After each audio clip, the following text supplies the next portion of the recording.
You've heard of a rags to riches story, but how about a riches to rags one? Like and subscribe to hear my reverse Cinderella story. Hi, MSA Nation. My name is Patricia, but since we're friends, you can call me Trisha, but not Patty. I hate Patty. Growing up, I was extremely rich, like next level rich, like Oprah meets Rihanna meets King Charles rich. It was all thanks to my mom, who the world knew as Cheryl. She was the most impressive person I knew. She and her best friend, whose name I won't mention for reasons that will soon become clear, were business tycoons who got a ton of investors and created a huge mega corporation right out of college. Ever heard of Amazon? Their business was kind of like that. Let's call it BFF Enterprises. It employed thousands of people all across the country, and Mom and her friend reaped the rewards of their extraordinary efforts. I aspired to have a BFF like Mom's. As a VIP daughter of a VIP, I was enrolled in etiquette classes immediately. By the time I was 5, I was practically Julie Andrews. You know, the queen from the Princess Diaries, only smaller. I was treated like a princess, with people attending my every need. When I showed an interest in art, I was gifted all of the finest art supplies and was even able to practice by creating portraits of some of the coolest celebrities. I can neither confirm nor deny that those were the celebrities who I painted. Yeah, my life was pretty much perfect until someone ruined everything. One day, there was a huge commotion next door at Mom's best friend's house. All of a sudden, the door swung open and I was shocked to see Mom's bestie in handcuffs. It turned out she who must not be named, that's what I called her, had been stealing a ton of money from their company. Because of that, their business went under and thousands of people lost their jobs. To make matters worse, an angry former employee was convinced that Mom must be to blame too. He put together a whole manifesto and brought Mom to court. Fortunately, Mom was declared innocent. I knew she always would be, of course. She who must not be named was proven guilty and sent to jail. The employee who had lodged a case against Mom ended up behind bars for defamation too. Mom's name was cleared and she and I lived happily ever after. That's the end of my story. Thanks for tuning in. Just kidding. It got a whole lot worse from there. Even though she was innocent, the public knew Mom as the face of the company, and they were mad. Mom and I weren't exactly well-equipped to fight off an angry mob, so the government intervened for our safety, and we were forced to join the Witness Protection Program and completely change our identities. We were given cover stories and everything. So, remember before when I said my name was Patricia? Well, that was sort of the half-truth. I had a different name before all of this mess. A gorgeous name. But that and everything else were taken from me when she who must not be named ruined my life. I was pulled from my life of glamour and ease and relocated to here. Yeah, the house was a serious downgrade from what I was used to. See what I mean about an opposite Cinderella story? I know this is different from what we're used to. At least we still have each other. One day, we'll live in a big mansion again. I hoped she was right. In the meantime, Mom set up security cameras everywhere. She was afraid someone would somehow find out who we were and try to break in and steal whatever valuables we had left. That fall, I started up at my new school. I thought it would be a breeze. I'd never had any problems making friends before in my fancy school, back when I had money. But here, everyone was staring at me as I walked in. I felt like a total fish out of water. What, are you like from Gossip Girl or something? It got worse in the classroom. May I use the washroom? Mayhaps the princess would like a peasant to escort her. And even worse than that in the cafeteria. Look, Gossip Girl thinks she's at a royal banquet. Here, have some slop like the rest of us, princess. I was about ready to blow my cover and demand Mom let us move back to our old life when... Hey, leave her alone. Your mama sure would be mad if I told her that this is how you minded your manners. Wow, thank you for that. Don't mention it. Someone has to show you some proper small-town hospitality. I'm Sally. Patricia. Where are you from, Patricia? I grew up in the big city with a ton of money. My paternal grandparents invented trail mix, but my dad walked out on me and my mom and took all of our riches with him. Oh my goodness. I'm so sorry to hear that. We used to have more money too, but, well, it's complicated. It's hard, what with being one of 6 kids. Hey, if you'll let me, I would love to help you learn the ropes of a small-town life on a budget. Under Sally's wing, I started to really get the hang of my new life. She taught me all the tips and tricks to finding the best deals while thrift shopping. $5, final offer. The art of sandwich making. The more cold cuts, the better. Even how to use a lawnmower. She was a hoot. While all the other neighborhood kids were riding bikes, Sally would show up places driving her dad's lawnmower. And you don't need a license for this? Nope. Weirdly, though, I never actually saw Sally's dad, but more on that later. Sally encouraged my painting, even if it meant using unconventional canvases. She was the most thoughtful friend I ever had. In turn, I taught Sally all about how to host a proper high tea and even how to ballroom dance. Sally was a total girly girl at heart, and I could tell she appreciated feeling like a princess for once. Over time, Sally and I became inseparable, and we especially loved taking her lawnmower out for joyrides. Hey, instead of zooming around town, why don't you put that machine to good use and mow my lawn? I'll throw you $20. $30. Final offer.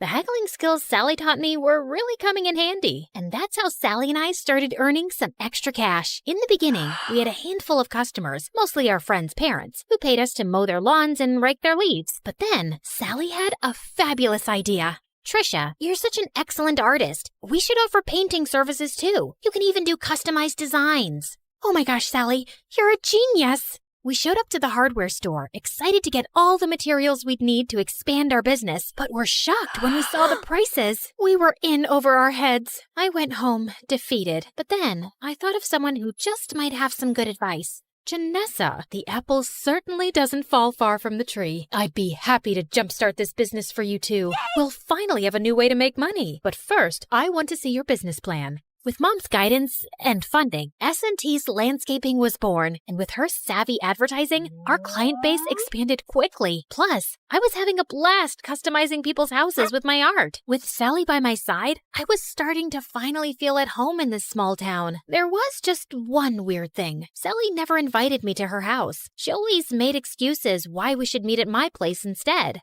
Oh shoot, I totally forgot. My crazy Uncle Louie's at my house this week. He always brings all 17 of his pet chickens. We should probably just hang out at your house. I fell for it when she told me about Aunt Linda and her 6 boa constrictors, but 17 pet chickens? Yeah, right. One day, curiosity got the better of me. When Sally told me she was heading home after school, I pretended I was going to my place, but I followed her instead. What could she possibly be hiding? I followed Sally to the outskirts of town, the bad neighborhood. Whoa, Sally lives here? The trailer barely looked big enough to hold a twin bed. How could Sally and her 5 siblings and her parents even fit in there? Just then, I lost my balance and fell to the ground with a huge thud. Trisha? Sally, I can explain. I thought Sally was gonna start screaming at me, but instead, she started crying. I'm sorry I never showed you my home. It's just, well, I was embarrassed of this ugly trailer. My dad used to have an excellent job, and we had a big house and a big yard, but Dad lost his job a few years ago and ended up in jail. Ugh!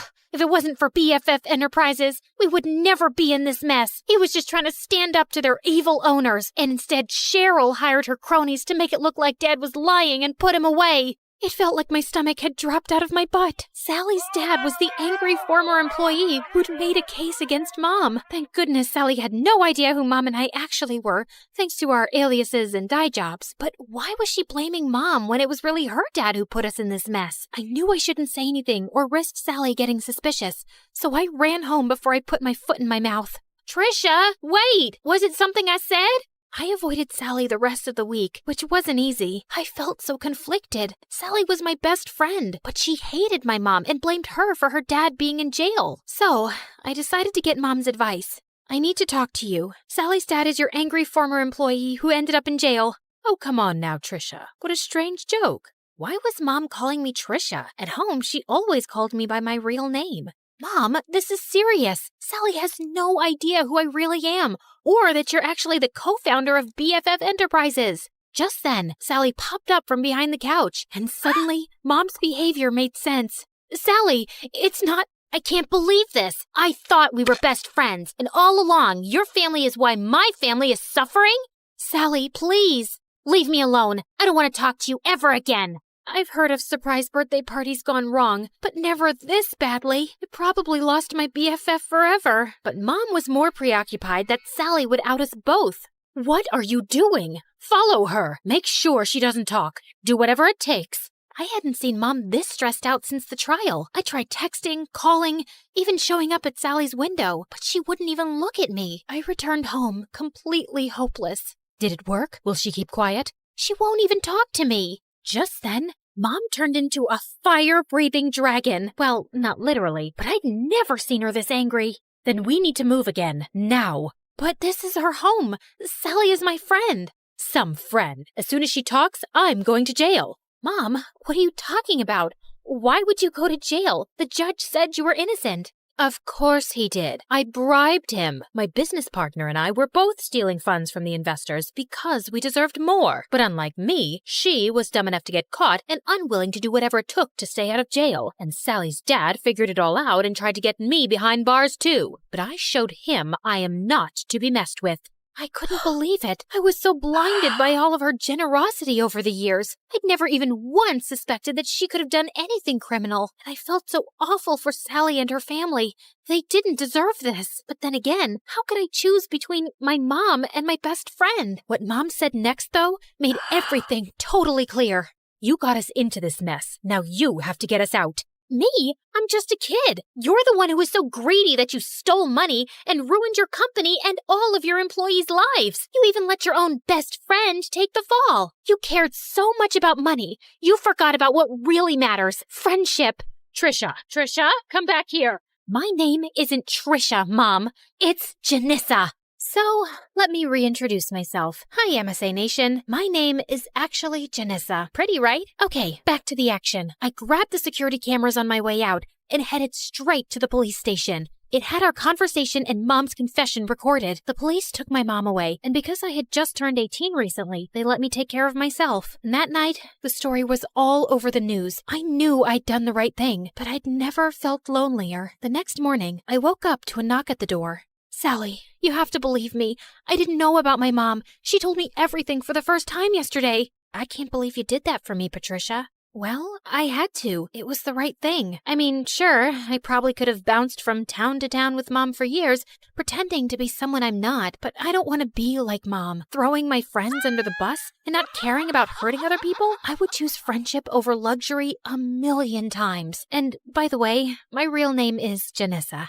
It took months, but after campaigning tirelessly, we finally got Sally's dad out of jail and back home where he belonged. With Mom behind bars, I was finally free to come out of hiding. Even though I was totally free to move back to the city, I decided to stay put in this small town. After all, this had become my home. I even asked Sally's family to move in with me. Plus, Sally's dad was able to take over the landscaping business. With him in charge, business is booming. Everyone is just so thrilled that he's back home where he belongs. We did have a company name change, though. I'm just so happy to have my best friend by my side.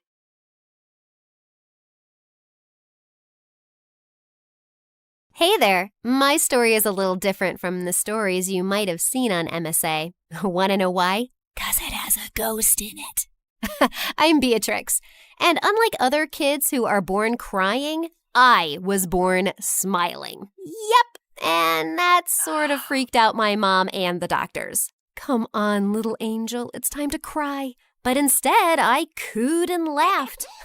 Mom had so much fun playing with me and making me beatbox. That's the reason she named me Beatrix. Needless to say, growing up, I had a great life, and my parents absolutely adored me. They made me feel like I was the center of their universe, especially Dad. We were like two birds of a feather. He was an amazing singer and owned a studio. He often took me there, and I was always in awe of the place. Daddy, can I be a singer too when I grow up? You already are, kiddo. In fact, you're so good, you even make crying sound like a melody. I always thought that nothing would ever break us apart, and our family would stay together forever. I was so wrong. One day, Dad told Mom he had taken on some debt and was unable to pay it back. From that day on, they started fighting over the smallest of things and soon ended up getting divorced. Dad left the city and never looked back. I was heartbroken and hoped he'd come back for me, but he didn't come, even on my birthday. I felt shattered. Mommy, why didn't Daddy come? He promised he'd come for my birthday. Please call him. I did, sweetheart. He must be busy. You have me. Come on, let's cut the cake. No, I want Daddy, or else I don't want this cake at all. After that day, I was asking Mom for Dad all the time, but he changed his number. And then to make things even worse, she married again.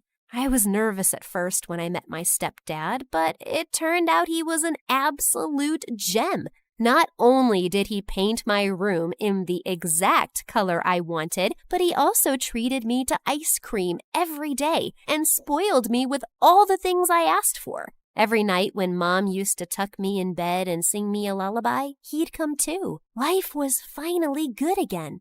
And then my half-sister Jennifer was born. Mom and my stepdad only had eyes for her, and it seemed like it was all Jennifer all the time. I started to get jealous of her, but one time when she was crying and Mom and my stepdad weren't around, she gave me the most beautiful smile ever, and I melted. Aw, aren't you the cutest thing in the world? I tried to lift her, but Jennifer ended up crying again, and right then my stepdad stomped into the room. He looked really pissed. I just put her to sleep. Did you wake her up? Did you make her cry? What? No, I was just... Don't yell at her. She's just a kid.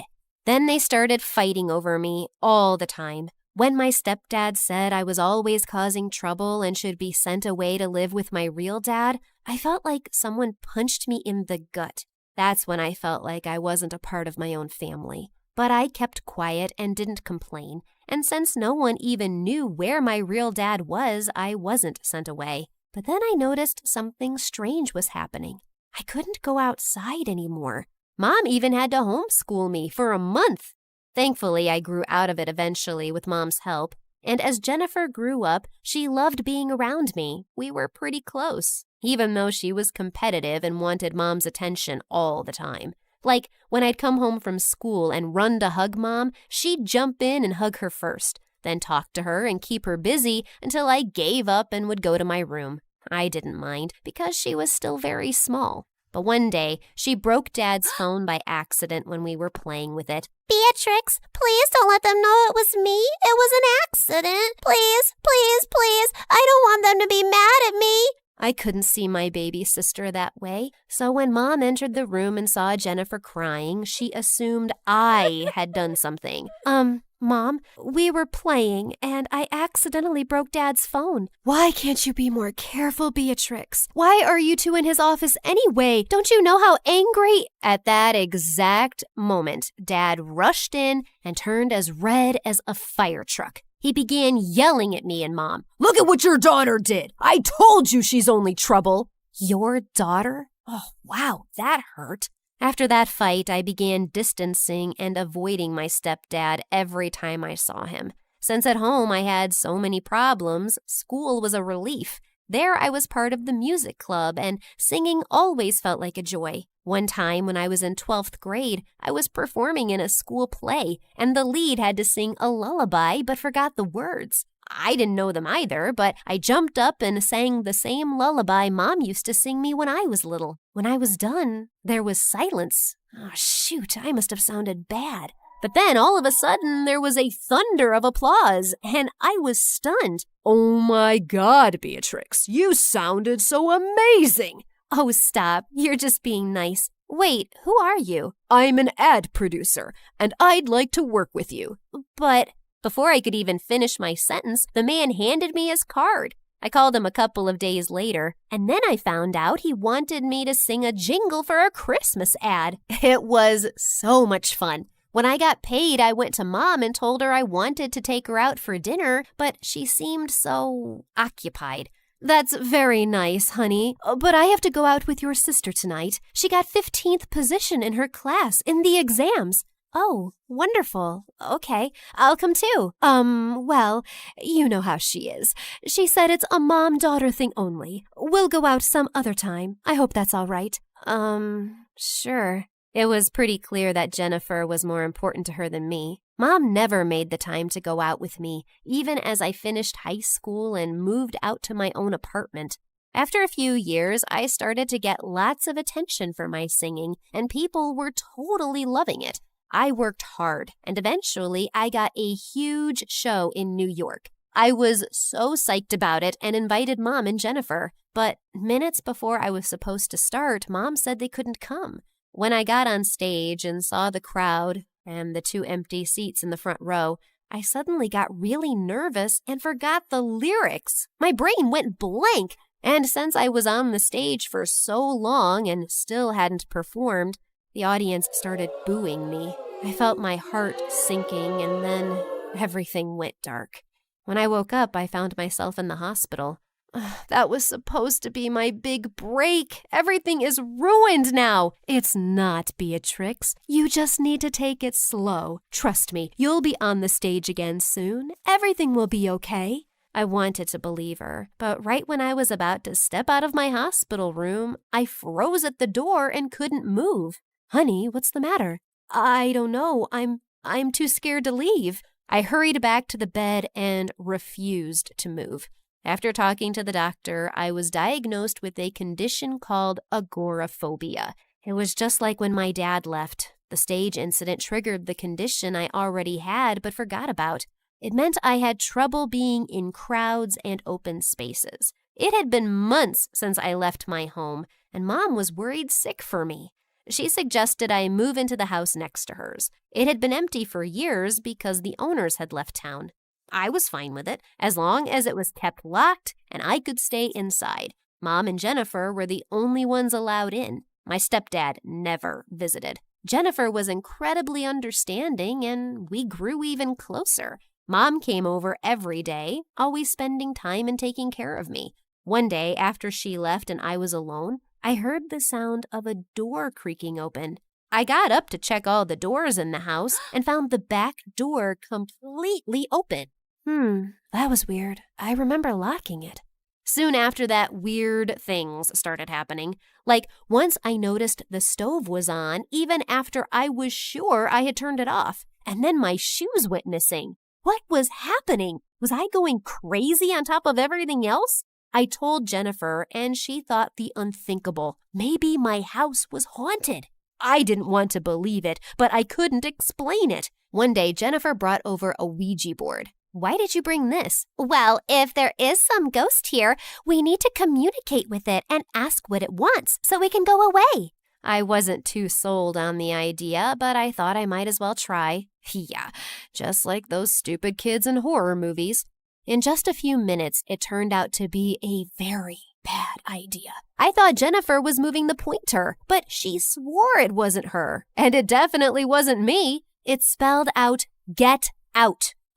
Awesome! I was even more scared now, and I couldn't move or even leave the house. I was stuck. Things died down for a little while, but one day while I was watching TV, the volume got super loud and the channel changed by itself. I was terrified and ran out of the house without thinking and immediately ran into the most beautiful delivery guy I ever saw. "Are you okay, miss? I thought maybe someone was in your house. I can check if you want." I just nodded and followed him into the house, and after 10 minutes, he assured me that no one was around and nothing was wrong. "I work around here a lot. If you have any problem, let me know and I'll help you, okay? I'm Easton." From then on, Easton came to visit me every once in a while. We would sit near my door and talk. I told him about my agoraphobia, and he would bring me things that I couldn't get for myself. He was so thoughtful and sweet. One day, when Easton and I were talking, Jennifer came to visit me. The three of us had a good time. Once he left, I could not stop talking about him. He's so kind and sweet. You know, we like the same pizza, and we both love the Marvel movies and Be an Easton sitting in a tree. Kissing. No, what are you talking about? You have a crush on him. It's so obvious. Oh no, it's true. The day Mom was supposed to meet him, I invited her and Jennifer, but he called and said he had to work late. Mom seemed disappointed. I went to get them some snacks, and when I got back, I overheard Mom and Jennifer talking, and Mom was crying. I don't know how I can help her. I've never seen her this happy. But Mom, you should know about it. That Easton does not exist. She's maybe hallucinating, going crazy. What in the chocolate fudge? Beatrix, honey, what do you mean he doesn't exist? Jen, you saw him. Bea, I'm sorry, but I didn't. I was pretending for your sake. There was no one there that day. If Easton wasn't real, then who was I texting a while back? That was me. I put in my number when you weren't looking. Could it be true? After everything, I thought maybe she was right. Maybe I really was losing my mind. Mom consoled me for hours until I finally calmed down. Then we made an appointment to meet the doctor the next day to see if I really was going cuckoo. Just a week later, I was trying to get ready when a diary fell out of my cupboard. I went pale when I saw what was written. Easton used to live here all those years ago?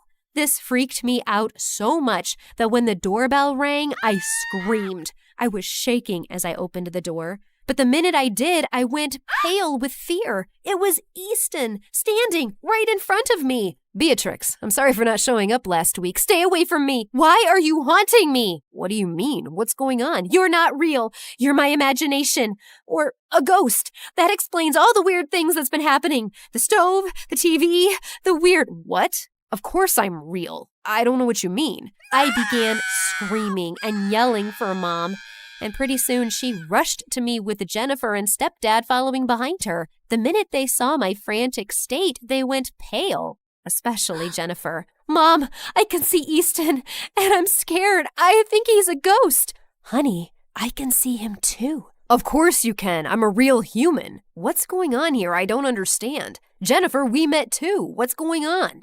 We all turned towards Jennifer, and as if on cue, she began crying and wailing. It was all about Beatrix. She's my mom, too. Ever since she got that condition, she's been with you, not me. I've done things to try to make her angry at you and happy with me, but it never works. Jennifer, how could you do this to your sister? You made her think her house was haunted? It ain't my fault she's so dumb. Believing there was some ghost. Stupid Beatrix. How dare you do all of this? All I've been is nice to you. And you're so ungrateful. But Mom, Dad, I did this all because I love you and want you to myself. Enough. I can't believe you could stoop down to this level, Jennifer. You're the one who has a problem. And this is all my fault. I'm sorry, Beatrix. If I had never behaved that way towards you as a child, Jennifer wouldn't have grown up hating you this way. Easton just stood there, shocked at the entire situation. After talking to him later, we continued to stay friends. Mom and Dad helped me get through my agoraphobia and get better. Jennifer was sent away for therapy and treatment. With my parents' support, I was able to turn my focus back to music. It took a lot of hard work and dedication, but eventually I was able to start performing again. Mom, stepdad, and Easton were all there in the front row when I went on stage again. And when the show was over, Jennifer surprised me with flowers. She was finally better. I'm sorry for everything. You were always a great sister. I was selfish. No more ghost stuff? Never. Good. Let's go to my not haunted house and celebrate.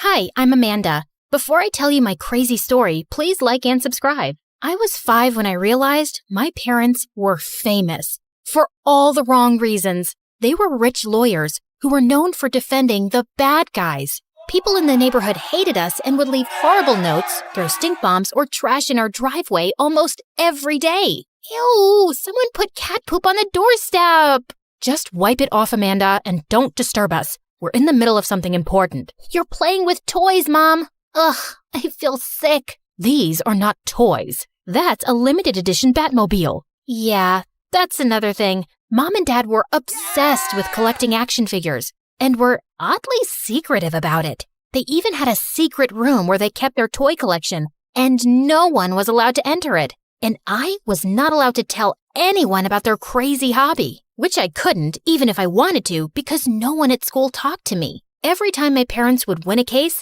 kids would drive me crazy with sly comments. Who knew people could stoop so low for money? My dad always said they were creepy. Oh yeah?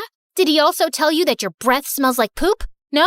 Well, then he isn't as honest as you think. Because you stink! I hated it, but I wasn't gonna let them tear me down. So I put all my focus into perfecting my art. By 11th grade, I could draw portraits in under 2 minutes. When I won the junior art competition, I begged Mom to take me to a fancy dessert place. But 5 minutes into it, she started getting jittery. "Oh my God, I gave birth to a sloth. Could you please hurry up?" "Geez, Mom, what's the rush? I'll get brain freeze." "There's an auction online for a rare Iron Man figure that I can't miss, so eat faster." I tried, but Mom kept glancing at the phone, and it made me anxious. After a while, she told me to take the bus and just left. At least I could eat in peace now. Just as I was leaving, I saw a girl my age staring at the food displayed in the shop. "Hey there, do you want something? I can—" "Leave me alone. I don't need your charity." The girl pushed me and I fell flat on my butt. Worst celebration ever. The next day in class, the teacher walked in with someone. It was the girl from the dessert shop. Her name was Sophie, and she was wearing the same clothes as yesterday. She sat next to me, but didn't say a word. She smelled like a blown-out match. But later in the cafeteria, she walked up to me with a stern face. "Why are you staring at me? And what's that you're making? Oh my God, is that me?" Yeah. I just like the background and the light, so no one has ever sketched me before. "You're really good.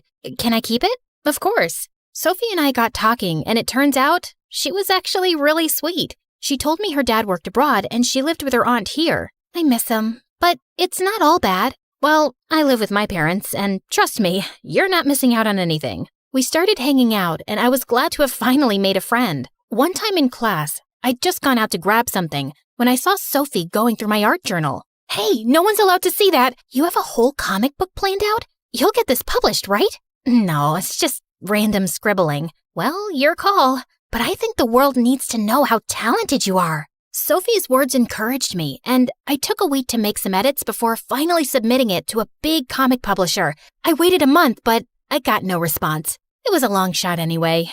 But then one day, when I got to school, everyone crowded around me like I was a celebrity. "Amanda, you did it! Your comic became a hit overnight! They published it! You've got to be kidding me!" Apparently, the publishers loved my comic and they wanted to sign a contract with me for $2 million. When I told my parents, they thought I was joking, till they actually saw the contract. "I didn't know you could draw like that, Amanda." "You would notice if you weren't so busy playing with your toys." After that, my parents started giving me a lot more attention. They got me a new sketching set and would spend hours discussing ideas, which were mostly useless. "You should make your own superhero who can make frogs rain from the sky. Imagine having an action figure like that. How cool would that be?" Yeah, no thanks. I'll figure out something. But in reality, I was struggling to come up with ideas. With the publishers on my back asking for a new manuscript, the pressure was building. One day, I invited Sophie over to help me out. We brainstormed for hours, but my mind was just blank. I'm tired and starving. "Stay here. I'll bring some snacks." I rushed downstairs, but when I came back, Sophie wasn't around. I kept searching for her till I saw her in Mom and Dad's secret room. "Whoa, I didn't know you liked superheroes this much." Yeah, it's for inspiration. Come on, let's watch some MSA. Maybe that'll help with ideas." But just as we turned, Sophie's arm hit one of the figures and it crashed loudly. Within seconds, I could hear Mom screaming as she came running. "What did you do? Do you know what that's worth?" "I'm sorry, ma'am. I didn't do it "You're sorry? Who's going to pay for this? Your dad?" Sophie turned red before bursting into tears, and then she left. "You can't scream like that at my friend, Mom." "Your friend just ruined something precious. That's it. No more bringing friends over." "She's literally the only person who talks to me. God, all this over a dumb toy? You guys are the worst." I stormed off to my room and called Sophie to apologize, but she didn't answer. And when she didn't turn up for school the next day, I pulled a few strings and got her home address. And I was stunned to see that she lived in a mansion. Why did she act poor then? "Amanda, what are you doing here?" "I just wanted to check up on you. I didn't know you were so rich." "I'm not. My aunt is. Listen, I'm so sorry about Mom. My parents get crazy about those action figures. Seriously, they love them more than they love me. Don't ask me why." "Wait, those aren't yours? Your parents collect those toys like kids? Are they crazy?" Sophie suddenly burst out laughing, and I felt a bit angry. "I know it's weird, but they're not crazy. I just came here to apologize.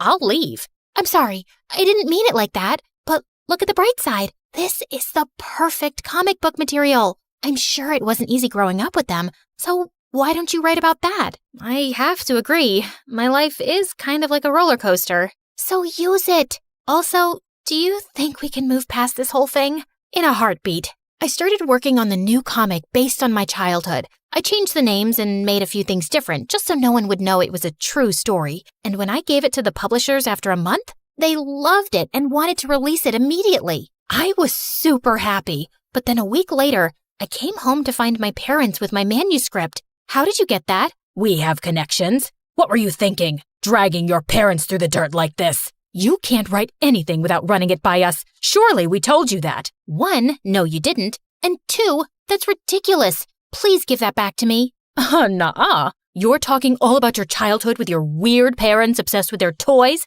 You can't publish this. Do you understand? No, I don't. And also, I don't understand why you'd neglect your own child for dumb toys. And why you won't stop fighting for criminals. Because they pay the big bucks, okay? And we can feed you, afford your expensive school, and art supplies. I don't care about your money. I can make my own. Now please, give me back my drawings. But they simply turned around and left with the manuscript. I spent days searching for it everywhere, except the secret room. After Sophie broke one of their pieces, they'd changed the locks. I was still thinking about how to get in there when the next day at school, Sophie came running, panicked. OMG, Amanda, you've got to see this. She showed me the news about a gang the police were after who smuggled illegal substances worth millions in action figures. I was speechless. Do you think your parents could be involved? I don't know. I know they're weird, but I don't think they're criminals. But they're always so jumpy and secretive about the action figures. Of course they're hiding something. We have to tell the police. Just slow down, will you? I need to think about this. I couldn't just call the cops on my parents. I decided to talk to them about it. But later, when I walked into their room, I saw Mom shredding a bunch of papers that looked like my drawings. Oh my God, what have you done? It took me months to make that. Amanda, listen. No, Mom, you listen to me. I'm done, okay? You will pay for this. I was so mad that I decided to do exactly what Sophie said. Punish my parents. I went to the police station to tell them about the action figures, but chickened out the last minute. But an hour later, the police showed up at our doorstep with Sophie. Sophie, what are you doing? Your parents are liars and crooks, and people need to know that. Isn't that what you wanted too? Amanda, how could you think we're criminals? Let us be the judge of that. Let's start with this one. Please, don't destroy our babies. These are not illegal. You can see the receipts. Mom and Dad kept pleading, but the officers cracked open all the action figures, and they didn't find anything. Are you happy now? All our figures are destroyed because our own daughter doesn't trust us. How can I? You're always so weird about a bunch of toys. So much that you forgot you had a real daughter who needed you. That's not true. And for the last time, these are not just toys. They were the rarest, limited edition collectibles worth a fortune. We didn't want someone to rob us or even ruin them out of spite. There are plenty of people who hate us. That's why we always told you to keep it a secret. Shut up! How is this possible? You're guilty! I just know it! I won't let you guys get away with it this time! What do you mean this time? Your evil parents put my innocent dad in jail and got the real culprit off. And I have to live with my awful aunt who makes me do house chores all day long so I can study in a good school. Wait, is that why you became my friend? Because you wanted to get back at my parents somehow? Well, yes. But then I saw how different you were from your family, and that doesn't matter. You still lied to me. And Mom, Dad, is it true? Did you really put her dad in jail?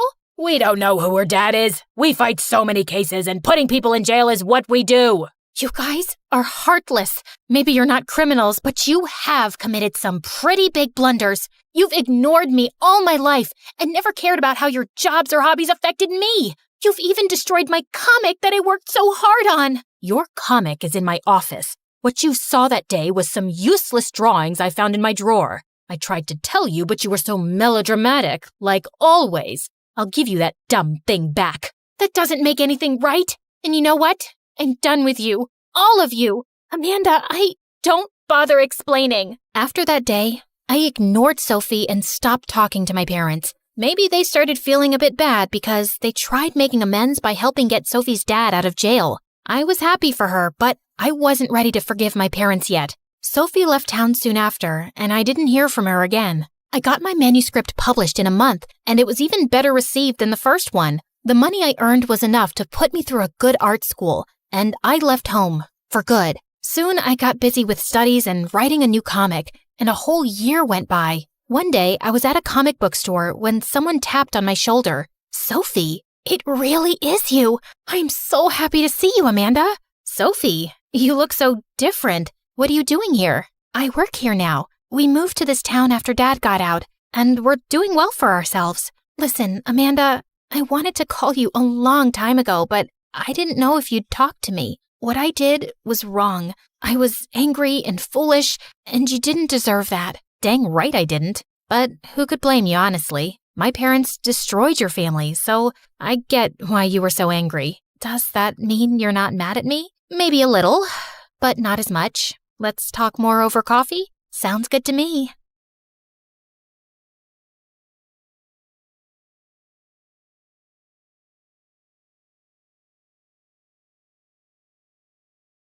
Hi, I'm Sunny, and I have a curse to live with. I'm too nice, and I can't say no. Whenever I try, I'm hit by a tsunami of guilt. I feel nauseous, my butt starts sweating, and I have to fix the situation. I just can't stand someone being displeased with me. I know what you're thinking. She's a people pleaser, a pushover. And of course, you're right, but it took me some time to realize that. But before I continue, like and subscribe. Sorry, it's not an order, it's just a request.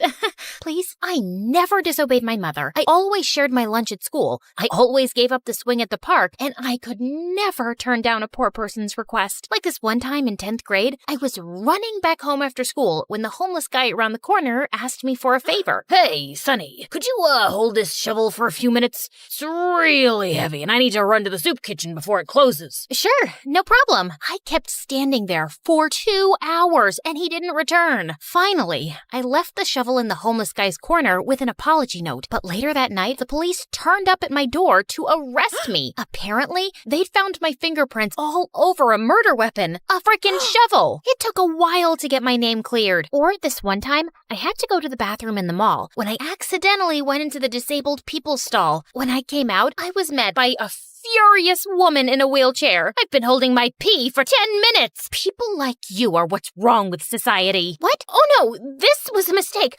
I'm so sorry. I followed her all over the mall, begging for forgiveness, till she called security and told them I was harassing her. Well, naturally, I followed her home and started showing up at her door every day. Her servants wouldn't let me in, so one day, I broke into her house through a window. Please, please, just say you'll forgive me.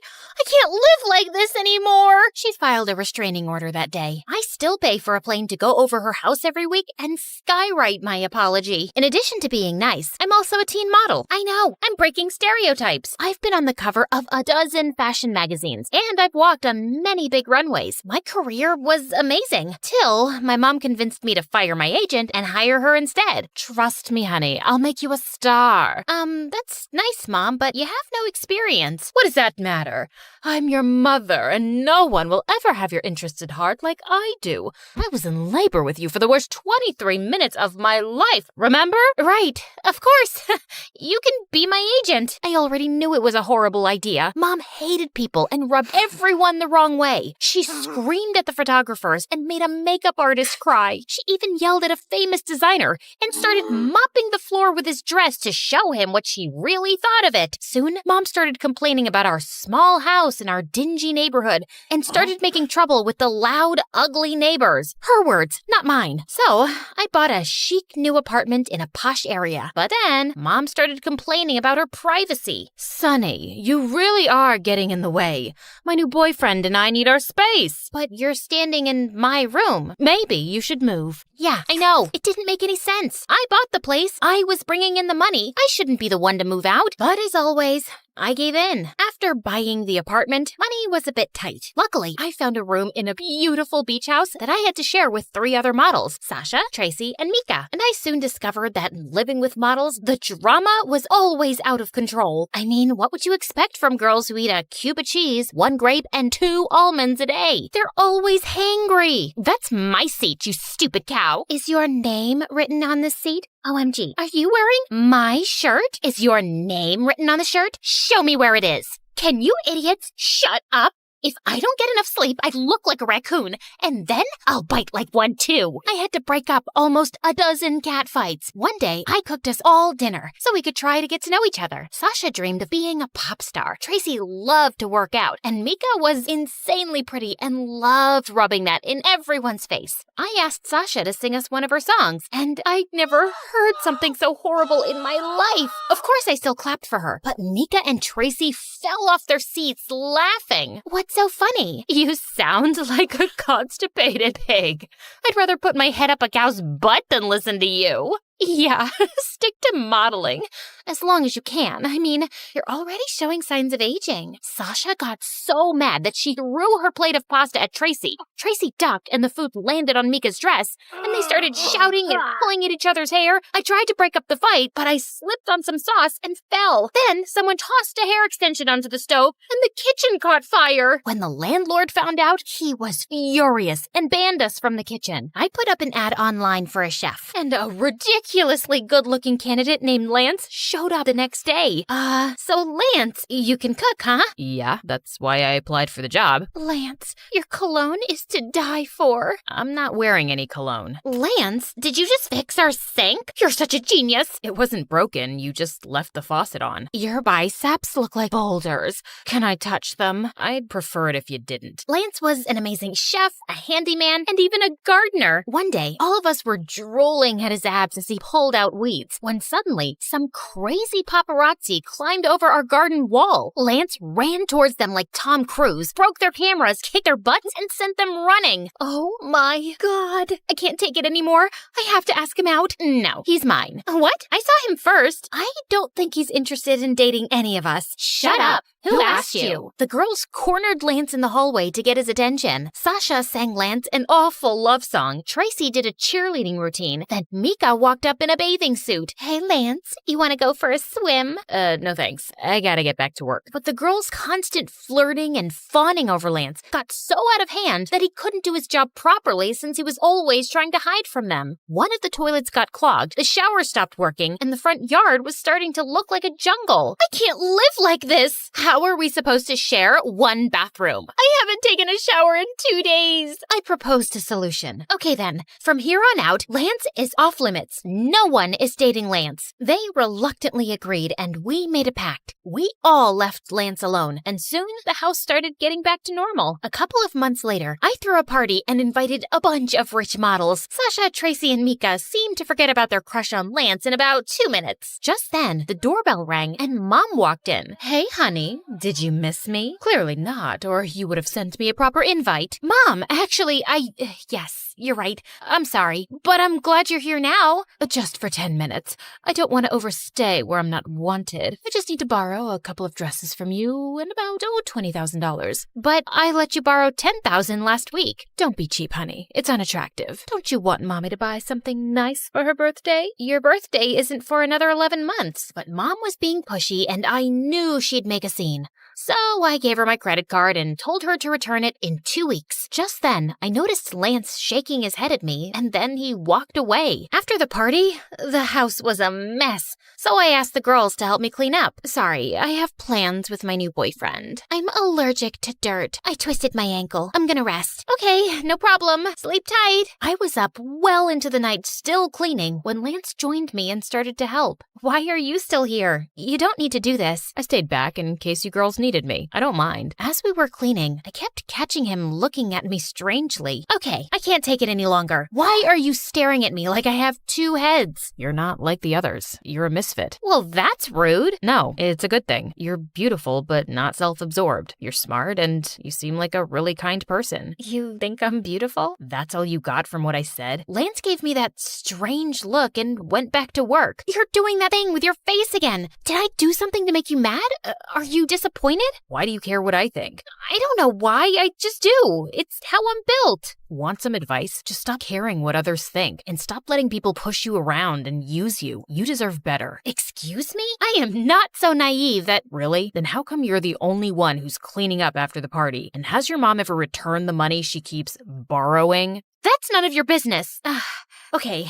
That was kinda rude. I'm sorry. Why are you always sorry? Also, would you like to go out with me sometime? What? After you just insulted me? No. I mean, I'm sorry to crush your feelings, and it feels nice to be asked out by someone like you, but no, sorry. I spent the rest of the night replaying my conversation with Lance, feeling angry. But as I cooled off, I couldn't help thinking that maybe he was right. I did a lot for Mom and the girls, and I couldn't remember the last time they did anything nice for me. The next day, I was watching my favorite MSA videos on the TV when the girls walked in, and Tracy just snatched the remote from me and changed the channel. I want to watch a movie. Sonny, please sit on the other sofa. No, Sonny, don't sit anywhere. You've got to drive me to the nail salon. Sonny, all my clothes are wrinkled. Iron them when you're back. Lance was right. I was a pushover, and I didn't like it. No. What do you mean, no? I won't take you to the beauty salon. I won't iron your clothes, and I was watching TV. All you do is use me, and you don't respect me, and that's not cool. Oh, also,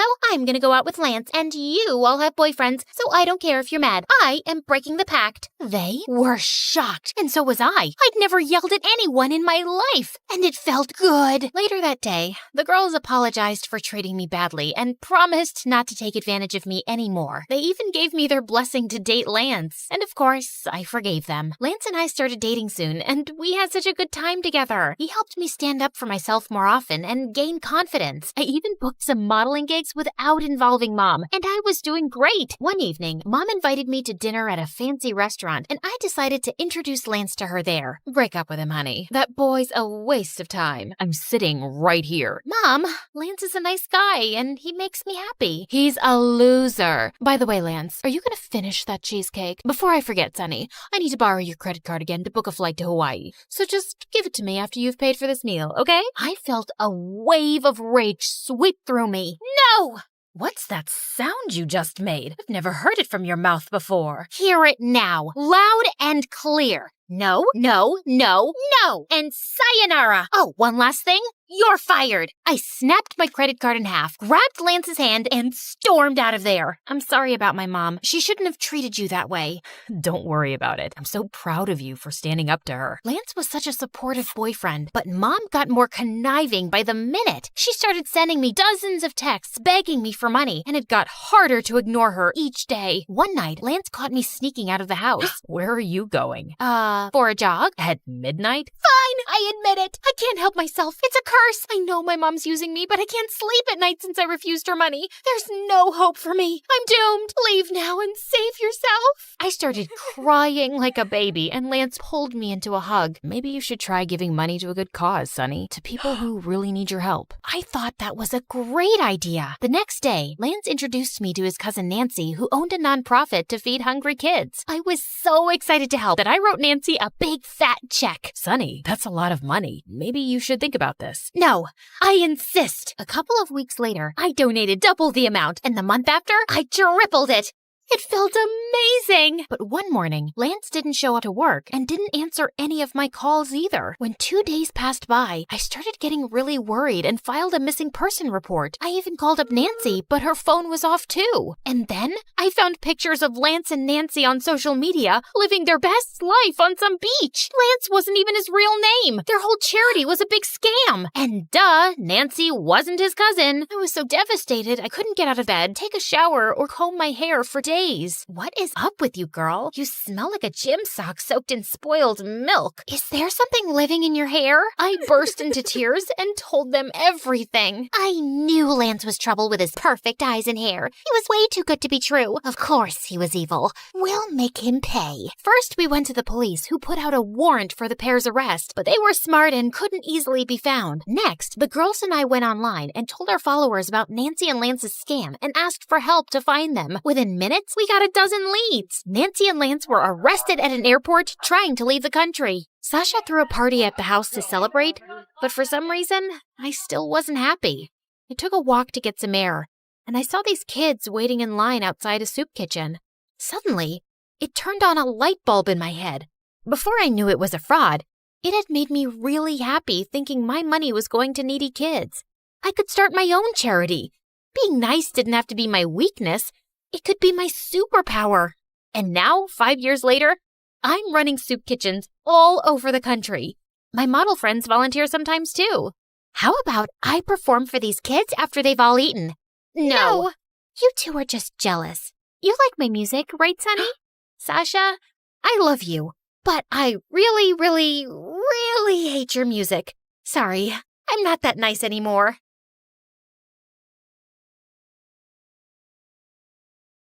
Hi, I'm Elodie. Before I tell you my story, please like and subscribe. I was born on the outskirts of Paris, and my early life was pretty uneventful until I turned 7, and my parents decided we were going on our first real vacation. That involved flying to the Maldives on the other side of the earth. I was super excited, but as soon as the plane took off, I started feeling very uneasy. The height made me feel dizzy. Then, halfway in our flight, we started having really bad turbulence, and that made me panic. Are we gonna crash? Don't be silly. The chances are really low. So you're saying there is a slight chance we might die? I cried hysterically for the remaining flight, and when we finally landed, I was shaking. Not even a week of fun at sea could make me forget, and when it was time to go back home, I refused to get on the plane again. I caused such a scene at the airport that my parents had no choice but to take a ship for the return trip, and it drained their credit cards. This is the last time we're going on vacation ever. Mom and Dad argued about money all the way home, and soon after, they separated. I was convinced it was my fault. No, honey. We were having problems for a while. And don't worry, we'll be okay. But seeing them divorce was heartbreaking. Dad remarried, had new children, and completely forgot about me. Mom tried many things to cheer me up, but it seemed like nothing was working. Until one day, she took me ice skating at the local rink, and that changed everything. When I was on the ice, it felt like I was flying, and all my problems disappeared. Mom saw the potential I had and signed me up for private lessons. By the time I was 10, I was already winning junior local competitions. My training was expensive, but Mom worked double shifts to cover for it. If this is your dream, I will do anything in my power to help you. You're the best, Mom.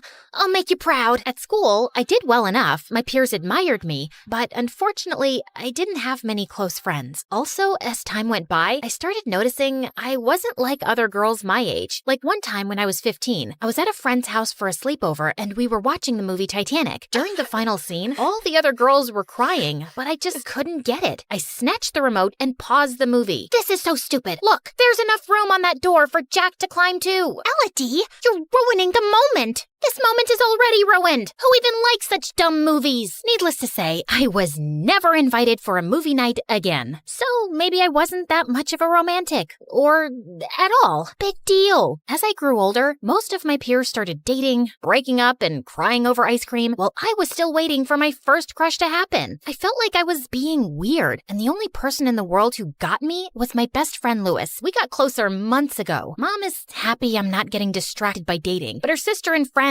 always ask why I don't have a boyfriend, as if there's something wrong with me. It's not something you can force, the same way I can't like girls. And even if you never fall in love with someone, who cares? You're amazing just the way you are. I know, but sometimes I wish I wasn't so different, and that guys would stop asking me out. I wish that was my problem. It would be if you came out. No thank you, I'd rather swim with alligators. Louis was terrified of his father finding out he was gay. In a way, we were both fishes out of water, and maybe that's why we got along so well. I knew I could talk to him about everything without being judged. When I turned 18, I was added to the National national competition that would send the winner to the Olympics. That would give me the opportunity to have a real sponsor, relieving Mom of the huge financial burden. By that point, I was training daily, and my coach had given me a very complex program. You have a real chance of winning, Elodie, but you really need to land that triple axel. That jump would keep me up at night. It was so difficult. Less than 20 women landed it in competition ever. And as if that wasn't enough, one day, the restaurant where Mom worked caught fire, and she ended up in the hospital with a broken ankle and some burns. Her condition wasn't too serious, but she needed time to recover. I won't be able to work for a while. I'm sorry, Elodie, but I can't pay your coach anymore. I was devastated. It felt like my only chance at a career had just been taken away. But I didn't want to show that to Mom. She was already feeling bad, and I didn't want to make her feel worse. I picked up a job in a small cafe to earn some extra cash, but between studying and working, I was exhausted. I was crying on the phone with Louis one night when he came up with a crazy solution. You won't like it, but hear me out. My dad is having this big party in a couple of days with all his business partners, and he insisted that I invite my girlfriend. What girlfriend? I may have lied about that.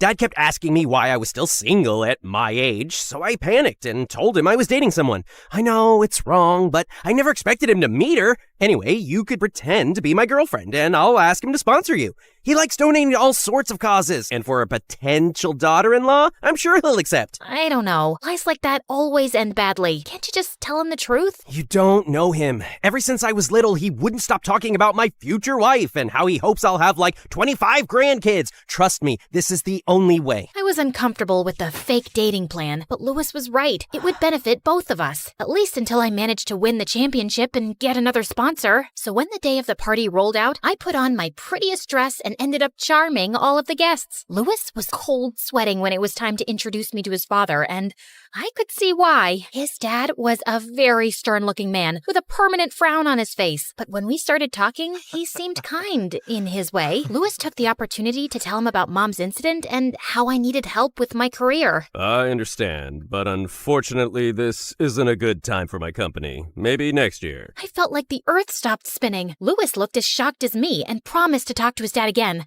but it was of no use. Some days later, I was at the cafe working, but I really couldn't focus and started crying again. Just then, someone tapped on my shoulder. Why is a pretty girl like you crying? You're ruining your makeup. I looked up and saw Henry, a famous skater who had won the championship the previous season, staring at me. He sat me down, and I ended up telling him all my worries. So now, my career is basically over. It doesn't have to be. I could pay for your training. Really? You can? But why? You hardly know me. I know that everyone needs to see real talent. My family is one of the wealthiest in the country. My car insurance is more expensive than your lessons. It's nothing. I couldn't believe my luck. From that day on, I started practicing with Henry, and he seemed quite impressed with my skills. Some days we would go have coffee after training. He was a lot more experienced than I was, and I loved hearing about his travels and all the talented people he met during competitions. One afternoon after practice, Henry was dropping me at home when he leaned in and tried to kiss me. I quickly pushed him away, and he seemed very confused. I'm sorry, is there a problem? I think I might have given you the wrong idea, Henry. I like you, but only as a friend. I'm just not interested in dating anyone. I see. What can I say? It's breaking my heart that you're doing this to me, and I get it, but I don't think any other guy would. You have to be careful about giving a guy wrong signals, especially when you get so close in such a short period. Guys always expect something in return. Anyway, I guess I'll leave now. Henry gave me a quick hug and left. I decided to keep my distance from Henry after that. I didn't want to hurt him anymore. Soon it was time for the competition, but the day before the competition, I was so stressed out I could barely stay still. So Louis asked me to go to the local fair with him to calm my nerves down. We went to all the booths trying our luck. I spent an embarrassing amount of money at the duck pond game, and Louis won at the miniature rifle range. The lady gave him a huge heart-shaped plushie, which he gave to me. A lucky charm for tomorrow. Sure. It has nothing to do with how bulky this is. We were having a good time, going on roller coasters and eating fries. But just then, I heard someone calling my name from the crowd. I turned around and saw Henry walking in our direction. So he's the reason you broke up with me? Henry? No, you're misunderstanding. Louis is just a friend. Just like I was a friend to you? You know, if you liked someone else, you could have just said that. And what's even about this guy that made you reject me? Is it money? Careful, dude. You got yourself a gold digger. Don't you dare talk to her like that. Or what? You'll hit me. Henry took a step forward, his fist balled up, but I got in the way and pushed Henry aside. It's not worth it, Lewis. He's just a crazy, possessive guy. Forget about him. Oh, wow. Crazy and possessive? This is how you say thank you for being a good friend and helping you? Something this idiot would never do? I wanted to argue more, but I decided against it and left with Lewis. I couldn't believe Henry would turn on me like that. I thought he was my friend, but I couldn't waste too much sleep because of him. I had a competition to win. I set the alarm on my phone and went to sleep early so I got some rest. But the next morning, I woke up to Lewis screaming in my face. Get up, Elodie, you're late. What? Oh my God, how did I not wake up? I checked my phone and the screen was glitching. It looks like my phone's broken. We don't have time for that. Hurry up or you'll miss the competition. I quickly got dressed and left with Lewis, but the road was jam-packed with traffic. It was the weekend and the main carnival day. As if that wasn't enough, the main bridge was closed because of a small accident. This is the only way to cross the river. We're never gonna make it. What am I gonna do? I might have an idea. Lewis got out of the car and we made our way back to the fair from the previous night. Okay, anytime now. Who? What? That. I looked where Lewis was pointing and my heart dropped. Right over the fair, a couple of hot air balloons were already taking off and others were waiting for customers on the ground. Oh, no. You gotta be kidding. I know you're afraid of heights, but this is your only chance. Listen to me, Elodie. You can't let your fear win. Not now, when you're so close to making your dream come true. Lewis was right. My stupid fear was getting in the way of my dreams, but I was stronger than that. We paid the man piloting the balloon and hopped on. As we took off, I closed my eyes and wrapped myself around Lewis like an octopus. You can look now. Trust me. I slowly opened my eyes, and it was so different from what I remembered from that airplane all those years back. Sure, I was still afraid, but from up there, the world looked so peaceful and beautiful. The flight didn't last long, and soon we were landing in front of the arena. We ran inside, and I got my skates on just in time. The place was packed, but I felt confident and performed my best routine. And then came the final moment, the dreaded triple axel. I took a deep breath and spun 3 times, landing beautifully. The crowd went crazy. The results were announced soon after, and I was over the moon to bag the first prize. Right after I got my trophy, I was getting back to Lewis when Henry got in my way. What now? I just came to tell you that I'm sorry. I was wrong and totally out of line. Also, I really thought that hackers would hack your phone and keep you away from the competition, but I guess talent always finds a way. You hacked my phone? That's why the alarm didn't go off and nobody could reach me? That's horrible, Henry. Why would you do that? Because I wanted to show you your place. But like I said, I was wrong, and I'd like to start a new friendship with you from scratch. Yeah, I don't think so. I can't trust you, and friendship is based on trust. Now, if you'll excuse me, my friend is waiting for me. I went backstage to Lewis and was kind of surprised to see his dad waiting for me. Congratulations, young lady. I'm proud my son has such a talented girlfriend. Actually, Dad. Lewis gathered himself for a moment and then told his dad the truth. I'm sorry for all the lies, but all this time I was afraid of disappointing you. You're right, I am disappointed, but with myself. I kept projecting my ideal life without even considering you'd want something different. Son, all I really care about is for you to be happy. And you, young lady, this was a big step in your life, and I have a surprise for you. Lewis and his dad took me home with them, where his dad had organized a party to welcome Mom after her discharge from the hospital. She couldn't be at the competition, so the party was our chance to celebrate together. Mom introduced herself and thanked him, and then they kept chatting, and it gave me a weird feeling. What's going on with our parents? They're so red. Are they sick? Worse, they like each other. And yes, you guessed it. That's how I ended up with a stepfather and brother. I learned that you have to face your fear, or you'll be afraid for the rest of your life.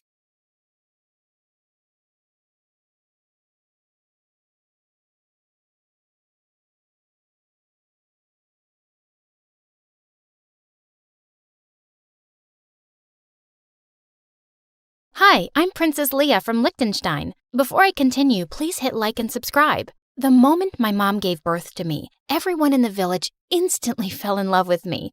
I was the world's friendliest baby and loved attention. Then when I was 2 years old, my sister Emily was born, and she was a little different. Every time Emily was around people, she would scream and find somewhere to hide. One day, when I was 8 and Emily was 6, Mom and Dad had a royal garden party. I loved talking to all the grown-up guests, but Emily was terrified. Leah, I don't want to be with all these people. I want to be in my room, but Mom isn't letting me. Here, You can hide underneath my gown. Then no one will see you and I'll sneak you out. But hiding my sister underneath my dress wasn't the best idea. I ended up tripping over the refreshment table, spilling a chocolate fountain over some lady's dress. Mom and Dad were horrified, and my clumsy accident ended up being all over the news. But my parents didn't blame me for what happened. They were just worried and confused. Why is Emily so anxious and afraid of everyone? Was it something we did? It just doesn't make any sense. Emily's anxiety only got worse over the years. By the time she was 8, she refused to even leave our bedroom. Everyone in the village still adored me, but they were convinced something was seriously wrong with Emily. I hear she just stares out her window all day. It's a shame she's not more like her sister Leah. Worst of all, Emily wanted me to stay with her in our room all the time. I couldn't even go downstairs for dinner without Emily crying. Please don't leave me. I'm so lonely, and you're the only person that I actually like. It was so hard saying no to her. My parents tried enrolling her in therapy, but nothing seemed to work. And as time passed, I got tired of being cooped up in our room and wanted to go and have a life. One night when I was 16, I took a walk around the castle to get some fresh air. Then suddenly, I looked up and almost had a heart attack. There was a guy trying to climb onto the roof. Hey, what do you think you're doing? Climbing onto the roof? What does it look like? Excuse me, but this happens to be the King and Queen's castle? You better climb down before I tell my parents about this. The guy jumped down from the roof, landing inches away from me. There, I came down. You're welcome. With that, he just walked off, and I felt my blood boil. I just knew he'd been trying to cause trouble. The next day I came down for breakfast, and I was shocked to see my parents with the guy who climbed the roof. Oh, darling, you're awake. I'd like you to meet Nico. He's the Duke's son and a lovely young man. But I saw him climbing onto the roof of the castle last night. He's dangerous. He was up to no good. No. Nico just likes lying on our roof to watch the stars at night. What? My parents were crazy. What king and queen would let some weirdo climb their castle walls at night and believe such a stupid lie? Fine, be naive and let this intruder do his thing. But when he puts all our lives in danger, don't come crying to me. I was going to sneak up on Nico and see what he was up to. I would have one of our guards bring me up to the roof with a harness and a rope. But that night, as I rose up to the castle roof, I saw Nico sitting with tears in his eyes. He didn't even look surprised to see me. Nico, are you okay? I came to check on you, but... I figured you'd check on me sooner or later, and I haven't been okay for years. What do you mean? I'm not really the Duke's son. I'm adopted. When I was 10 years old, my parents left me, and they never came back. Wow, I didn't know that. My parents were friends with your parents, so they'd take me up here a lot when I was young. My mom and I used to sit here together and watch the stars. Once, she told me if I ever got lost to come up to this spot, and she'd know where to find me. I know she'll never come here, but hanging out at this spot makes me feel closer to her. Your dad's a saint. He was the one who convinced the Duke to adopt me. I just wish I didn't miss my parents so much. I was too stunned to speak. I had totally misjudged him. We ended up talking for hours, and before I knew it, the sun had come up. I should go, but this was really fun. Maybe we can do this again tomorrow night? I'd like that. You're a good listener, Leah. Then one day, something crazy happened. I was having lunch at school when suddenly a few girls came up to me with smirks on their faces.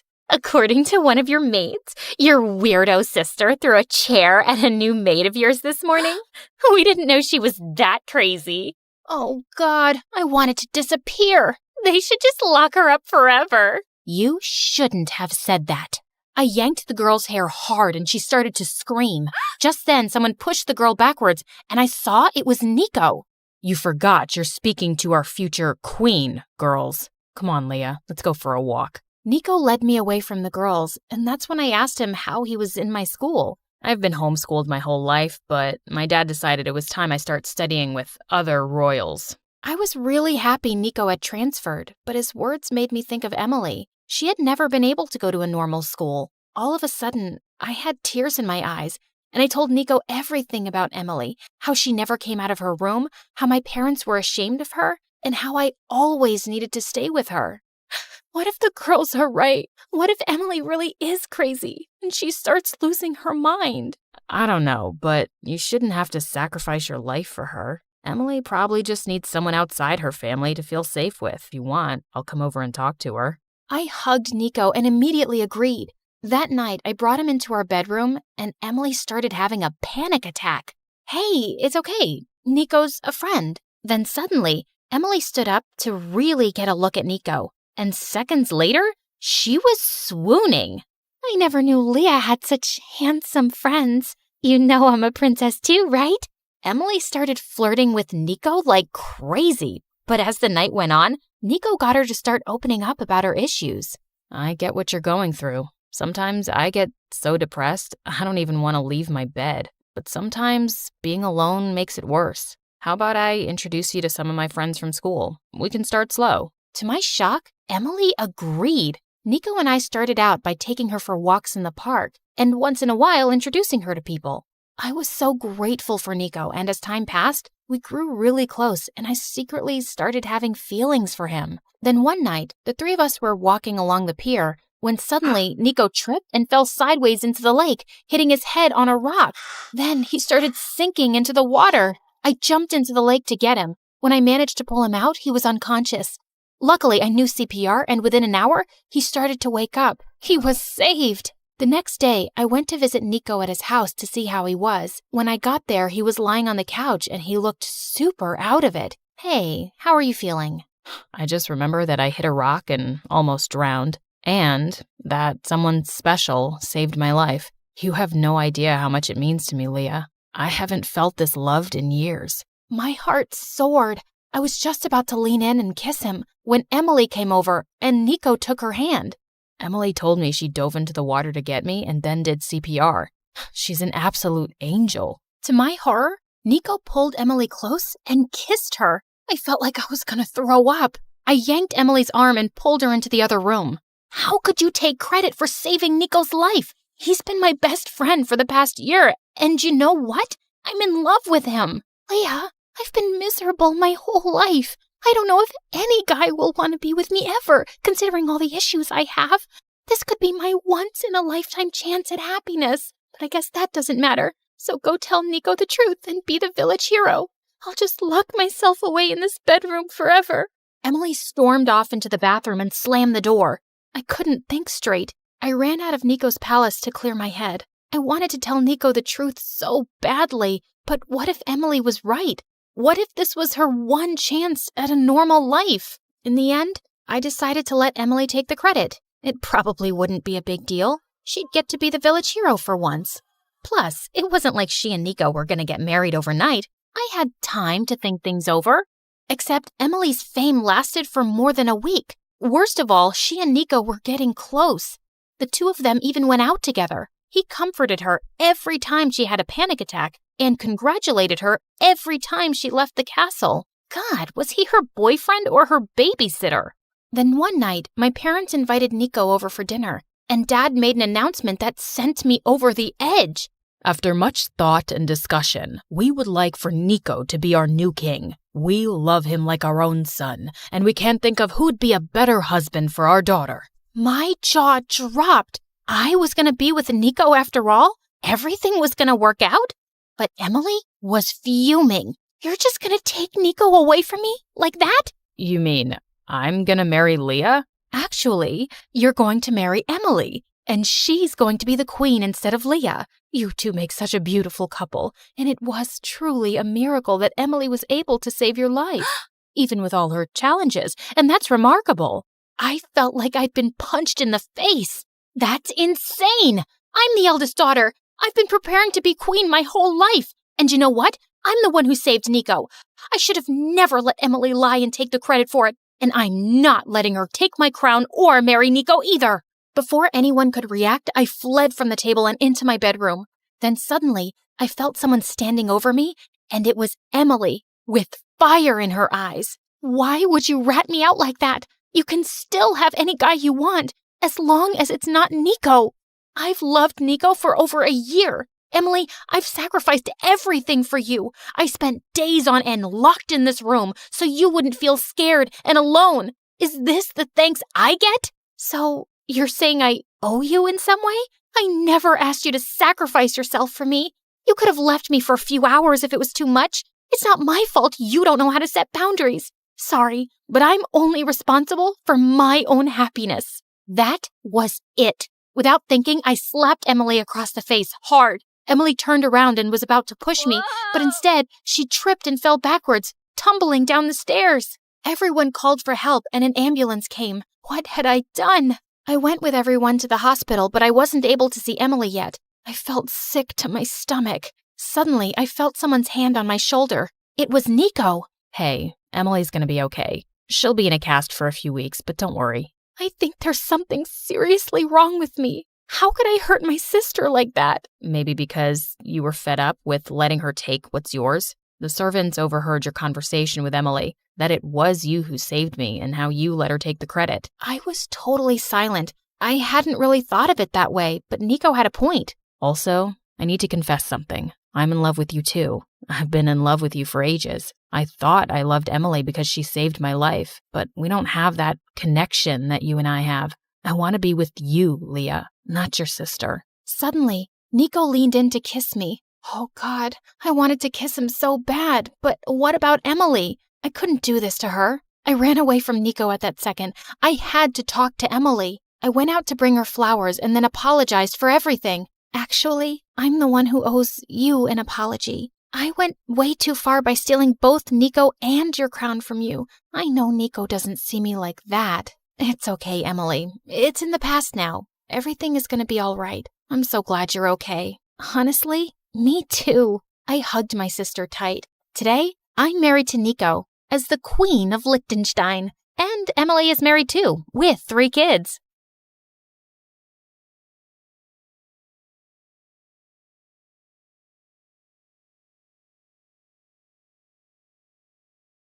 Hi, my name is Kayla. Please like and subscribe to MSA while I tell you my story. My whole life, I've been a book nerd. Stories are my escape into new worlds where I can fight dragons on the top of the highest mountains or move cars out of my way using my mind. However, in real life, I'm virtually invisible and usually powerless in the face of danger. Hey, watch where you're going, geek! Sorry. What's the point of those dumb glasses if you can't see anything? Thankfully, help was never too far behind. Ow! You hurt my head! That was the idea. Now imagine what I can do with all these.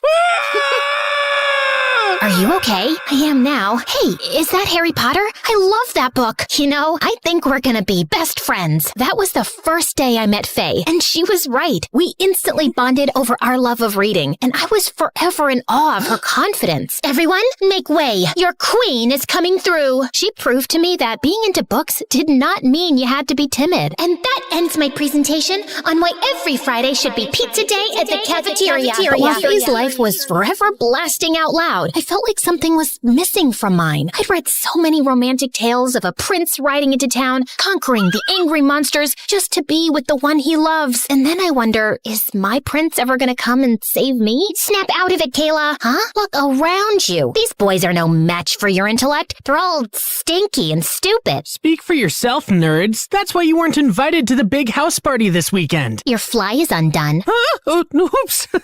You see what I mean, Kayla? Is that the prince you were looking for? Yeah, maybe you're right. Except I really did want to go to that house party.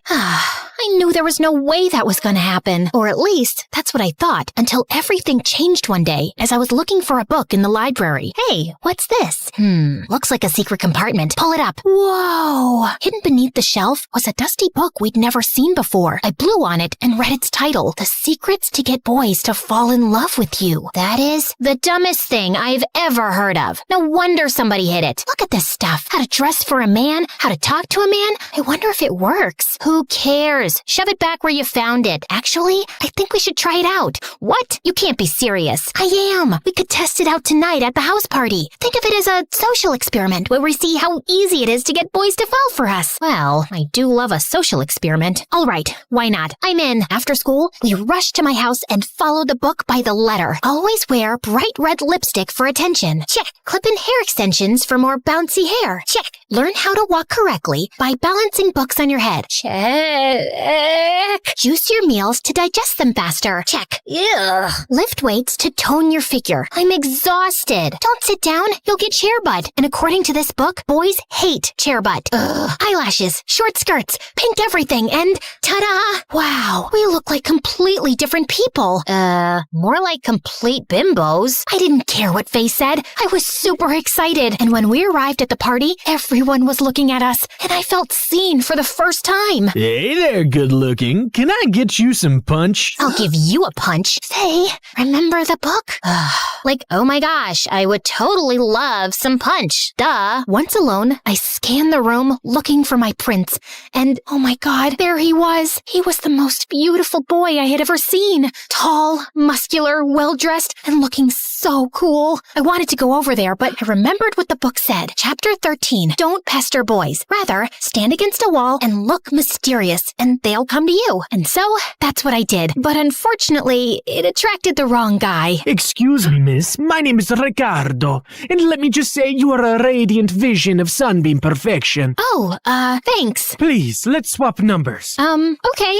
Now, watch my superb dance moves. This weird dude distracted me with the most bizarre dance in the world. And when I looked over, my prince was gone. And then Faye came up to me. We have to go. Wait, I need to find someone first. Hey, that's the girl that dumped the guacamole bowl on my head. Like I said, we have to go. Now. We ran away as fast as we could, but I turned just in time to see Ricardo blowing kisses after me. Ugh. But hey, at least we knew the book worked. The next day, I woke up to 100 messages from Ricardo. Some of them were sweet, but others were a little creepy. Like when he sent selfies of himself with roses in his teeth, or pictures of sketches he'd made of me. And there were a lot of them. Of course, I was just gonna ignore him. I was still hung up on finding the dream boat from the party, and I decided something else that weekend. I liked my new look and how other people looked at me. But on Monday at school, Faye didn't see it the same way. Excuse me, Miss Barbie, why are you still bimbo-fied? I think I want to try this out for a while. It makes me feel different, except it makes you look just like every other bimbo here. Can you stop calling me that, please? You know, I think we didn't fully commit to our social experiment, so let's read a few more chapters and then go to the arcade tonight. Why would we do that? Just then, as I opened my locker, an avalanche of teddies and gifts and love letters poured to the floor.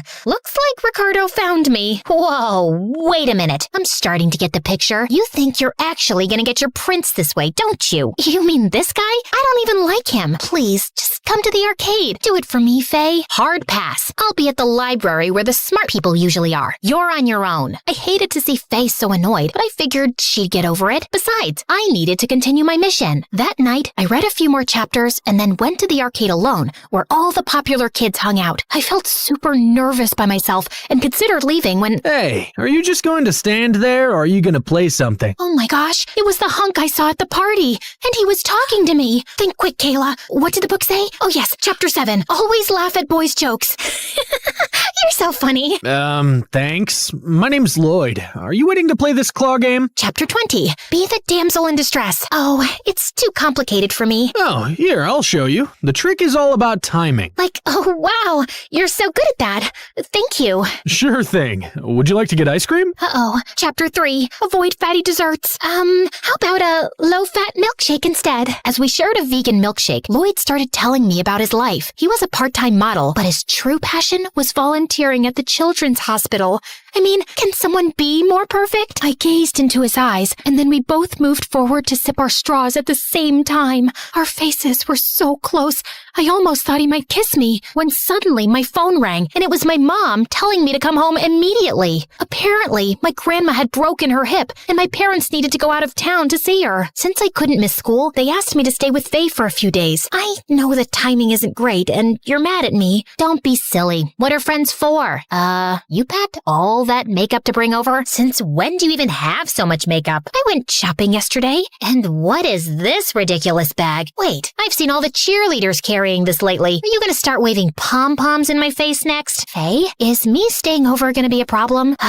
No, of course not. Fine, I won't say anything. Although, the amount of money you spent on that makeup could run a soup kitchen for a year. Okay, I'm done now. But she really wasn't. She stared at me disapprovingly every day as we headed out for school. She huffed away angrily whenever any of the popular girls gave me compliments or invited me to sit with them at recess. And she gave me the silent treatment as I headed out for the arcade in the evenings. I'd met up with Lloyd there a couple more times, and I thought it was going well. Just as we were sharing another milkshake, we almost came close to kissing again, when suddenly, "Hey, bestie, I thought I'd find you here. Ooh, aren't you gonna introduce me to this hunky monkey?" What? Faye was here?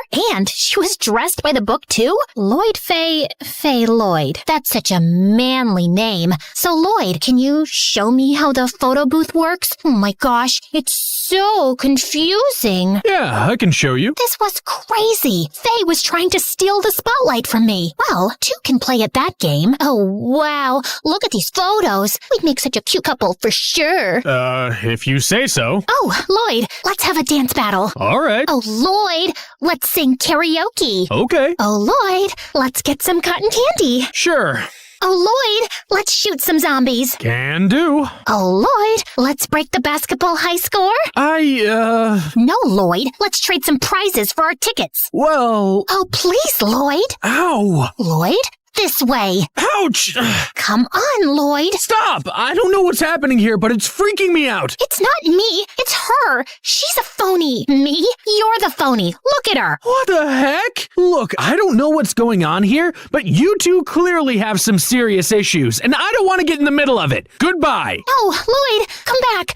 I can explain. Wait, Kayla, don't be a fool. Suddenly, I heard a loud crack and turned to see Faye tumble to the floor. Ow, these dumb heels. Faye, are you okay? I think I broke my ankle. Call an ambulance. As we waited for the ambulance, Faye turned to me angrily. This is all your fault. Me? You're the one who thinks all boys are trash, but then you just show up here to hit on Lloyd and ruin my chances with him? What's wrong with you? I don't want Lloyd. I was just trying to show you the mirror by acting like you. You look pathetic. Trying to be someone you're not just to make some stranger like you? I thought we were the cool, smart ones who don't care about what's on the outside. If you don't care about that, why does it bother you how I choose to dress or what I put on my face? You know what? You're just so used to bossing me around, you're pissed off I'm doing something on my own that you don't agree with. Fine, be a wannabe bimbo. We can't be friends then. Thanks for letting me know that our friendship is conditional on me always listening to you. The ambulance arrived and took Faye away. I didn't want to go to her place right away, so I went to my own house to cry it out. But to my shock, I found my room was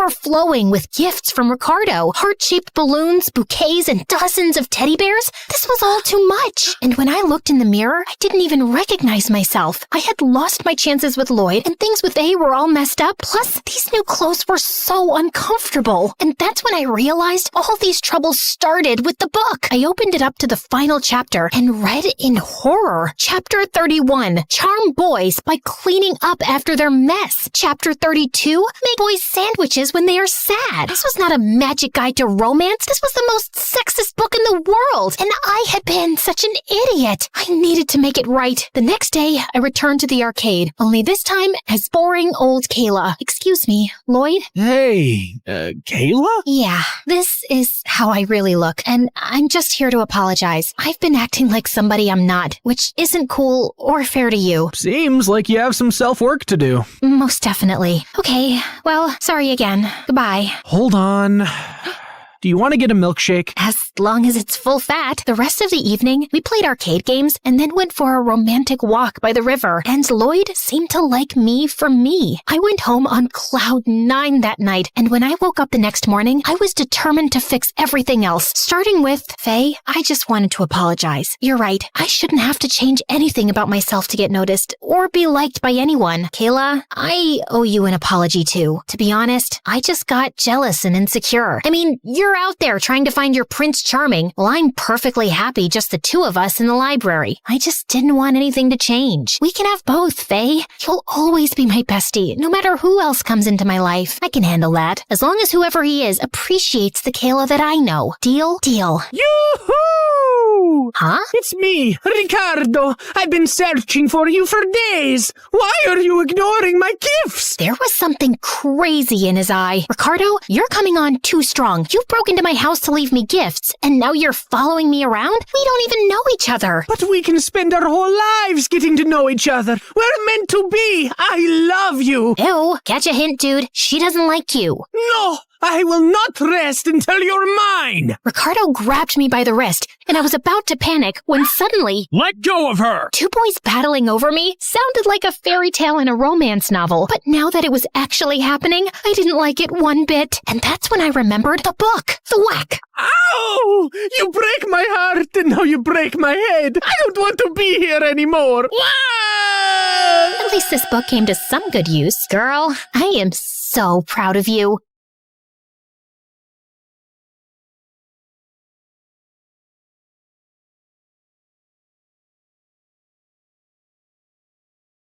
Hi, my name's Lucy, and I really don't like to be the center of attention. Until I decided to make myself the center of the whole world's attention, and now my life is totally destroyed. As far back as I can remember, I've loved taking photos, the hidden stories they tell, the raw honesty in a single frame, and, most importantly, it keeps me behind the lens and never in front of it. Achoo! Now, I know what you're thinking. Fancy rich girl gets a fancy camera and can coast through life while spending her time taking photos of fancy things. But that's not really the case. Sure, my dad is one of the wealthiest people in town, but you'd never know it from the way he treats me. He's never bought me any branded clothes, never spoiled me at a 5-star restaurant. He's never even given me a birthday present, come to think of it. He'd rather use his money on his fat cat clients so they can keep making each other richer and richer. In fact, he didn't even buy me this camera. That was a gift from my best friend Taylor's mom, Miss Margolis. Wow, thanks, Miss Margolis. Are you kidding? Thank you for coloring our lives with such wonderful photography. And please, call me Regina. Miss Margolis, Regina, was like the mother I never had. My mom left us when I was 4. I don't remember much, but I know for sure that that's when my dad's heart started freezing over, until the man I once knew had become a full-grown yeti with a glacier for a chest. When are you gonna stop with this photography nonsense? How are you gonna ever make any money with that stupid stuff? Needless to say, I spent all my time at Taylor and Regina's. It didn't bother me that they could only afford an air mattress to sleep on, or that we ate microwavable meals every night. It was the one place that felt like home. And then, when I was in the 10th grade, everything changed. Regina got sick, couldn't work anymore, and could barely keep up with household expenses, let alone afford the surgery that would make her healthy again. I tried asking my dad for help, but that went as well as you'd expect it to go. What am I, a walking ATM? You need money, you earn it. Just like I had to. I began to feel guilty that I'd been practically living there without contributing so much as a single dime. I even offered to sell my camera. Absolutely not. You don't owe us anything, Lucy. You've already given me plenty by spending all these years with us. I didn't know what to do. But just when all hope seemed lost, Taylor found an advertisement from the billion-dollar brand Floriful saying they were looking for photography submissions for their Be Real campaign. The chosen winner would win a huge cash prize. I knew it was a long shot, but being real is kinda my thing. If you ever want to see the realness of how messy life is behind the glitz and glamour, my dad is a masterclass in how not to live your life. I walked around for hours combing the town, capturing life in its rawest form. Candid smiles of couples in love, faded graffiti on old brick walls, anything that told a real story. Then I submitted them to Floriful, and after 3 agonizing days of waiting, my heart exploded with excitement. I won! Or at least, I must have won. Those were my photos, front and center on Floriful's website homepage. But why hadn't I been notified? As I clicked on the article and looked closer, what I saw nearly crushed me to pieces. Someone else had taken credit for my work. I'm so humbled to know that my vision, my passion, my soul touched Floriful so deeply they just had to pick me and didn't just settle for something amateurish. As I looked deeper, I found out that Fiona was the niece of Floriful's CEO. What a scam! I couldn't bear to tell Regina the news. I went to school the next day, hopelessly depressed. That's when I saw Eli walking in my direction. Now, normally, we would do our typical routine.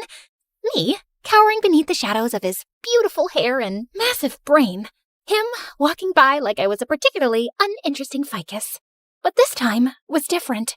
This time, he was walking straight towards me. Hey, you're Lucy, right?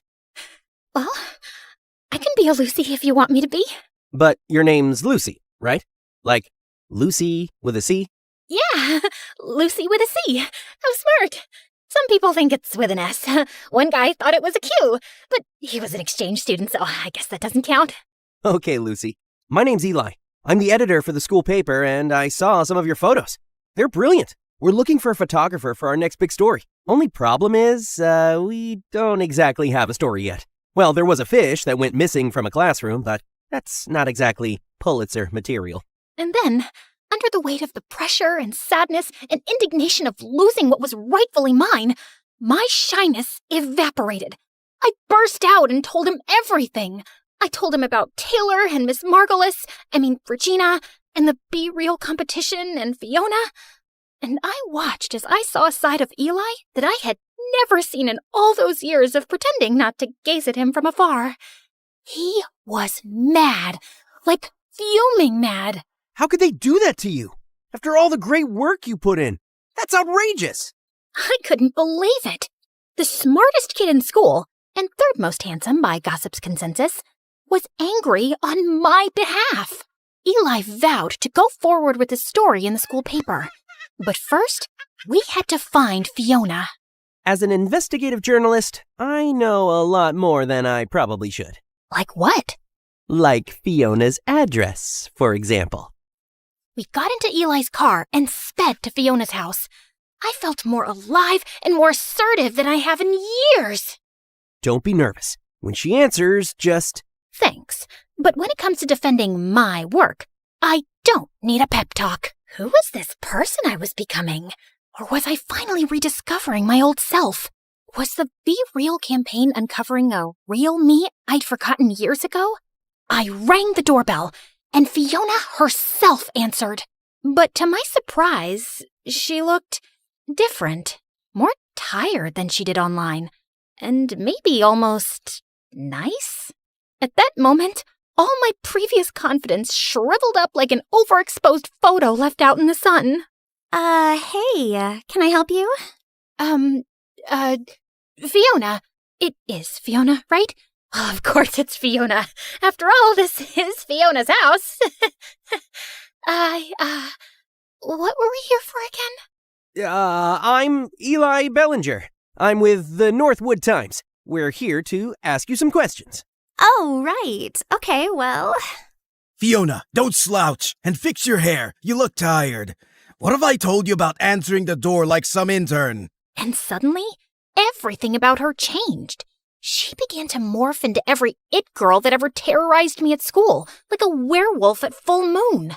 I don't have time for this. But Eli, here's my number. Call me if you want to interview someone who doesn't need a pep talk to ring a doorbell.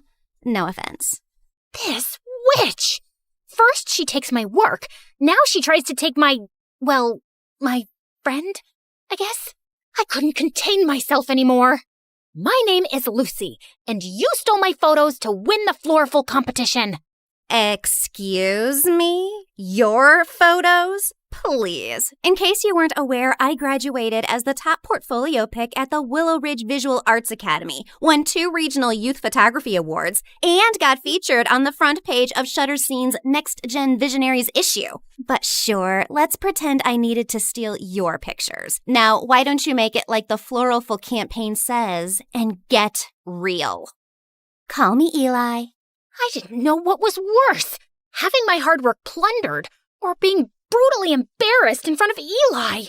The drive home started off silent, but just as I was wondering what could possibly be going through Eli's mind, he said the perfect thing. We should get pizza. He took me to my favorite pizza joint, the same spot I would go to with Regina and Taylor every Tuesday. And as we started having our first real conversation, I realized we actually had a lot in common. All these years, I had been avoiding him out of fear, when in reality, he was one of the easiest people to talk to. He also had problems with his father, who got scammed by a rich con man when Eli was little. Now his dad only showed up to his house every couple of years to ask his mom for money. 2 broken homes, and a basket of garlic knots holding us together. That's why I can't stand people like Fiona.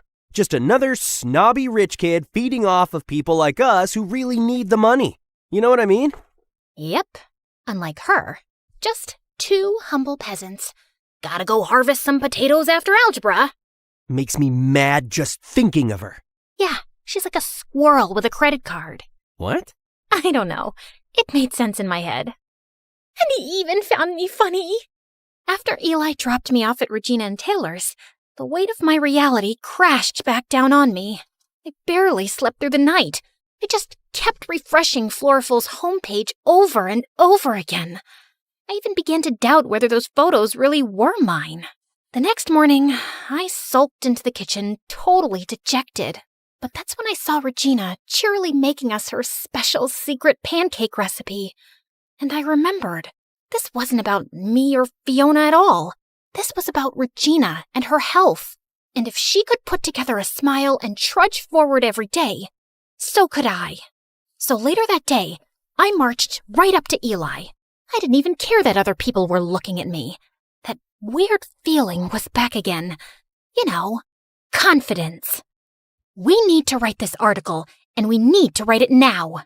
Now that's the girl who took those photos. We spent the entire day secretly messaging each other bits and pieces of the article back and forth while pretending to pay attention in class. I scribbled a note to Eli as fast as I could. We need a stronger ending. Fiona's gonna wriggle out if we're too polite. Eli read it, and then, like the true nerd he is, pulled out a pen. First, he actually corrected my grammar. Then, just for extra spice, he scribbled a note above the word polite. Polite? Weak sauce. We're going full spicy. I blinked at it. This boy had literally proofread my panic scribble in the middle of algebra. And he was proud of it, too. I bit my lip to keep from laughing, grabbed my pen, and drew the dumbest, soggiest-looking noodle you've ever seen, right next to his weak sauce edit. The teacher noticed the note passing. Lucy, is there something you'd like to share with the class? Just gratitude, Mr. Barnes, for algebra. Eli barely held back a snort. The teacher gave us the side-eye, but moved on. Sure, it was just the school newspaper, but Eli was good. Some of his articles had gone viral in the past. He even served as a TV correspondent once on the news. Later that week, I found Dad in his office, buried in spreadsheets as usual. Hey, Dad, do you have a minute? I have 30 seconds. I got a meeting. I hesitated, then held out one of my photos. The one Regina said looked like hope. Maybe, just maybe, my photographs could help sway him. I thought this one turned out well. He gave it a glance for maybe a second. Still wasting time with that camera, I see. It's not a waste. I actually won. Well, I almost won this contest, but... You want to play artist? Fine, but don't come crying when the real world eats you alive. I swallowed hard. But Regina's really sick, and I was wondering if maybe... Still not my problem. But she's practically family. All heart, no sense. Just like your mother. The doorbell rang for my dad's meeting, and at first I was relieved to get out of this conversation, until I saw who it was. You must be Eli. OMG, is that Eli? You're a lot younger than I expected. Let's just get this over with. My dad went into the conservatory, and just as I tried to hide behind one of the statues in our foyer... Lucy? Eli! Hey! What are you doing here? What are you doing here? I work here. May I take your jacket, by the way? Oh, man. You have to work for this guy? I'm sorry to hear that. But don't worry. I'm about to write the most scathing expose on him. I forced a laugh and led him to the conservatory, my heart pounding so hard I thought it might echo off the marble. Would you like a refreshment before your meeting, sir? Sure. Orange juice? I darted toward the kitchen, which I'm usually not even allowed to go into, and grabbed a tray of orange juice, much to the horror of our housekeepers. I balanced the tray for dear life, and just as I arrived in the conservatory, the housekeeper burst through the door. Ma'am, please don't. Your dad would kill me if he saw you doing this. My dad, the cook? Why would he care? She looked at me like I'd lost my mind. And then I did exactly what I was trying so hard not to do. I tripped and spilled the juice all over my dad's favorite antique rug. To my dad, this was a nightmare. To Eli, it was a bright, sticky confession. I'm a journalist, Lucy. I know a lie when I see one. I couldn't say anything. I just stood there, frozen, orange juice pooling at my feet. The next day just so happened to be the day our article about Floraful was supposed to come out. I checked the school newspaper, but the front page was just a dumb story about our school mascot's favorite rock and roll bands. In fact, the whole entire paper and its corresponding website didn't have a single story from Eli anywhere, which almost never happens. I looked for him all over the place, but he was nowhere to be found. That night at Taylor and Regina's, I felt both embarrassed and abandoned. And just when I thought things couldn't get worse, I received an email with a subject that said, "One more photo to add," from a sender that made my stomach drop to the floor. Fiona. I clicked on it, and there, enlarged on my computer screen, was a horrifying picture of Fiona and Eli? And she had her arm around him? I couldn't make up my mind about whether to throw up on the screen or smash my computer to pieces. But instead, I sprung from my chair and marched all the way down to Eli's front door. No more Miss Shy Girl! I got there just as he arrived in his rickety old car. Care to explain where you were? I had an interview. An interview. Then what's this? So what? I can't interview someone anymore? She apologized for the way she acted. She said she gets defensive when it comes to her work and explained she was out of line. Her work? Eli, she's lying. And what about you? Do you really need this contest money after all? Look, I'm sorry I lied about my dad, but you don't understand. Save it, Lucy. I just don't know what to believe anymore. You're just another spoiled rich kid, too. Wow. You know what? I'm gonna go storm off home. And you know why? Because I don't have my dad's car to drive off in, or my dad's money to call a cab home, or my dad's love to come pick me up. But yeah, I'm real spoiled. For the next couple of weeks, I redirected my efforts. I'd spent so much energy fighting Fiona that I'd forgotten how great it was to spend quality time with Taylor and Regina. We settled back into our routines. And truth be told, I settled back into my shyness. Being behind the scenes started to feel comfortable again. But I could tell Regina was still in pain, and she really needed surgery. Even worse, Floraful had the nerve to advertise an upcoming Q&A with the special winner of their Be Real campaign. Not me. Fiona. A couple of days later, I found a note stuffed in my locker. Meet me behind the library. Yeah, no thanks. I threw it straight in the trash. The next day, there was another one. Please, it's important. Trash. Third day. I'm sorry, at least hear me out. Trash. Hey, I was perfectly happy never speaking to him again. Mostly. A few days later, I was just minding my own business, walking home, backpack slung over one shoulder, dreaming about microwavable mac and cheese. When suddenly, a bag slipped over my head. I knew high school would kill me! Then someone shoved me into a car. 20 minutes later, they plopped me onto a chair. I thrashed around like a feral raccoon until the bag was finally lifted. And standing there, looking way too proud of himself, was Eli. Relax. It's just me. You kidnapped me? You left me no choice. I glared at him, panting like a cornered cat. And then he pulled out his secret weapon. A sad, crumpled bag of garlic knots. Truce? I stared at the bag, then at him, then back at the bag. Some battles aren't worth fighting.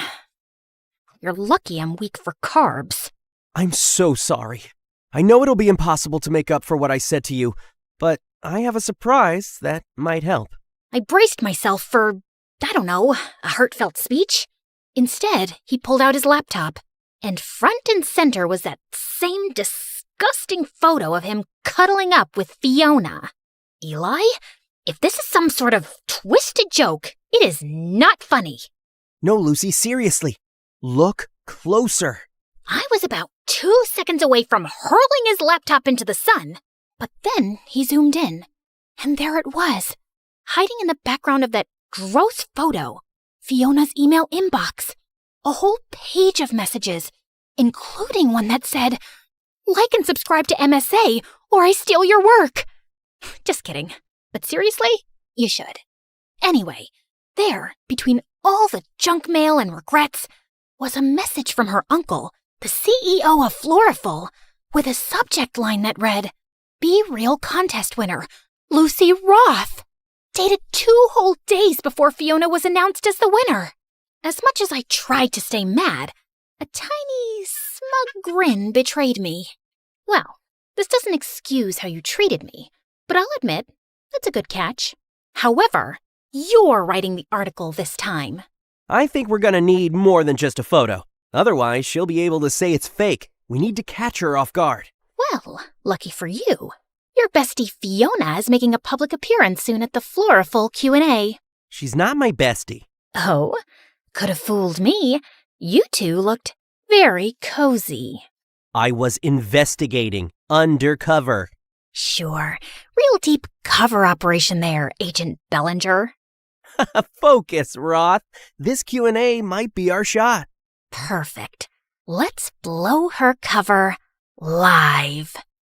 Eli used his journalism connections to get 2 press passes to the event, which was being held at the fanciest hotel in town. Seeing as how this is your plan and your work, I think it's best if you do the talking. What? Me? But there's so many people here, and so many cameras. I'm more of a behind-the-lens kind of girl. That's all in your head. You got this. I believe in you. But as the event started, and Fiona started lying her face off on the stage, it became harder and harder to stop myself from bursting. And for this next photo, I really wanted to capture the feeling of solitude, of inner peace. People were eating up her fake work like it was the second coming of Picasso. I had enough. I shot my hand up so fast and nearly dislocated my shoulder. I have a question. The whole crowd turned. Fiona spotted me, and for a half a second, she flinched. Then she slapped on that fake smile of hers. Oh, sure. You there with the confidence. You talk a lot about solitude, but honestly, your photos just look lonely, not real. You ever think maybe it's because real friends can spot a faker from a mile away? I guess friendship's not really your thing. Oh, please. I have loads of friends. In fact, some of us are practically family. Right, Eli? I stood up fully, striding toward the front, feeling a fire I hadn't felt in, well, maybe ever. The rest? All mine.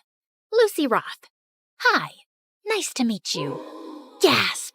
Somewhere, someone actually dropped a wine glass.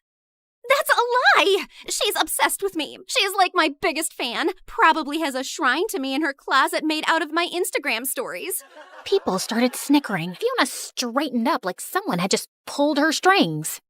You know what? Maybe I did inspire her. Maybe if she spent more time working on her talent instead of obsessing over me, she wouldn't be crying in public like a little crybaby. And without missing a beat, I turned to Eli. Was that an inspirational quote? Should I embroider that on a pillow? The crowd cracked up. Fiona's face went purple, like an eggplant wearing mascara. And then it happened. Eli gave the secret nod.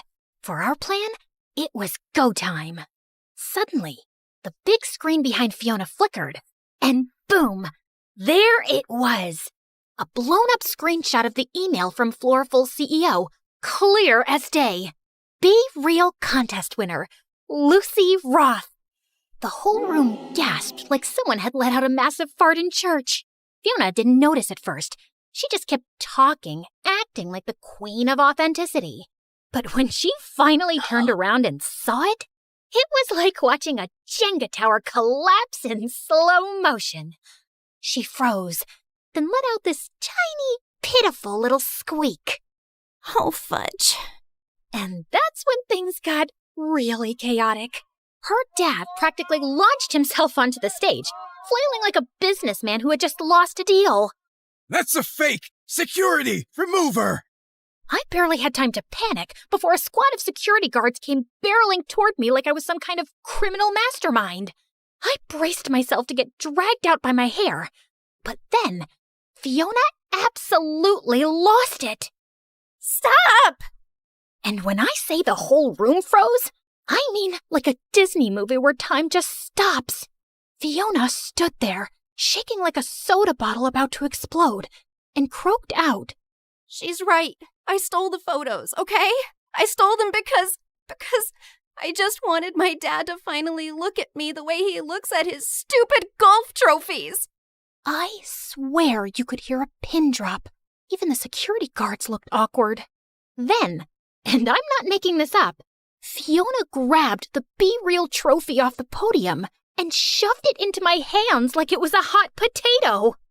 You're more real than I'll ever be. And then she ran off stage, sobbing into her overpriced designer scarf, with her dad stumbling behind her, yelling something about lawsuits and PR disasters. Meanwhile, I just stood there, on stage, holding the trophy. And for once, I didn't feel like hiding behind a lens. I stood tall. Cameras flashed. People clapped. And somehow, in the middle of all that chaos, I finally felt seen. By the next day, the story wasn't just in our school newspaper. It was everywhere. Suddenly, I wasn't the girl behind the lens anymore. Floriful's CEO scrambled to fix the mess, even doubling the cash prize. It was enough to pay for Regina's surgery, and maybe open a few new doors for me too. I got a scholarship to the Bernbart Journalism Institute. I was thinking you could, maybe you could apply too? Because, every writer needs a good photographer, right? When I got home, the last thing I expected to see was the school newspaper framed on my dad's desk, next to a cup of cold coffee and a spreadsheet, like it had always belonged there. That one, that's your photo, right? Yeah. He nodded, like he didn't trust his own voice.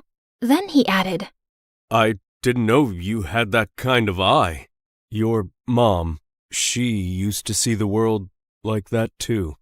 He didn't say, I'm sorry. He didn't say, I'm proud. But he left the frame right there. And that was enough. For now. I'm not sure how you noticed all that. I don't know, Dad. I guess it's just called being real.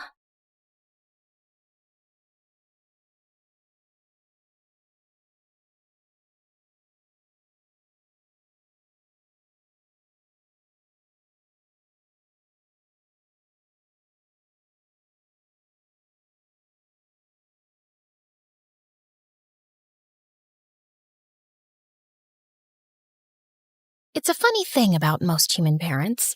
All over the world, they treat their babies like unique, extraordinary miracles. Every spit bubble and burp is celebrated. Every crooked step is recorded like it's worthy of Olympic gold. Not my mom, though. She never kept records or celebrated milestones. My dad had left before I was born, so she was too busy keeping a roof over our heads to even notice me much. Also, by the time I turned 4 and still hadn't said a word, I think she'd quietly accepted that her kid might grow up to be deeply ordinary, which is why she probably never took me to a doctor. While she worked as a maid at rich people's houses, she left me all day with our neighbor, Mrs. Sharma. That son of an owl stole all my jewelry and invested it in a food truck that sells boiled peanuts. Who even eats wet nuts?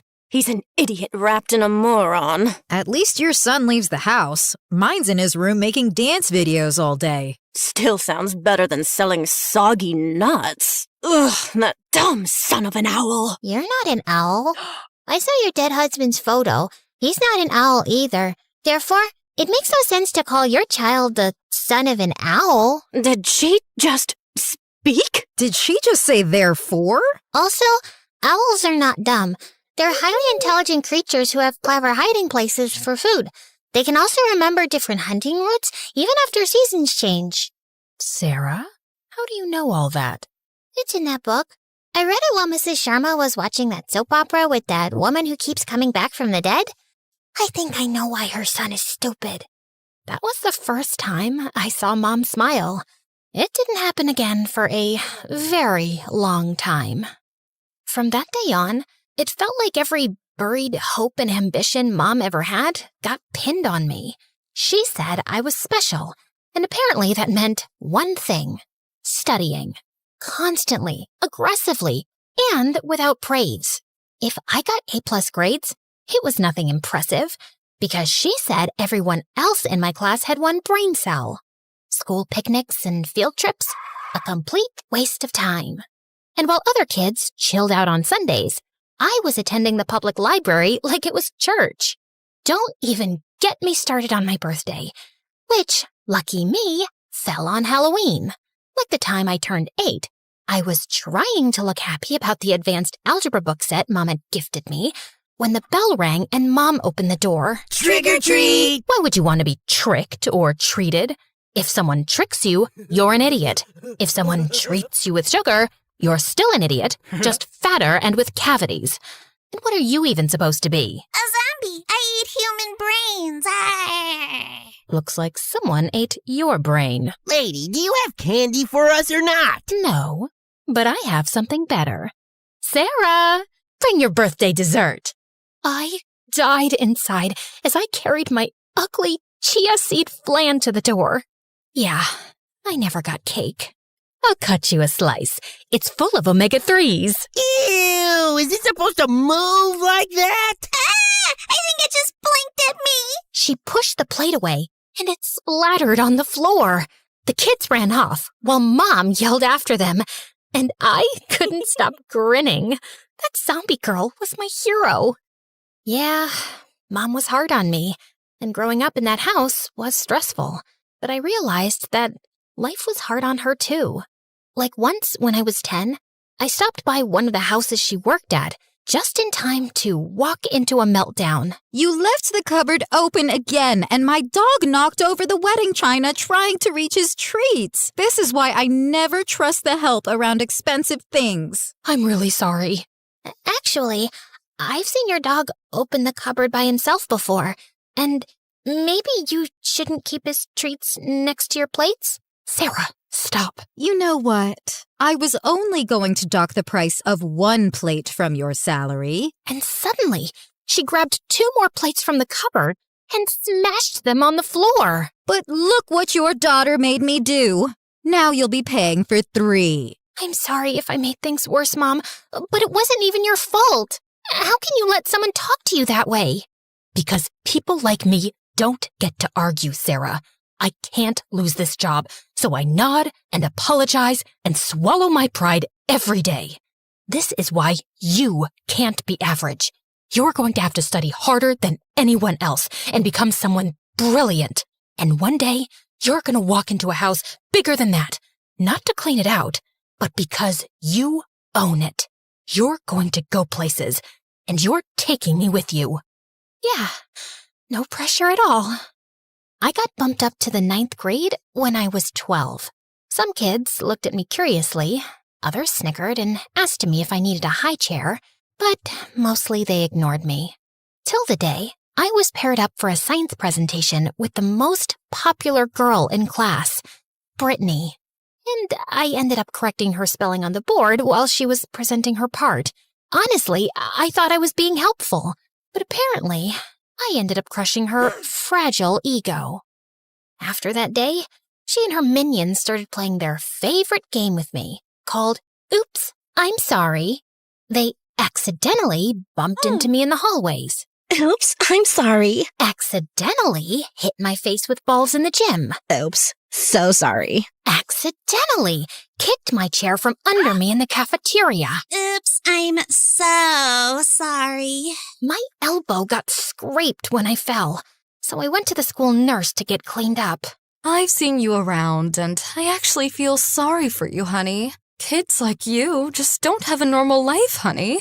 I know a few who got bumped up a couple of grades, and they all ended up with mental illnesses. Turn a little this way, honey. Just then, Brittany burst into the room with some white stuff all over her hair. Nurse, save me! Save my gorgeous hair! A freak put gum in it! And then she appeared. A girl I'd always seen sitting at the back of our class. Don't help her, nurse. She's always bullying that one kid, and someone had to do something about it. As Brittany screamed hysterically, the nurse led her to another room and told her to wait, then returned to me. See, this is what I mean, honey. You should just go back to your old school with kids your age, or you'll end up a criminal most likely. Are you bullying her too, nurse? Are you telling her she doesn't belong here? You know, I have a lot more gum, and I'm not afraid to use it on you too. It took some yelling from the nurse and some convincing from me to make Juno back down. And that was the day I made my first real friend. We started hanging out every day during recess, and then after school too. I knew Mom wouldn't approve of this friendship, but she wasn't home till late in the evening, so she didn't have to know. I tried to teach Juno important things, like studying, time management, basic grammar, and she was always trying to teach me life lessons. Oh, how could I forget the World War II quizzes today? How could I? Oh my God, I can't breathe. I'm gonna fail. I can't fail. Breathe, little nerd. You'll be just fine. Even Einstein failed a quiz one time. Try to get a life. Try to be cool. It's not life and death. It's just high school. And she was always trying to make me stand up for myself. Like the time she told me to meet her in the schoolyard after hours. We are gathered here today so you can learn to grow a spine and stop being a soggy breadstick. Ouch. You don't have to be so harsh. Okay, sweetie, we are gathered here today so you can learn to grow a spine and stop being a soggy breadstick. Now picture I'm Brittany. What do you really want to say to her? Brittany? I think you're kinda mean. Ew, are you trying to write her a love letter? Please stop kicking my chair. Are you clenching your butt? Unclench immediately and let out the rage. You shouldn't have poured soda in my backpack, you witch. Yes, give me more of that. Tell me something you hate and have never said out loud. I hate Jessie Flan, Mom. It looks like it was made from alien boogers. Just smile at me sometimes and get me a freaking chocolate cake, woman! Oh no, I'm sorry. Your mom. What? Oh my God, your face. I hate you! I didn't know how fast everything would change, but for a little while, I just got to be a kid with a best friend, and it was glorious. One evening when I got home, I was surprised to find Mom there earlier than usual. Your mock SAT scores came today. Quite pathetic for a genius. I didn't have much time to prep, but I'll study harder for the next try. Oh, I'm sure you will. Now that your little adventures with that girl are over, you think I don't know where you go after school? Clearly, she's distracting you. She's not a bad influence, Mom. She's the only reason I don't feel like I'm suffocating all the time. Oh, poor you. Suffocating in a house you live in for free, with everything handed to you. And all you have to do is study. But no, you've got other priorities, like hanging out with some loser. You don't even know her. She's kind and brave and funny. I know her family. They're poor and cheap. And what are we, Mom? Royalty? Juno's my best friend, and I don't care if you don't approve. I felt shocked at myself as Mom looked at me. She got up and left the room. The whole weekend, she gave me the silent treatment, and the guilt started eating me up. Maybe I had been slacking lately. She worked without a break so I could focus on studying. I couldn't screw up. Hey, baby genius. Why have you been ignoring my texts all weekend? We have to try this new ice cream place after school. I can't.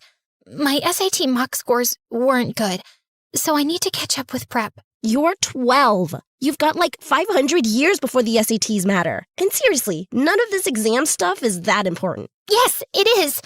It's important to me because I don't want to be a nobody stuck here for the rest of my life. You mean, like me? Well, you do treat everything like it's a joke. Not all of us can do that. Some of us have real goals and people counting on us. Right. And some of us are just clowns with no future and zero expectations. Got it. Good luck catching up then. She avoided me for days after that, and I told myself I needed less distractions right now. And then one day, she didn't show up. Class, I have some difficult news. Juno was in an accident yesterday. She's in the hospital and is still unconscious. I'll share visiting details after the lesson. If she's brain dead, how would we tell the difference? I felt like I couldn't breathe. I ran out of the classroom, out of the school, tears blurring my vision. Juno had to be okay. She just had to be. So I could tell her I was so sorry. I stayed by her side for days. I couldn't focus on school or mock exams. I couldn't even really care about what Mom thought.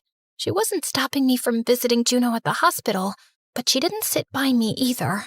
A few days later, I was getting a candy bar from the hospital vending machine when I spotted Mrs. Sharma and Mom talking down the hallway. How's Juno doing now? Still the same. And Sarah hasn't gone to school in 2 weeks. It's not like Juno is missing much either way, but my child is. And who knows how long that girl will be a vegetable anyway. Just then, Juno's mother appeared around the corner, looking furious. If this is how you talk about my daughter, I don't want you here. And take your precious child with you. Our family's going through a lot already. We don't need you to make it worse. No, wait, I'm so sorry. But her mom just walked into Juno's room, slamming the door shut in my face. Mom reached for my arm, but I jerked it away and ran off in tears. And that was the last time I saw Juno. I found out a few days later that her family moved her to a facility in another town for better treatment, but no one told me where exactly or how to get in touch. Something broke between me and Mom after that. Not that she was ever great at emotions, but when I needed her the most, she offered me no comfort or apology. She gave me nothing. And because of her, I treated the one person who cared like she didn't matter. And I never even got to say goodbye. After that, I turned exactly into what Mom wanted. An overachieving, emotionless machine. I studied through birthdays, holidays, and mental breakdowns. I skipped meals, skipped grades, and skipped childhood entirely. By 15, I had a high school diploma and a full-ride scholarship to a great university in the city. So, Mom and I packed our bags and left. Then in my second semester, I pitched the idea of a fashion app for a class project. So, you upload photos of your clothes, and Stash Tag scans, tags, and sorts everything. Then it builds outfit combinations, finds discounts on matching items, and even connects you to a resale platform for stuff you don't use anymore. Basically, it's your closet, but smarter. My professor loved it and said he knew people who'd be very interested.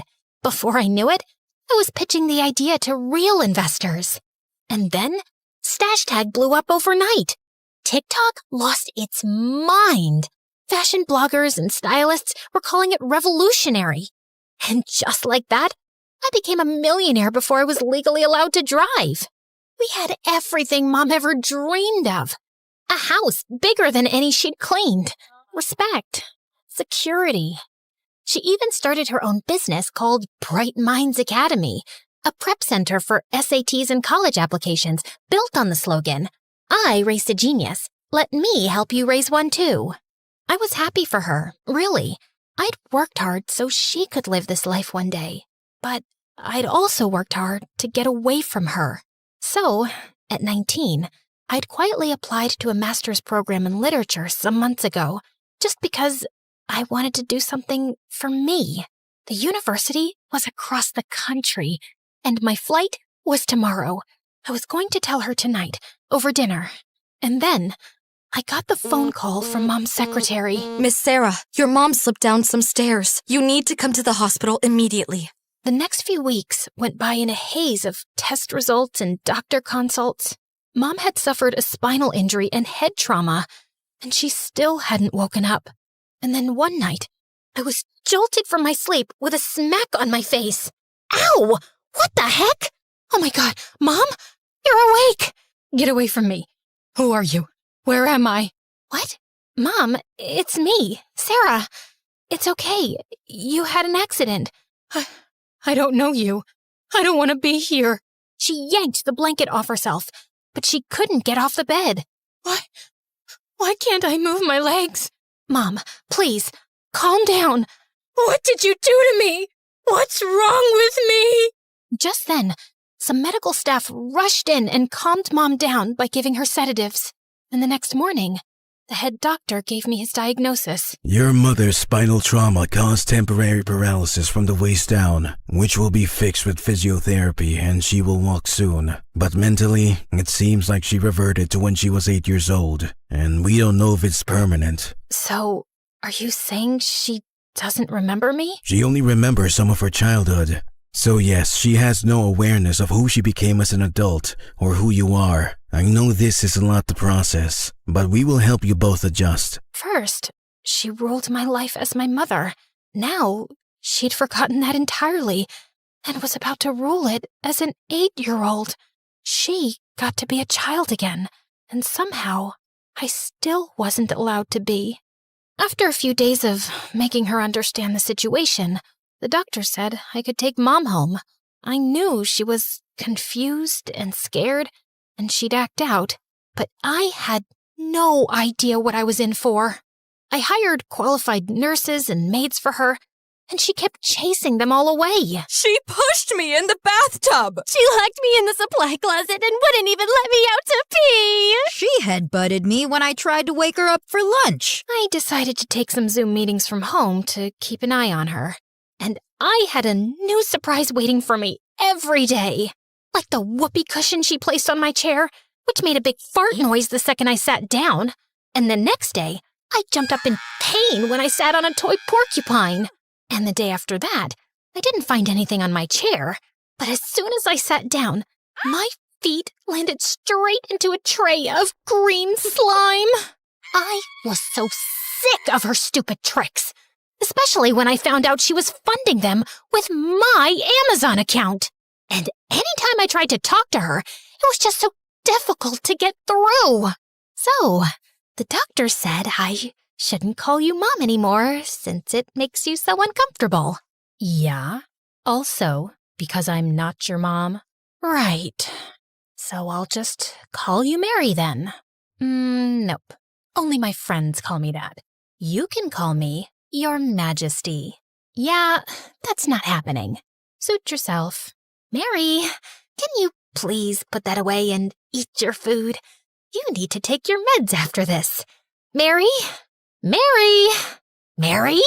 Your Majesty? Yes, servant. Please finish your food.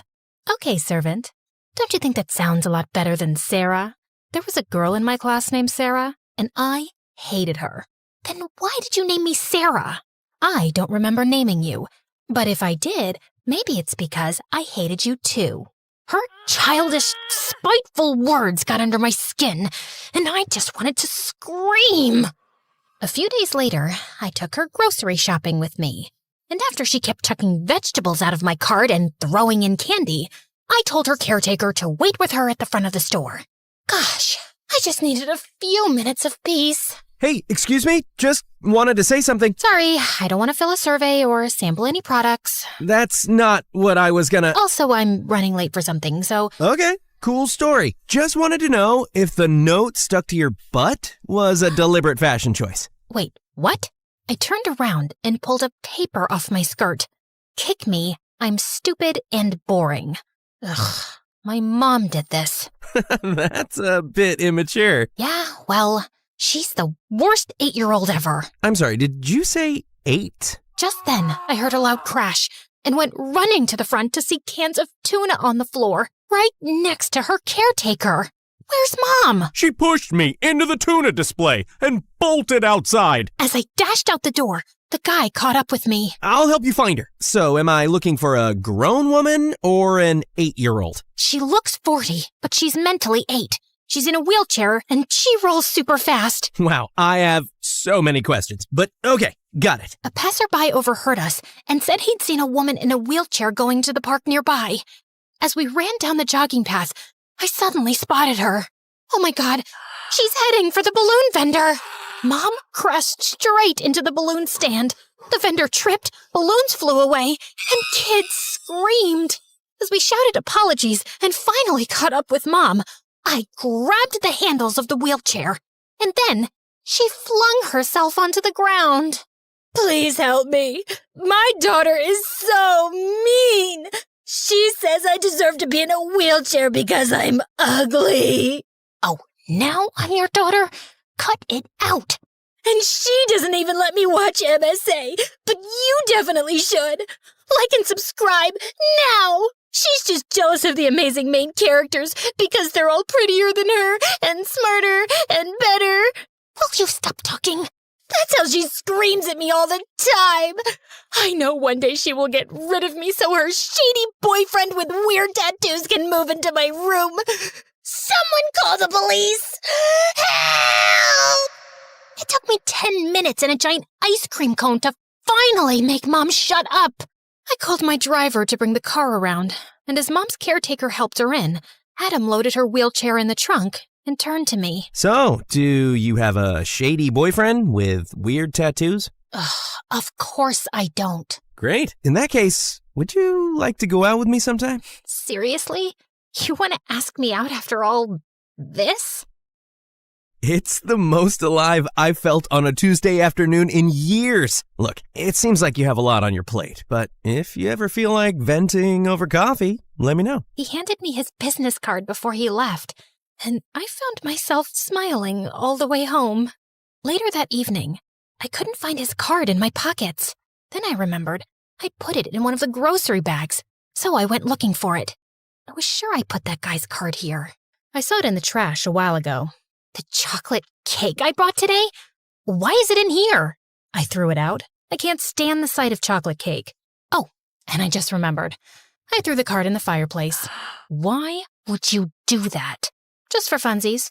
That's it. I'm done being nice to you. You are not helpless. You know exactly what you're doing. You think you can live under my roof, eat my food, disrespect me all the time, and I'll just keep taking it? No! And since you have nowhere else to go, you will respect me, and you will follow my rules, or there will be consequences. I knew I shouldn't have snapped, but for once, she looked at me and didn't see someone she could push around. In the next few weeks, I told myself it was just tough love, that I was hard on her for her own good, like telling her not to waste her brain on useless things. Are you 6? Or too slow to handle a book without pictures? I like this stuff. A guy with laser eyes just blew up a soda machine. Yeah? Well, I like the idea of you not staying dumb forever. I snatched the comic and replaced it with a math textbook. Start with the first chapter. I'll be quizzing you. And of course, it was my job to make sure she had a good diet as well as discipline. No sugar after 8 p.m. You've got the brain of an 8-year-old. Not the metabolism. And I didn't need to praise her for every small thing, right? Even if it was her starting to walk. See that? I'm getting better every day. Congrats. Did you want a trophy for something as basic as walking? No, just showing you I'm almost ready to run. Great. Maybe you can start off by running to a job interview. You think I can't survive without you? Please, I know you can't. But I knew I was becoming my mother, and I didn't know how to stop, or if I even wanted to. A couple of days later, I had to go into the office, and just as I got out of the car, I was surrounded by yelling reporters and flashing cameras. Sarah, is it true your mother ran a scam through her SAT prep academy? Did she bribe colleges to admit rich kids? Were you involved? What on earth were they talking about? I managed to escape and get into the office, And I was shell-shocked when I checked the news on TV. Allegations have surfaced against the Bright Minds Academy, accusing CEO Mary Smith and other board members of securing Ivy League seats for wealthy students by leaking SAT answers, faking achievements, and bribing university officials. And what about her genius daughter who launched StashTag? Are all her academic records false too? Who knows if she even built the app herself? There were people talking about me all over social media.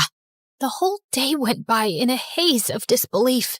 How could my mom's name be at the top of a scheme that helped rich parents rig the system so their kids could skip the hard work? I finally asked my secretary to release a press statement that my mother was mentally unwell after her accident and unable to give a response. Then, I slipped out from the back entrance to avoid reporters and made it home. I stood at the door, my hands trembling on the doorknob. Then, I took a deep breath and walked in. I found Mom in the living room, watching a news channel, which she immediately switched off when she spotted me. I saw the news. I swear, I didn't do anything bad. Yes, you did. But I don't remember doing anything bad. That's the whole point. You don't remember anything. I did everything you wanted. I gave up my childhood. I worked so hard to be extraordinary. And then you just went and ruined it all. Now everyone thinks I cheated too, that I'm a fraud. And you just get to forget everything so easily. How could you do this to me, Mom? I'm sorry. I promise. I'll listen to you from now on. I just don't know what I did that was so wrong. Am I a bad person? Will I go to jail? As I looked up at her scared face, I realized that I was being so unfair. The person I wanted to scream at, to demand answers from, to hate. She wasn't here anymore. And I just had to be better than her. No, you didn't do anything bad. It's just a misunderstanding. I'll take care of everything. I promise. I shared Mom's medical records publicly, and she was exempted from the trial. But her academy was dissolved, and the other board members got 2-year prison sentences. Meanwhile, I was stuck in meeting after meeting, trying to convince journalists and investors that I had nothing to do with the scandal. One evening, I walked into the office parking lot and noticed the lights were mostly out. Just as I got close to my car, I spotted a shadowy figure leaning against it, holding something long in his hand. Without another thought, I turned and bolted, and I heard him follow me. Hey, wait a minute! I reached into my bag, turned around, and pepper sprayed the man in the face. He stumbled and fell to the ground. And just then, the lights came back on. Ow, my eyes! Oh, my eyes! Oh my God, Adam? Why were you lurking in the dark like that? It wasn't dark when I got here. I thought you had a weapon. Now I see it's just a baguette. Did you get it for me? No, I bought it for my breakfast. Can you focus on maybe helping me? I pulled out my water bottle so he could wash his eyes. You never called, and I should have taken the hint, but no, I had to come and get maced in the face. My mom threw the card away, so I couldn't call you. I saw the news, and I reached out to your office many times, but your secretary never got back. I'm a PR specialist, and I wanted to offer my services if you need them, or just my support if you need that. I'm sure things have been pretty rough. Thank you. Let's talk over dinner. I hired Adam, and he started helping me clean up my image. On his suggestion, we got my university professor to do a public interview backing my claim that StashTag was my original idea for a class project. Slowly, the frenzy died, and people moved on to juicier gossip. Adam and I got close in the process, and with him around, things didn't feel like they were always about to fall apart. Mom had been good lately. She was treating me well and helping around the house, and one evening, she even surprised me with a small tea party, for which she'd ordered cakes online, a chocolate one for me, and vanilla for herself. So, what's your deal with chocolate cake? Why do you hate it? After my parents' accident, I had to live with my aunt, and I hated it there, so I acted out a lot. Auntie always said chocolate cake was only for special kids with good manners, which was never me. Every birthday, my cousins got this big chocolate cake with candles and frosting, and I never did. So I started saying I hated chocolate cake. Like, if I couldn't have it, I'd pretend I didn't want it. And then, I guess I started hating it for real. I felt a lump in my throat. She'd never given me details of her childhood before, and I'd never asked. How about you try it now and see how you feel? Mom stared at it uncertainly, then took a small bite. She seemed surprised by her own reaction, and blinked hard, like she was trying not to cry. It's really good. Yeah? How about you and I go to Paris and try the world's best chocolate cakes? I think we both deserve some fun. Maybe my mom didn't know how to love better, because no one had ever loved her right. Maybe the wrong things she'd done came from always being in survival mode and never feeling safe enough. And choosing to forgive her and being different from her, maybe that was the smartest thing I would ever do.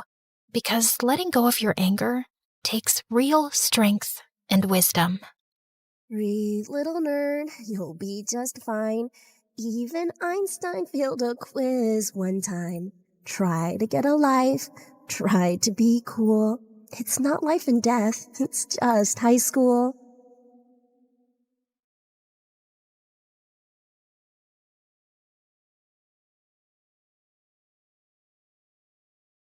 Hi, I'm Layla.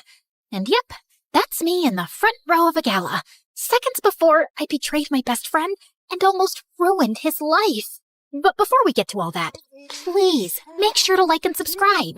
Ever since I was little, I've been a lot to handle. Or at least that's what I've been told. By my mom, Layla. By my dad. Layla! By, well, any adult really. But really, I'm just always trying to do the right thing.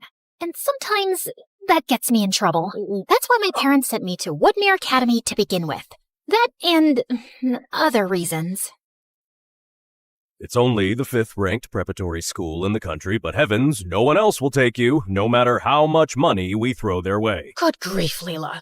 How will you replace your father as CEO of Idrizi Tech if you keep up with these morality plays? Woodmere was supposedly elite, but to me, it was just like every other rich kid cesspool my parents plopped me into, complete with snobby, entitled lookalikes who wore the same navy blazer and walked the halls like the world owed them a standing ovation just for showing up. You think you belong here? You're just a poor, worthless... Funny you think he doesn't belong here when your dad basically had to donate a wing to get your sorry butt in here. The scholarship kid ran, but Milo's ego didn't. You're gonna regret that! My family basically runs this school. I'm untouchable. Cool. But are you waterproof? Huh? I bent down and turned the knob on a nearby sprinkler, which aimed straight at Milo and sprayed water all over him. Some other kids watching us laughed. 15 minutes later, I found myself in a familiar place, the headmaster's office. Do you think drenching a student with irrigation equipment is leadership material, Miss Idrizi? I don't think threatening a kid with a lacrosse stick is exactly student of the month behavior either. That student of the month is my grandson. Of course he is. Which is why you're not just suspended. You're expelled. Wait, no, please. If I get expelled, my parents will actually disown me. You don't understand. I'm supposed to be the next CEO of Idrizi Tech. As the school doors slammed shut behind me, along with, my future, I did the only thing a girl with no options and rapidly shrinking inheritance could do. I walked home. Every step was basically a countdown to whatever fresh nightmare my parents had waiting for me. Mom? Dad?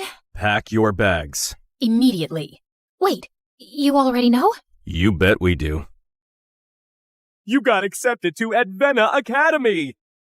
I am so sorry, Wait, what? It's the #1 school in the country. Looks like they changed their mind. Wow! So you're not mad about the sprinkler? The what? Nothing. When do we leave? Apparently, we were leaving that night. No time to overthink it, no time to sabotage it. Just a suitcase and a second chance that, let's face it, I totally deserved. And when we got there, my jaw almost dropped. Edvina made every other fancy school I'd ever been kicked out of look like a daycare run by raccoons.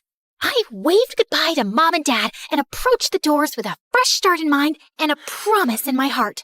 But as soon as I walked through the doors... Layla Idrissi to the headmaster's office immediately. Oh, what now? I hadn't so much as eye-rolled at anyone, and I was already in trouble? I braced myself as I entered the headmaster's office. But something felt different this time. For one, the headmaster was smiling. Ah, Miss Idrissi. Welcome to Edvina. I'm Headmaster Quinlan. Hi? Don't worry, you're not in trouble. Not yet, anyway. We brought you here for a very specific reason.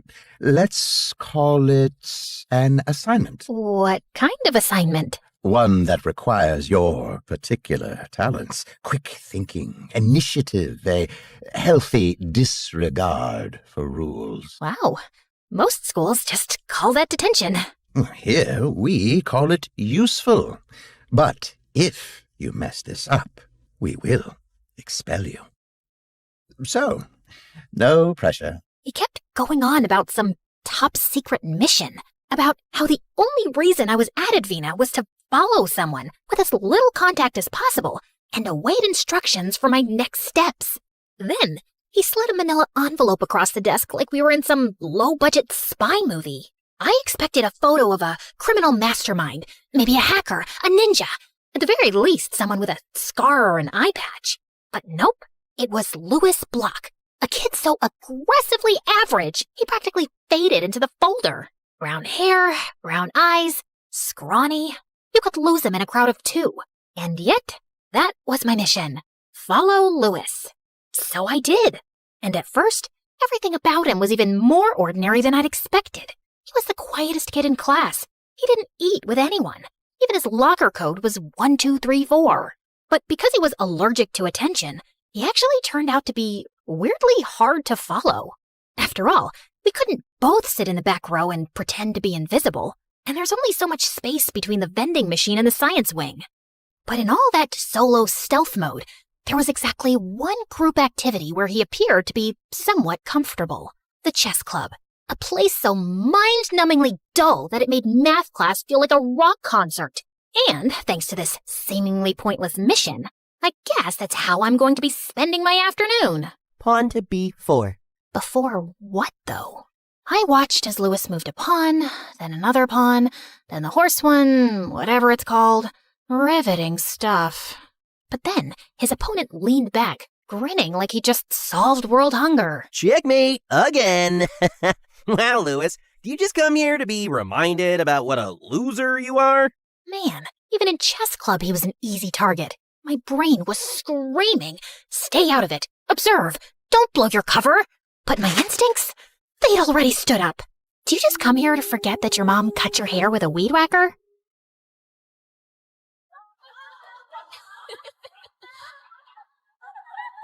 And out of the corner of my eye, I saw Louis do something I hadn't seen him do all week. He smiled. After the 3-hour chess club that felt like 3 years, I felt a tap on my shoulder. And when I turned around, it was him. Hey, thanks. You can talk? Yeah, no sweat. And just like that, we started chatting. Nothing dramatic, nothing spy-worthy.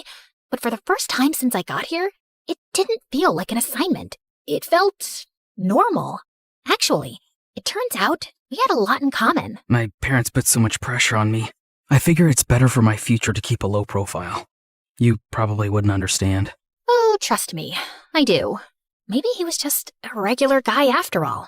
But as we talked more often, I started noticing something unique about Louis. He had a knack for expressing himself in a way that was poetic. So you always eat alone? Mostly, but sometimes the birds show up. They all swoop down for the crumbs, pecking at them like it's their last meal on Earth. Yet, somehow, they always leave enough for each other. And I think that's kind of beautiful. Yeah, it kind of is. Even his voice had this magnetic pull. Like there was something musical about him. And over the next few days, my whole just observe and report strategy kinda crumbled. I told myself I was keeping things professional, that staying close to Lewis was just part of the mission. But the truth? We were becoming friends. Real ones. He was also weirdly funny, in that dry blink-and-you-miss-it way. And he could quote MSA videos like they were Shakespeare, which, let's be honest, is a wildly underrated skill. Why don't they teach those videos in school? I know, right? Then one afternoon, I saw him slip into a place I didn't even know students were allowed into. The old theater backstage loft. I waited for a moment, then crept in after him. And that's when I saw it. Lewis, alone, tucked into the shadows with a battered violin under his chin. Playing. But not just playing. Humming, too. A soft, steady note that floated above the strings like it was made of air and magic. It was beautiful. Like, make your heart hurt kind of beautiful. And then, before I even knew what was happening, I was crying. At music. Me. Who knew I could even do that? Unfortunately, he heard my sniffles and looked directly at me. Oh, I'm so sorry. What? No, don't apologize. No, I'm so sorry. And before I could say anything else, he bolted, like he'd accidentally set the building on fire with a G major chord, and I ran after him. I didn't know you could do that. No one does. I mean, they used to. But after what happened with my brother, I stopped, mostly. What do you mean? What happened?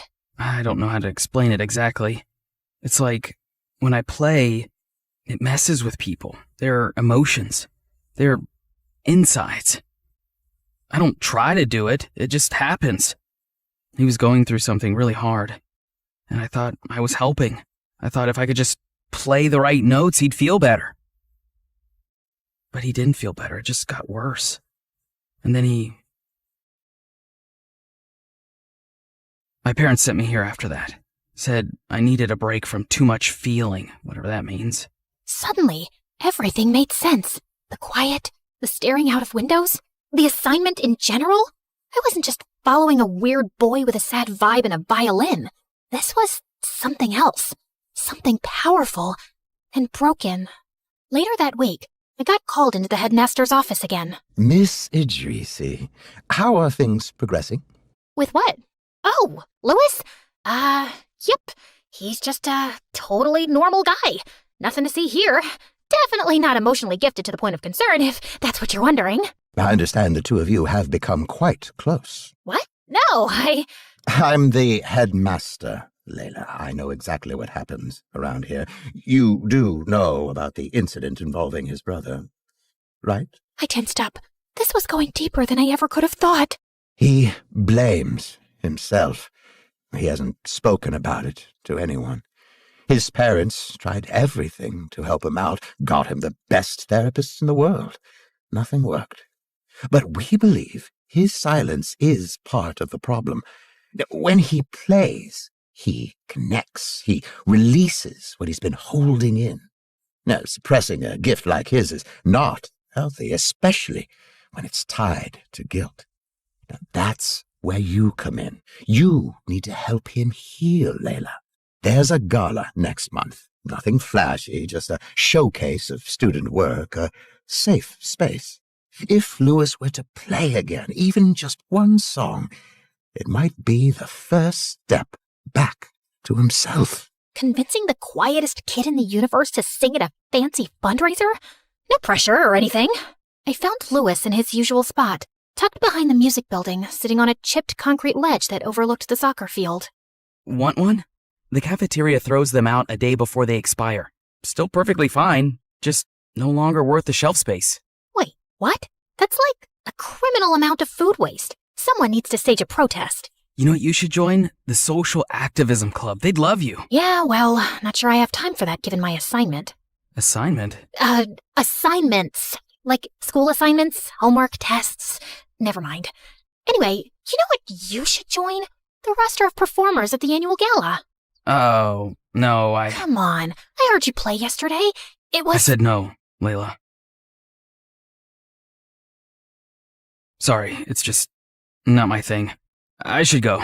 But for a while, I kept trying. Subtly. Isn't it weird how the word gala rhymes with voila, like a big performance reveal? Sure. But it was hopeless. I could feel my future as CEO of a Drazy Tech slipping through my fingers.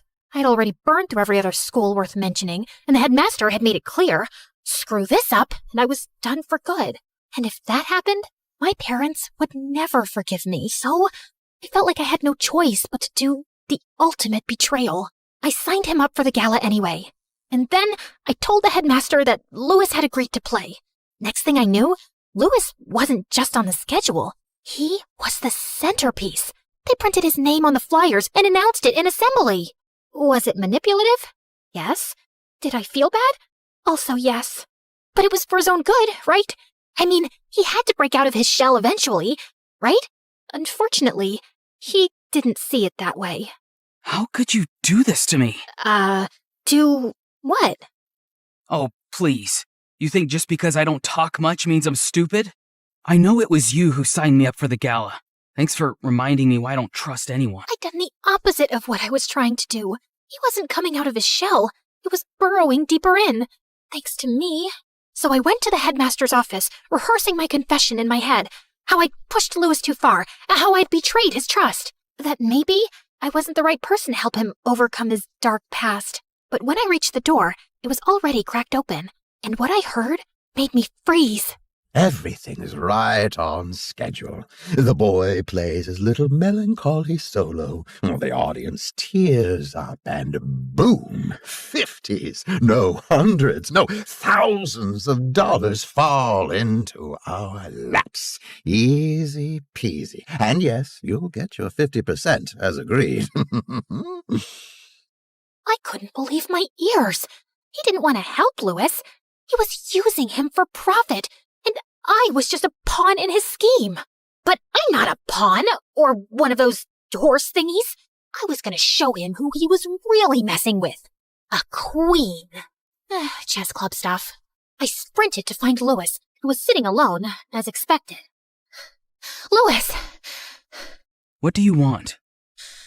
Well, first off, to apologize. I never should have signed you up for the gala. But honestly, I swear to you, I only wanted to help. I didn't ask for help. Why does everyone keep trying to fix me? What if I'm not broken? What if I just want to be left alone? You have every right to feel that way. Then why are you here? Because something's not right. I overheard Headmaster Quinlan on the phone. He's not trying to help you. He's using you. The gala is just a cash grab, and your solo's the tearjerker. That's the plan. You suffer, and they get paid. I expected him to explode the way I was about to, but to my surprise, he didn't get angry. I guess he was too broken to even react. Of course, that tracks. I thought I was pushing you towards something good, but I got so caught up in juggling my own problems and trying to do the right thing that I guess I never asked what you wanted. Yeah, no one ever does. I'm so sorry, Louis. You know, when I first met you, something clicked in me. And I played something different. What do you mean? Can I hear it? He didn't say a word, but the way he looked at me hit me harder than any note ever could. No audience, no gala, just me. I promise. To my surprise, he picked up his violin. I braced myself for another emotional gut punch. But what came out wasn't heavy or sad. It was light. And suddenly, so was I.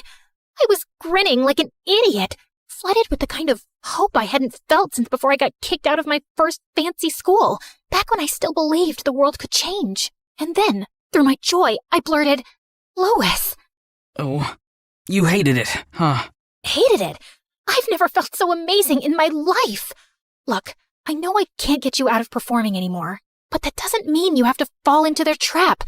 If you played like that, you'll be making people feel good, including yourself. He gave me the smallest smile and left without a word, but I could tell something was shifting in him. On the night of the gala, I had no clue what to expect. Either the one person in my life I truly cared about gets exploited and traumatized even further, or he goes off script and reclaims his story, which meant I was probably getting expelled again.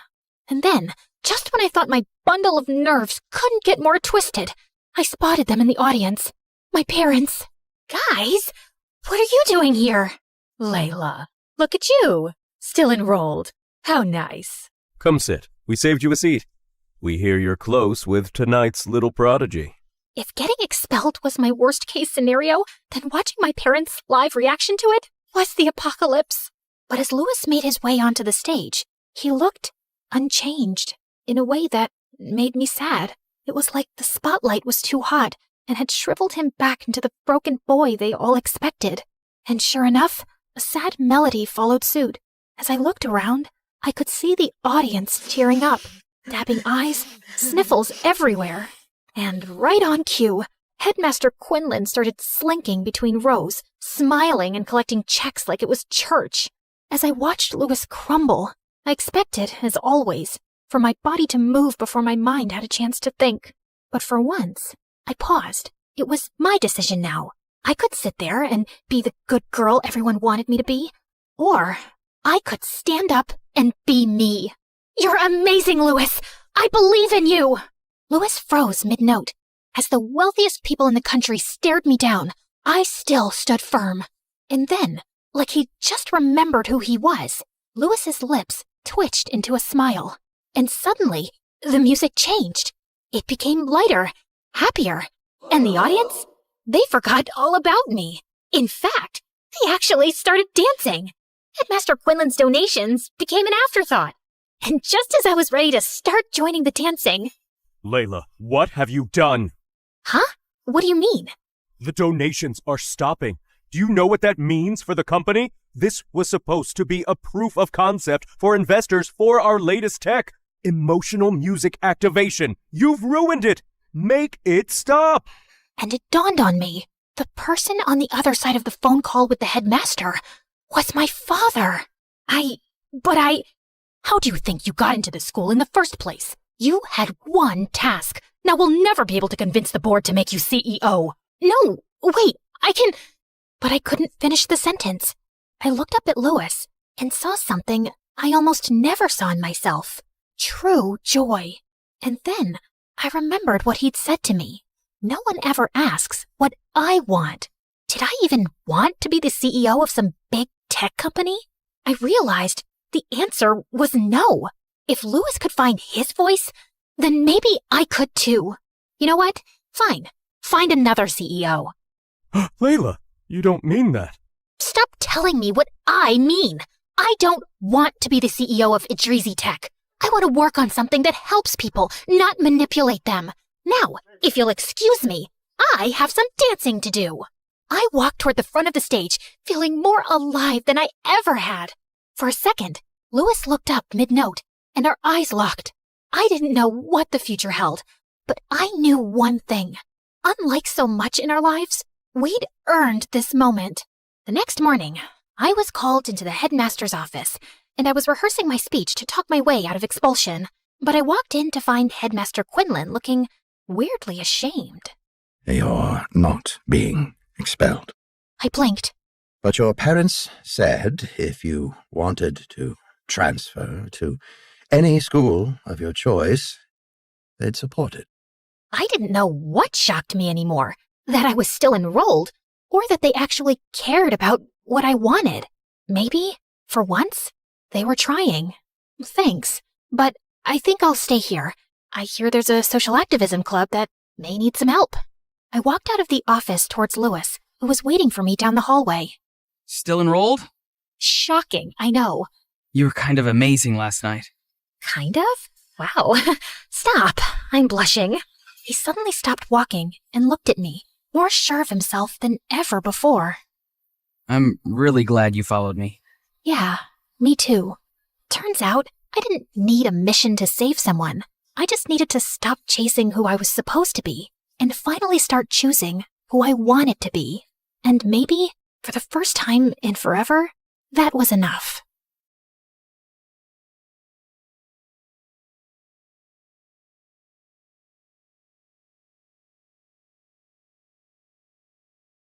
Hi, I'm Kiara from Norway. Please like and subscribe. From the moment I was born, my dad decided I'd be the future of our small country. He was the head of the government and was loved and respected by everyone. Dad always wanted me to be like him, so my training started pretty young. You must have seen kids running after butterflies in the park or jumping on couches. Well, I never did any of that. Instead, I had to attend special etiquette classes as soon as I was old enough to sit at the table. I never spoke loudly, and there were certain words I wasn't allowed to use, like poop or pee. Always say, I want to drop the browns in the bowl, or I want to put gravity to good use. Well, that did get me some strange looks in kindergarten, but I didn't care. One time when I was 7, I went with Mom to my friend's birthday party. I was having an amazing time stuffing my mouth with cake, but when I wanted a 5th helping, Mom refused. You know the sugar rush makes you hyperactive, Kiara. No more cake. But when Mom wasn't looking, I sneaked to the table quietly and cut myself a huge slice. Just then, Mom saw me and tried to snatch it from my hand when my classmate Naomi bumped into me and the cake went flying onto Mom's face. What have you done? I wanted that cake. It's so yummy and sugary. Not like all those awful salads I have to eat at home. Here, have mine. This one's even more sugary since I added strawberry syrup on top. And here's a secret. Salads taste much better when you put chocolate sauce on it. That was genius. I tried her recipe that night, and the sugar rush made me go wild. I transformed into a little tornado bouncing off the walls, destroying everything in sight. And Dad was not amused. He gave me the biggest lecture on how I needed to behave responsibly and grounded me for a week with no gadgets, no storybooks, and no desserts. This should teach you how to live a disciplined life. I sulked for hours, but knew better than to argue with Dad. The next day at school, Naomi asked me if I tried her recipe, and I told her the truth. But that's so lame! If kids won't eat sugar, then who will? We can't have the sugar factories go bankrupt, right? After that day, Naomi brought sweet treats for me every day, and soon, we became best friends. Meanwhile at school, I studied my butt off to ensure I topped my grades. I knew it was always expected of me, and I loved studying anyway, so I wasn't complaining. But studying wasn't the only thing I was good at. By the time I was in high school, I was the president of the student council, a national-level chess player, and the best actress in the school's drama club. And I absolutely loved the drama club. It was the only time in my life when I could forget who I was and slip into the life of another character. One time, I got chosen to play Juliet for an inter-school drama competition, but the guy playing Romeo broke his ankle and got replaced by the biggest jerk in our school, Justin. And he was so annoying. Ever since I'd made fun of his gigantic glasses in first grade, he'd held a grudge against me and was such a pain in the butt. Romeo, oh Romeo, where art thou, oh Romeo? Kiara, oh Kiara, I'll make you a tiara of spiders and flies all dead to put it on your ugly head. That's not what you're supposed to say. No? Sorry, I forgot my lines. But you're such a piece of art that poetry just flows out of me whenever I see you. God, why was he such a moron? Other than this minor glitch called Justin, my life was perfect. Hey, Naomi, I won the Spanish debate competition. Again. Could it be that no one else participated? Well, it's not my fault everyone's scared to compete against me. Girl, why don't you just slow down and enjoy life? You know, you don't have to be perfect at everything. I know, but that's just how I am. No, it's just how you've made yourself to be. Tell me, when's the last time you went to a party? I don't know. But that reminds me, Dad's hosting a dinner for his politician friends tonight, and your dad's invited too, so you better come along. That night at the dinner, all the adults were mingling with each other while Naomi and I sat in a corner sipping orange juice. What a bore fest. Catch me if I fall asleep. What's wrong with this party? The music's nice, the people are classy, and the food is good. How dare you call this food? Cows eat this stuff. Burgers, cupcakes, extra cheese pizzas. That's real food. As for the people, I bet they secretly hate each other. Can't you see all the fake smiles? That's called being polite. Polite my butt. After putting me through this torture, you've got to accompany me to the school's camping trip this weekend. I don't think Dad would. Just then, Dad walked over and said he wanted to introduce me to someone. Kiara, meet Ted. His dad's a media mogul in the U.S. And my dear friend, we keep joking about you two getting married. Why don't you two get to know each other? Ted took me out for a stroll in the garden, and it was so awkward. He cracked the lamest jokes, kept bragging about how rich and famous his family was, and even tried holding my hand once. I avoid holding hands since it's the flu season, and I can't risk catching an infection. I like it. A girl who knows how to take care of herself will take good care of my babies too. What the freaking fudge? Thankfully, at that moment, someone came looking for him and he left. I thought of escaping to my room when I saw Naomi at our mansion's gate talking to someone. It was Justin, and he was dressed as a pizza boy. What are you doing here? Belly dancing. Can't you see I'm delivering pizzas? Sorry, Kiara, but I was starving and the food at your party is, terrible. But Naomi, it's healthy and it's good to eat healthy food. Good luck trying to convince yourself, hun, but I'd rather eat unhealthy food and go to heaven sooner. Yum. I have a spare pizza if you want some. I can't eat junk food and take risks with my health. Holy potatoes. I always thought you were a snob, but you're actually a nutcase. I guess it's no fun being you. Can you stop being a jerk? It's easy for you to judge when you don't know a thing about me or my life. Feeling angry, I turned and stormed off. But deep inside, I knew no matter how much I tried to deny it, Justin was right. It was no fun being me. Feeling a bit frustrated, I went to Dad's study later that night to have a heart-to-heart conversation with him. I had to tell him about that self-absorbed dimwit Ted and that there was no way I could have a future with him. What do you mean Ted's not your type? You don't even know him yet. Besides, I've decided this marriage will be great for your political career. Marriage is not a deal, and I'm still a teenager. So where's the rush? You two can start dating and then eventually get married. I couldn't believe my ears. Dad had decided my future, and I had no say in it? I was so mad at Dad that the next day at school, I told Naomi I'd accompany her to the camping trip. Your dad agreed? I hope you told him you can't take security along. Dad doesn't need to know. Whoa, who are you, girl, and what did you do to my perfect friend? I'm just letting her take a back seat for a while. Later that day, I was going to the library to return some books when suddenly a hand grabbed my arm and pulled me into an empty classroom. Listen, I'm sorry for last night, but it seems tragic that you've never eaten a pizza before. So, I got this for you. Take a bite. I promise you won't die. Justin looked straight into my eyes, and for some reason, it made my heart skip a beat. It's amazing. Not as amazing as you, though. I mean, you amaze me. And why's that? You're the only girl I know who looks like a goat eating a pizza. What an absolute jerk! That weekend, when I snuck out of my house early in the morning for the camping trip, Naomi's car was already waiting for me. We drove for hours and reached a huge house by the lake in the middle of nowhere. Where are we? And where are the camp people? Kiara, don't be mad, but I lied to you. This isn't a camping trip. Justin and I decided to organize an overnight party, and I thought Dad's lake house would be perfect for it. What? You've gotta be mad. You know I hate parties. That's 'cause you've never been to one. Come on, Kiara, it's just one night. Even though I was super mad at Naomi, I agreed since I had no other option. Her driver had already left after dropping us off. As we went inside the lake house, I discovered Naomi had invited tons of people, including some of our classmates, and everyone seemed to be enjoying themselves. I stood like an outcast for a while until Naomi forced me to join everyone. And I must admit, I had a lot of fun. That night, we played Spin the Bottle, and I got partnered with none other than Justin. Our task was to spend an hour in the woods. Oh, come on, you can't be serious about this. It's just a stupid game. Guys, I think Kiara's too chicken to do this. She's a scaredy cat. Me? Scared? You've gotta be kidding. I marched ahead of Justin, and in a matter of minutes, we were out in the woods. Justin asked me to stop, but I was determined to prove my bravery. So I kept going, and soon we were lost.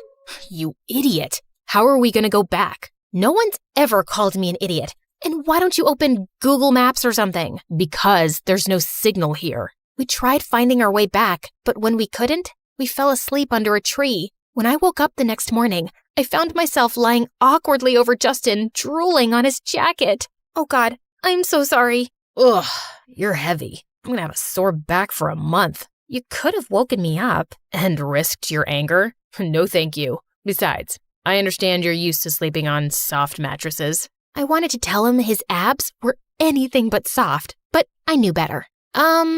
Justin, I want to drop the browns in the bowl. You want to what? Oh, gosh. I need to use the washroom. And where will your highness find it in the middle of this jungle? No need to be so snarky. I'll go find one myself.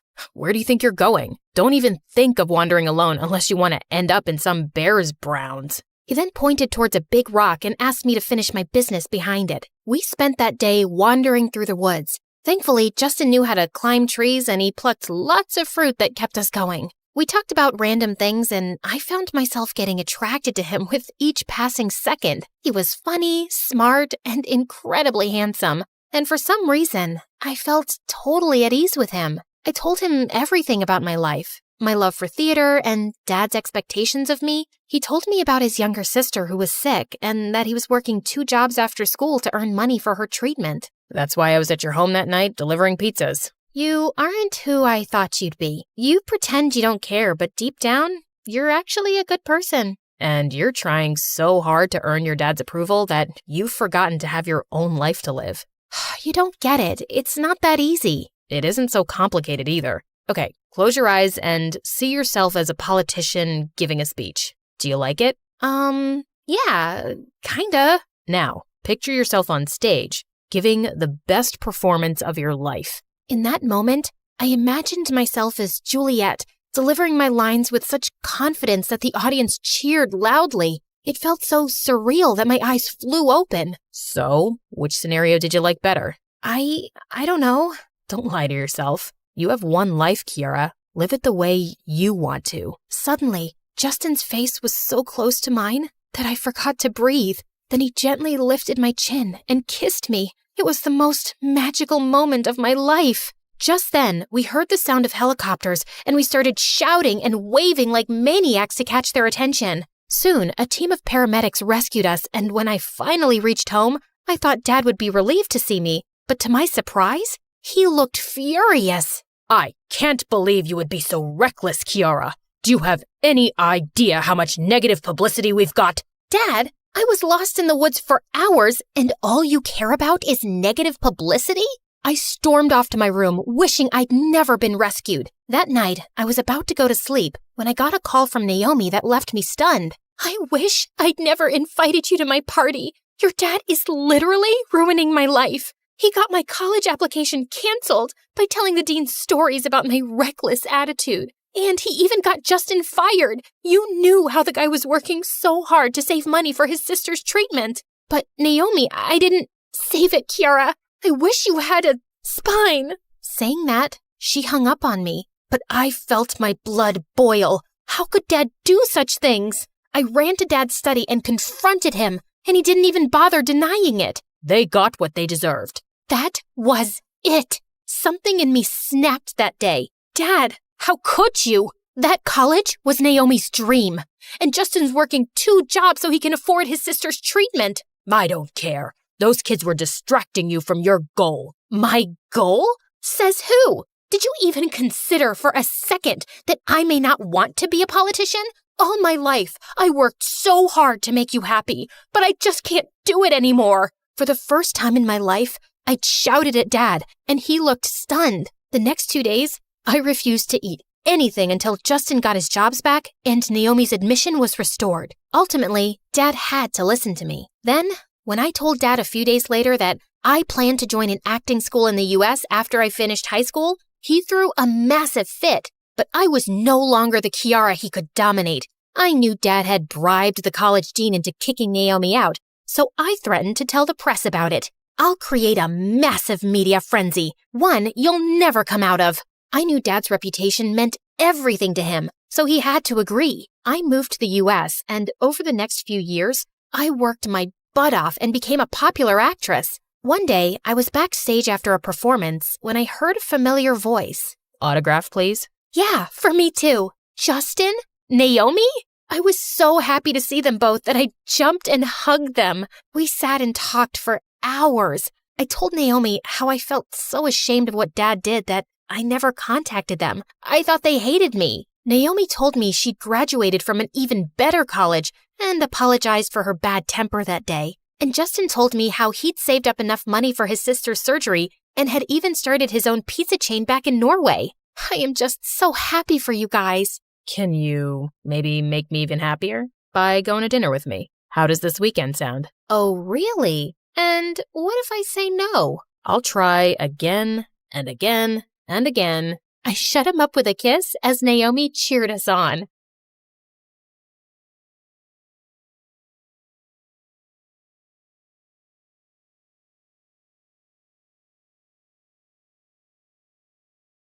I'd just settled into the couch with my snacks and my movie when suddenly the doorbell rang. Flippity-flippin' flamingo. Can't a woman have a moment of peace in her own house? Why is someone here at midnight? I was marching towards the door when I stopped short. Ow. Why is someone here at midnight? Hello? Who is it? There was only silence. Are you a robber? Dude, I just took my kids to the dentist today, so I'm broke. Try your luck with the big house down the street. Again, no reply, but I could see a weird shadow against the door. Are you an alien who's accidentally landed on planet Earth? Run away while you still can. It's too late for the rest of us. Still, no answer, but I heard a muffled laugh. Look, I've been having a rough time lately, and I am so not in the mood for this. So I'm warning you, I'm coming out with an axe, and I am not afraid to use it. I flung the door open and jumped back, half expecting to be attacked. But when the porch light fell on the face under the weird hat, I recognized someone I thought I'd never see again. Milo? Not a phone call or text for 12 years, and now you just show up at my door at midnight? Did someone die? Hi, long time no see. Yeah, here's the thing, Jen. Thousands of people across the globe will die soon if you and I don't travel back in time and fix a tiny mistake you made in high school. Can I come in? I was hoping this was the part I'd wake up and realize it was just a stupid dream that made no sense. Yeah, no such luck. Hi, I'm Jennifer, the oldest MC of My Story Animated. By the way, Mr. Director, I don't appreciate how everyone on set has been telling me I look very good for my age. That's something you'd say to someone in their 60s. I'm just a hot 35-year-old. Sorry, I think I'm catching something from one of my kids. Nasty buggers. Anyway, I'm old enough to be your mom, so y'all better show some respect and strap in for my story because it's gonna be da bomb. Okay, no one says that anymore? Whatever. Now, before I continue, please like and subscribe to MSA. I'll give you a quick walkthrough of my past. It's kinda important. I was born on December 27th, 1983, a cute lump of fat weighing 10 pounds, 8 ounces. I was an only kid, so my childhood was carefully documented by my adoring parents. Cute, still cute. Then, yikes! Puberty hit, and that was just ugly, hella ugly. I had it all. The braces, the unibrow, the baby fat still holding on tight. I didn't think I'd recover from that phase. So I worked hard on being smart and funny. Then, boom! I turned 16 and had a big crush on a boy. Lost the weight, lost the braces, and people started using a word for me that I hadn't heard before. Pretty. I was class valedictorian, voted most likely to succeed, and the girlfriend of the football team captain. Alex was an absolute dreamboat. You just had to see him in action once and you knew this guy was gonna be a star. We dated all through university and got married after graduation. Alex's career was on the rise. I was about to start my PhD. Life was peachy, blah, blah, blah. But then one day, Alex had a terrible injury during a game. And soon after, the doctors told him he could never play professionally again. It was a huge blow. And with a kid on the way, I had to quit my PhD program and get a job as a high school science teacher. Alex was depressed and bedridden for months. But when he got back on his feet, he was even worse. Babe, I've got an amazing idea. We're opening a ramen place. We don't know the first thing about making ramen. I'm 1/8 Japanese. It's gotta be in my blood. It wasn't. We filed for bankruptcy 6 months later. I bought a flock of sheep, babe. It's a great investment. We'll double our money in 6 months. We didn't. Unless we're talking about losses. Yeah, we doubled those. I'm growing mushrooms in the garage. I'm growing avocados in the garden. I'm investing in a video game for bored 70-year-olds. I tried to be supportive, knowing that he'd lost his big dream career. But the debts were piling, the fights were becoming more frequent, and we were drifting further apart. 10 years later, We decided to separate and see how we felt about it.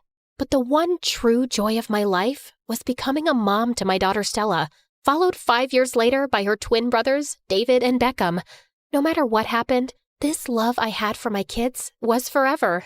So were sleepless nights, piles of laundry, cleaning, doctor visits, viruses, diapers, more piles of laundry, cleaning, homework, tantrums, crying, more crying, bawling like a baby in the bathroom. Yeah, okay, the last one is me. Why are you telling me this morning that you need cupcakes for your entire class today? I put it on the fridge schedule a month ago, left sticky notes all over the house a week ago, and set a reminder on your watch for yesterday. Your brother stuck my watch in a jar of Nutella. David, Beckham, why do you keep taking your clothes off? That's the opposite of getting dressed. I'll be the only kid who didn't get anything for the class picnic. No, sweetie, wait. Let's see what we got. Here's a jar of peanut butter and some cookies. Ew, no, those are stale.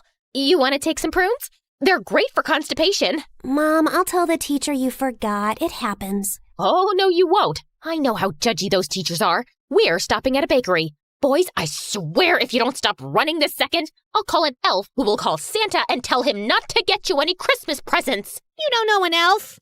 Yeah, we don't believe you. I'm your mother, and mothers never lie to their children. Now get dressed before I call the goblin who eats twins for... Hey, lady, can you control your kids? One of them took my cookie. Oh, God, so sorry. I'll get you another one. A coffee, too. The other brat stuck his gross finger in it. Okay, sure. But you don't have to be so angry. They're just kids. Yeah, I'm angry at you. Clearly you suck as a mom and didn't teach them any manners. Excuse me? You want to say that again to my face? Did you think I said it to your butt the first time? Oh, you want a piece of me, buddy? Mom, please don't. You're crazy. I'm out of here. I need to pee. I need to pee too. For the last time, you don't need to take your shoes off to pee. After we returned from the bathroom, I turned to the lady at the counter. How many cupcakes do you have here? 2 dozen. I'll take them all, please. I can't sell them all to you. Why not? What if someone else comes around for a cupcake? What do you care if one person buys them or 10 people do? You just want sales, right? No, I want to make people happy. Then go be a party clown in your free time. But right now, I need you to sell me those cupcakes. I'll pay you $10 extra. No! Give me it! I jumped behind the counter and started taking out the cupcakes. The lady started wrestling with me and screaming for security. I pushed her, she pushed me back, and I went flying straight into a baker walking out of the kitchen with someone's wedding cake. I'll never forget that moment. Me, covered head to toe in white frosting, the salesperson still screaming, everyone in the cafe, including my children, looking absolutely terrified, and in the doorway stood Alex, looking as handsome as ever, holding hands with a leggy redhead who looked like she'd stepped out of a magazine. Mom, are you okay? Yes, sweetie. I'm fine. I'm not fine. I feel like I'm one of those hamsters on a wheel, and the wheel never stops, and I'm running and running, but somehow I've gained weight. How did that happen? You had 3 kids, honey, and you're an amazing mom. No, I'm not. The twins are adorable, but they're maniacs. And Stella is so smart, and I'm constantly disappointing her. She knew Alex was dating someone for months, and she didn't tell me to protect my feelings.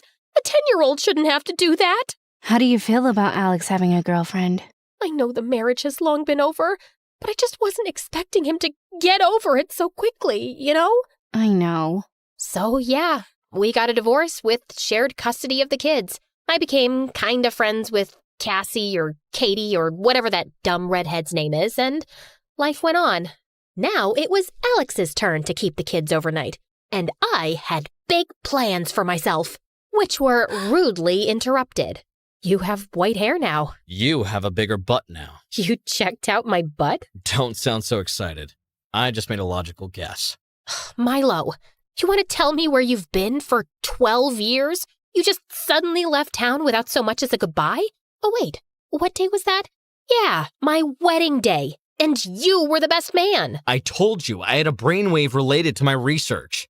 Also, you know I hate people and weddings and happiness in general. You left me a text, and I haven't heard from you since. Why come and see me now? Because we have to travel back.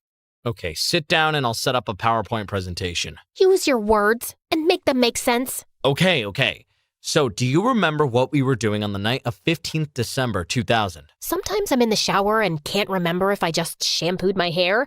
So no. Do you remember that you were a nosy person and you suspected something shady was happening in the abandoned warehouse in our town and you dragged me there one night to find out more? Oh yeah, I remember that. And I was right. It was some super freaky science lab. But then we went back a week later and it was gone. Yeah. Have you heard about the xenovirox virus? I recently read about some cases in the news. Soon it'll be a lot more, all over the world. Apparently the virus was created in that shady science lab by some people in government as biological warfare. What? No way! Do you remember that when we were in the lab, you accidentally bumped into some things on a countertop? Did I? You knocked over a vial and the liquid in it got mixed with fluid in another beaker. That was the vaccine. Because of your mishap, the scientist working on it got the wrong result, and he concluded that the vaccine was impossible to make. The project was shut down because it was too risky having a virus from which no one could be protected. So it looks like I did a good thing? You'd think so, but there's no way to really destroy a virus. It was kept in a secure facility all these years, and I don't know how and when exactly, but it escaped, and it's spreading like wildfire now. And because of your accident, the vaccine for it was never made. Oh my God. Well, someone will make it now, won't they? Not fast enough. Jen, it's really serious and we gotta go back and fix this. What do you mean, go back? Didn't I already mention the time travel thing? Yeah, so I stumbled upon a rip in the space-time continuum, which helped me to discover the way to open portals whenever I want and travel to the past. That's what I've been working on for almost 2 decades now. Oh, no. Jennifer, please wake up from this terrible dream. Is it that bad meeting me after all this time? Yes, because not a single thing you've said has been good or made sense. How do you even know all this about the vaccine and the virus? Time travel. I just told you. You used to be a lot smarter, Jen. You actually expect me to believe you're a time traveler? If there's anyone who'll believe me, I expect it to be you. I looked into his sharp blue eyes and knew he wasn't kidding. Okay. If you've traveled back in time, why didn't you just fix the problem yourself? Believe me, I tried. But I can't seem to do it alone, and I can't ask anyone else. Come on, we gotta go now. I have this night to myself, Milo, and I don't want to be some hero and save the world. I just want to watch a movie and fall asleep 5 minutes after it starts and have pancakes in the morning. And no, I won't have to make 3 dozen pancakes or eat the cold ones. Fresh, hot pancakes just for me, and coffee, and peace. Let me have this, please. Jen, everyone you love is at great risk. Do it for your kids. No, that's just emotional blackmail. Is it working? Yeah, fine. It's working. Let's go, you weirdo. You're gonna go like this? Yeah? What's wrong with this? Oh, nothing. You look lovely. Is that mustard or barf on your coat? Shut up. Put this hat on, please. Yay! I get a funky hat too. Next, Milo took out a cube, placed it on the ground, and it sprang up into a tent. Hey, I need one of those collapsible things for camping with the kids. That's the astral tent. It's my time machine. Now, I just need a minute to set up the temporal destination. I'd followed Milo here, curious to know what he was going on about. But it just hit me then. Milo was actually mental. He'd really lost it. Oh, you poor baby. What's going on? Nothing, sweetie. It's all okay. I'm here for you, but you need help. Professional help. Do you understand what I'm saying, Milo? No. Can you get your hands off my face? I hear there's really nice places now for people like you, and you'll get the help you need, and I'll come visit you, I promise. Are you talking about a mental institution? I'm not crazy. Of course not, sweetie. You're special. Cut it out. If you think I'm crazy, why did you come with me? I don't know, Milo. Maybe I just came along because I'm actually really happy to see you, even though I've been pretending otherwise. And maybe a small part of me thought, hey, he's a genius. Maybe he really did invent time travel, and you're in for an adventure, Jen, which would be a nice change from your mundane life. But you just pitched up a tent in a field and gave me a stupid hat, and this is also ridiculous. I'm going home. Just as I turned to leave, I heard a buzzing sound from behind me, and I gasped. The tent was glowing. It makes that sound when it's warming up. You want to put that hat back on? Okay, then. As we stood outside the tent, I could feel my heart racing with excitement. Was this really happening? Before we go in, you gotta remember 3 rules of time travel. Number 1, and the most important, don't change anything in the past. We have no idea what happens when we pull out a single thread in the fabric of time. It can have a butterfly effect and change many outcomes, possibly for the worse. Aren't we going back to change something? We already know that has a really bad outcome, so we're gonna risk it. Change nothing else, okay? Got it. Number 2, you can't get recognized by anyone. Tell no one who you are under any circumstances. Done. Number 3. Okay, I think I don't have a number 3. So just 2 important rules of time travel. Also, I gotta warn you, as we travel, you will experience nausea, headaches, dizziness, stomach cramps, palpitations, sweats, and feel like someone kicked you in the back. Sounds like 9 months of pregnancy. Been there, done that. Okay then. You ready? This is insane. Yes, okay. I'm ready. It's good to see you too, by the way. Now, 1, 2, 3, go.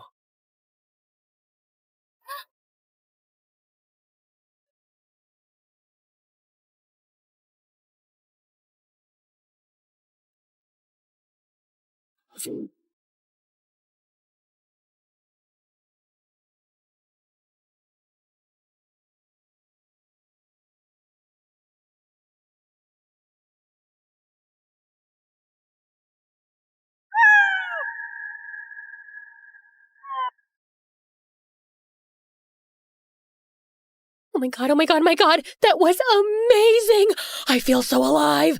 Woohoo! I'm gonna barf. I followed Milo out of the tent, and my heart caught in my throat. I knew this place. It was the football field in our high school. I'm fine. Thanks for asking. Uh-oh. I think I kind of made a small mistake. How big is small when we're talking about time travel? I just got us here a little earlier than planned. But don't worry, you'll be back at your house the same night I visited you. We just got a couple of extra days here. As long as I get back on time. Where's my cell phone? Jen, the iPhone wasn't released till 2007. It doesn't exist right now. Welcome to the winter of 2000. Man, this is so freaky and so dope. You must be so impressed with yourself. Who wouldn't be? Milo said we'd be staying at his place where no one would notice us, and I knew why, of course. He'd been adopted as a kid by an eccentric businessman who loved him dearly, but was away on business a lot, and growing up, Milo was often home alone in a huge mansion. We climbed over the wall, walked across the garden, and slipped through a half-opened window. I still couldn't get over how weird it was to sneak through these familiar hallways. We slipped into a room in the unused wing of the mansion and settled in to sleep for the night. You still awake? Of course I'm still awake. I'm so excited to be here, Milo. I can't wait to go around town, visit our school, see my parents. You know what this means, right? My mom is still around. Jen, you can't be out and about. I just want to see. Can you imagine how freaked out your parents would be if they saw and recognized the older you, or if you bumped into your younger self? We don't know what your past self would do if she saw her future self, and it could have serious consequences for your present. We have to stay low, do what we came to do, and go home. You got it? Yeah, of course. Of course I wasn't staying in. I'd be careful. But how many times does one get to travel back to their frickin' past? So the next morning, I woke up early, locked Milo in the room so he wouldn't follow me too soon, and sneaked out of the house. I knew my parents would have left for work by now, so I'd see them later. That meant I was going to visit the most important place in my teenage life, high school.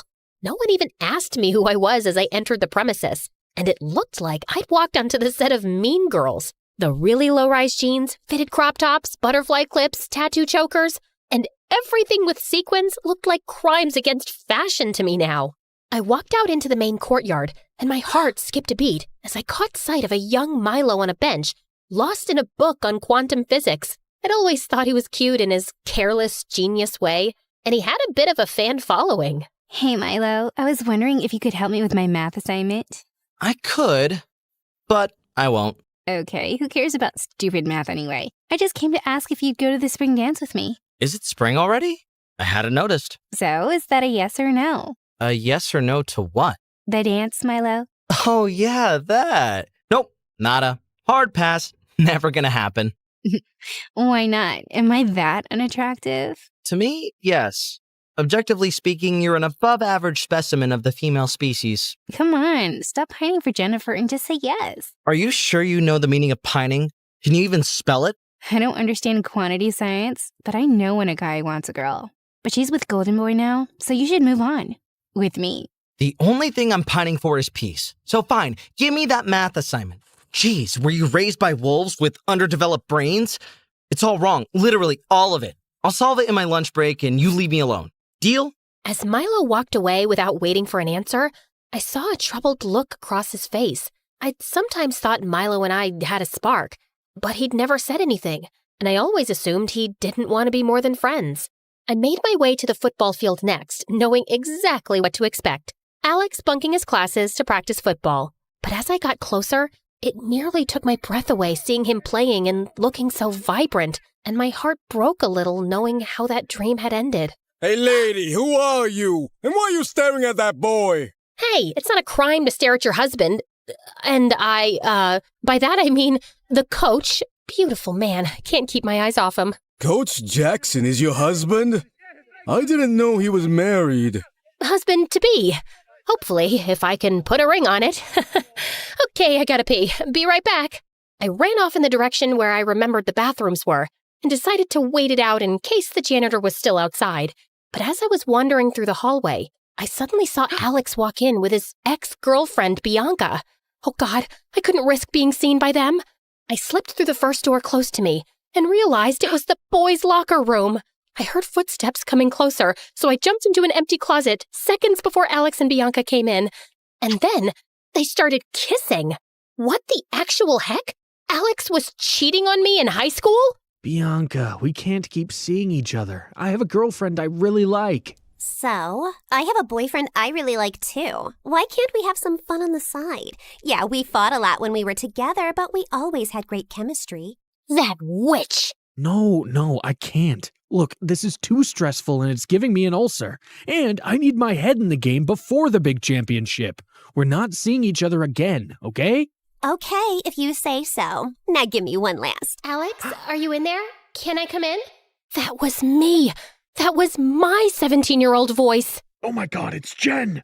Hey, yeah, I'm changing. Give me a minute. A minute? What'll happen in a minute? Are you gonna do some magic trick to make me invisible? And suddenly, without warning, Alex shoved Bianca in the closet I was hiding in, and I barely managed to press myself to one side and hold my breath. You can come in, Jen. Seeing myself look so young and beautiful made me want to cry. I was a goddess. Hey, babe, missed you in class again. You're gonna flunk chemistry at this rate. No one's gonna care when I'll be a rich, famous football player. And then he pulled me in for a kiss. How could he kiss me with that same stupid mouth he'd used to kiss stupid Bianca, who I wanted to strangle?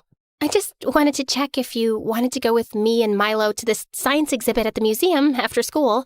His dad got special passes. Gross. I'd rather be hit by a car. Seriously, it's by this really cool scientist who's worked on a quantum entanglement. You're not even listening anymore, are you? Of course I'm listening. You said blah blah something, blah blah blah. Why you're even friends with Milo, I'll never understand. He's my best friend, and he's really cool. He's a dork, and he acts like I'm some dumb jock. You guys have fun, babe. I've got a thing with a friend anyway. As the two walked out hand in hand, I could see Bianca smirking. Yeah, the thing with a friend is a makeout session with me. Stupid Jen. Gosh, you slimy little... Ah! Bianca jumped out of the closet like she'd been electrocuted, staring at me in shock. I was so close to getting out unnoticed. Stupid me. Who are you, you pervert? How long have you been hiding here and spying on boys half your age? What? No, I can explain. Go ahead then. Okay. Yeah, so I do have an explanation, and it's a really good one, too. And suddenly, Bianca let out an earth-shattering scream. I shoved her back in the closet and ran for my life. Apparently, not fast enough for a teenager. Someone catch that woman! She was hiding in the boys' locker room! She attacked me! And before I knew it, I had half the school running after me as I was headed for the gates. I'd never be able to outrun these kids. And if I got recognized, I was done for. Milo would kill me. And then suddenly, I saw him approaching me fast on some old bicycle. Hop on, quick! Milo pedaled away furiously, but we still had people after us. Can you go a little faster? I'm trying, but you're I don't cycle professionally, you know? I'm kinda what, Milo? Well, a little chunkier than I remember. Did you just call me chunky? No, I said chunkier. There's a subtle difference. Stop distracting me. Milo swerved into some street, after which we ditched the bike, ran down several narrow alleyways, crossed a main road, and finally ran into a park where we collapsed behind a huge tree. What were you thinking? I'm sorry. I know I should have listened to you, but I just couldn't help myself. Thank you for coming in time. You're not welcome. Milo, it was so cool. I saw you and my younger self, and I was hot. I don't remember being that hot. Do you remember that? I really don't. Also, I caught Alex making out with his frickin' ex, Bianca. Can you imagine? Milo just stared at me quietly. Why don't you look shocked? Wait, did you know back then? I'd heard some rumors. And you never told me? Ow! I wasn't sure if they were true, okay? And it's not like you would have listened to me back then. I told you he was too stupid for you. A dimwit, a moron, a buffoon. But did you ever listen? No! You thought everyone was stupid. You wouldn't have taken me seriously no matter what I'd said, Jen. You had stars in your eyes for that guy. He was perfect. Apparently not. So what, our entire relationship was a lie? And Alex never really loved me? I hate siding with Alex, but I don't think that's true. I think he did really love you, the best he knew how. I guess. If only I'd known, though, maybe my life would have been totally different. No use dwelling on the past, right?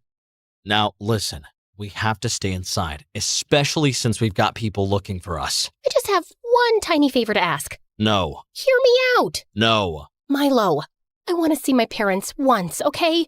Mom just left without a word. 2 weeks from this date, actually. And I haven't seen her in 18 years. I won't interact with anyone, and I'll just see them through the window having dinner. It'll be nighttime, so no one will notice me. Fine, just one look through the window, and I'm coming with you. And later that evening, as we crept up to my house, my heart almost exploded. There was Mom, as lovely as I remembered, and Dad laughing and looking like a completely different person from now. Milo had joined us for dinner, and we were picture perfect. I loved how you guys always made me feel like I was a part of the family. I still don't understand why she left us. Just like that. It broke Dad's heart. Well, it broke mine too. I felt Milo slip his fingers through mine, and we watched for a few more minutes before we left. How about we get pizza from our favorite spot and talk tonight? We've got a lot of catching up to do. Sounds like a plan. And God, I've missed Gianni's pizza. Best in the world. This is the worst pizza in the world. Why does the marinara sauce taste like wet socks? The pepperoni is like rubber. How come we didn't notice this before? I don't know, man. This is inedible, and I'm starving. Can we explore your kitchen, please? Your dad's a millionaire. Why do you only have eggs in the fridge? Because he wasn't around much and I wasn't interested? I don't mind you boiling some eggs. Why should I do it? It's your house. Or is it my job because I'm a woman? I didn't know we'd traveled back to 1950. Jeez, it's not a feminist issue. I'll boil them. Do you even know how to boil eggs? I'm a scientist. Of course I know.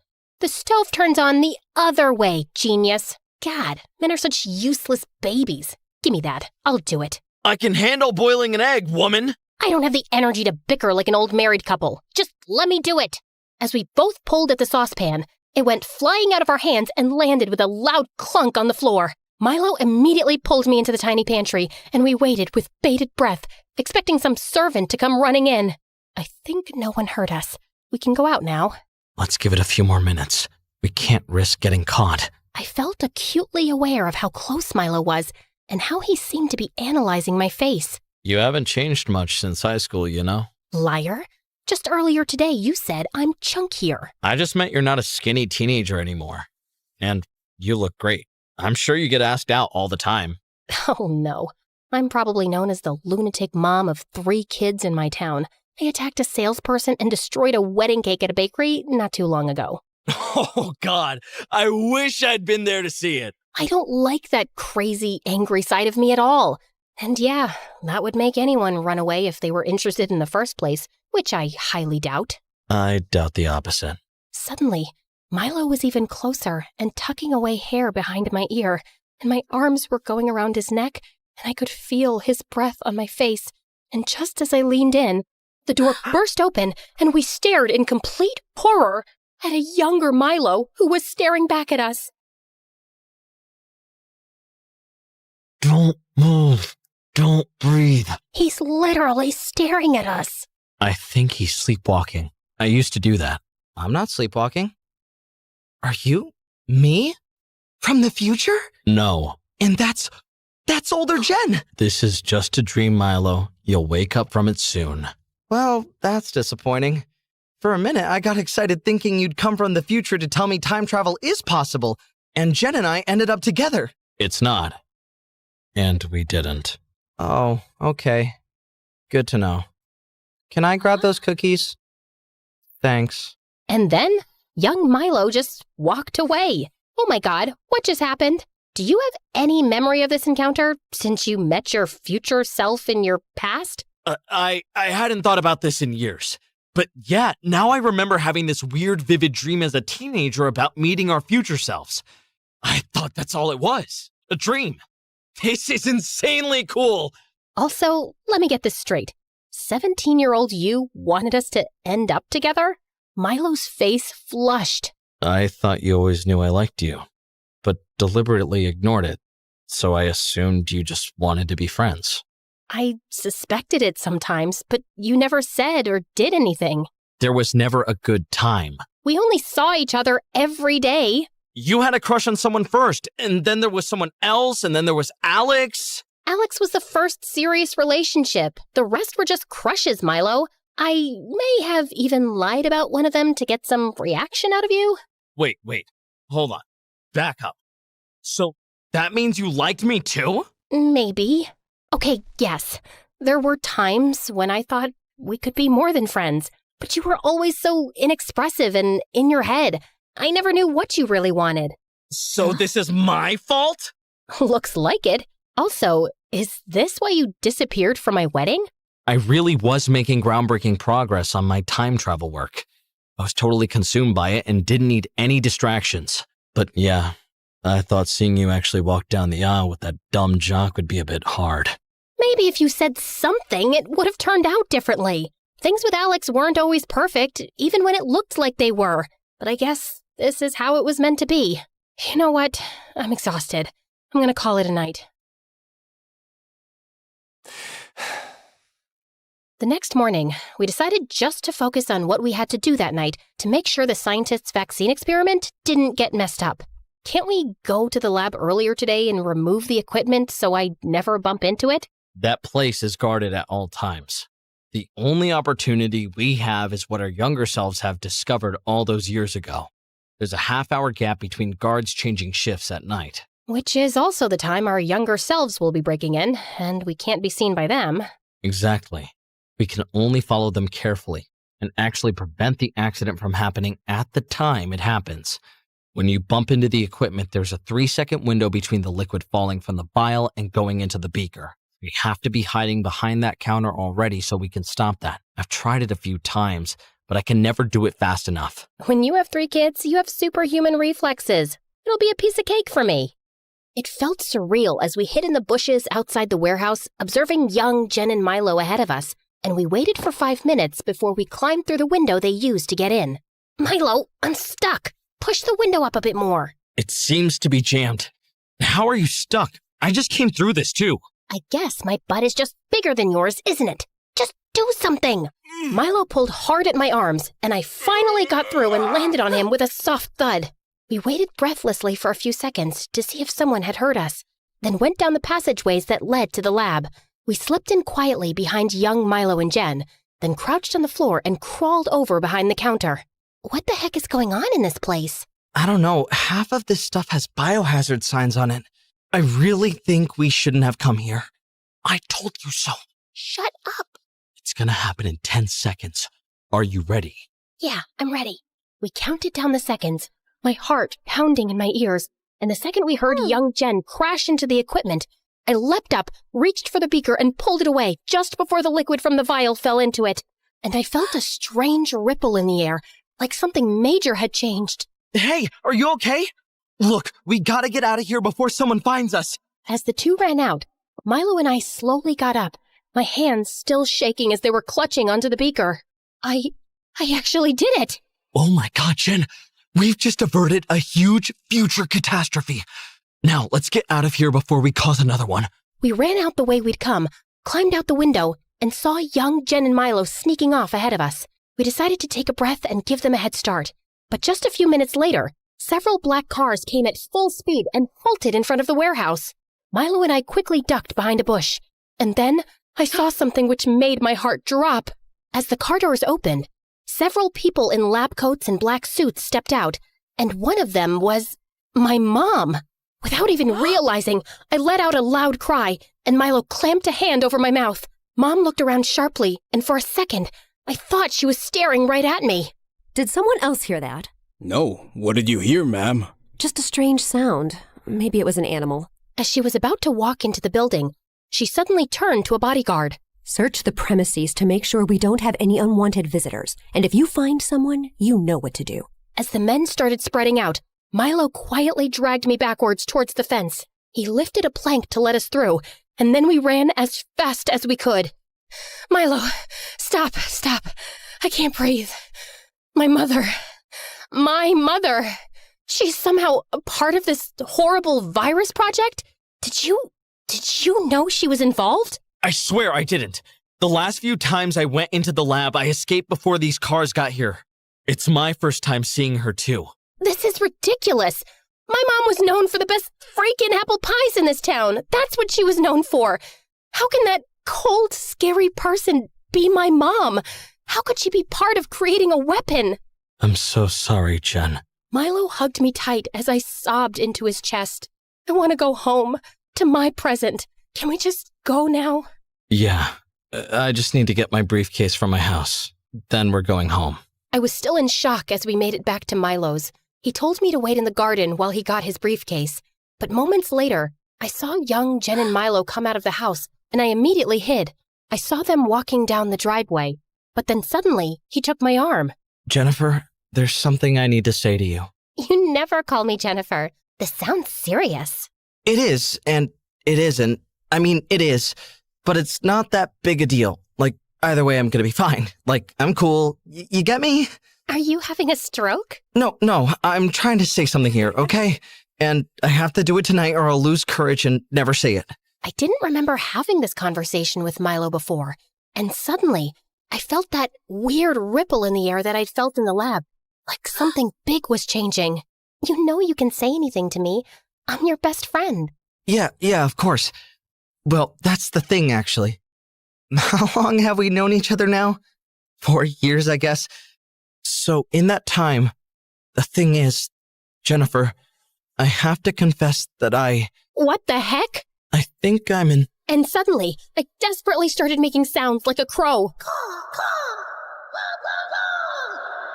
Oh God, what is that? Sounds like a bird being murdered. It doesn't sound like a bird from this planet. The car is ready to drop Miss Jennifer home, sir. I gotta go. It's late. Let me know if you find that poor, tortured creature. Young Jen left in the car, and young Milo stood there looking after her, then went back to the house with his head hanging.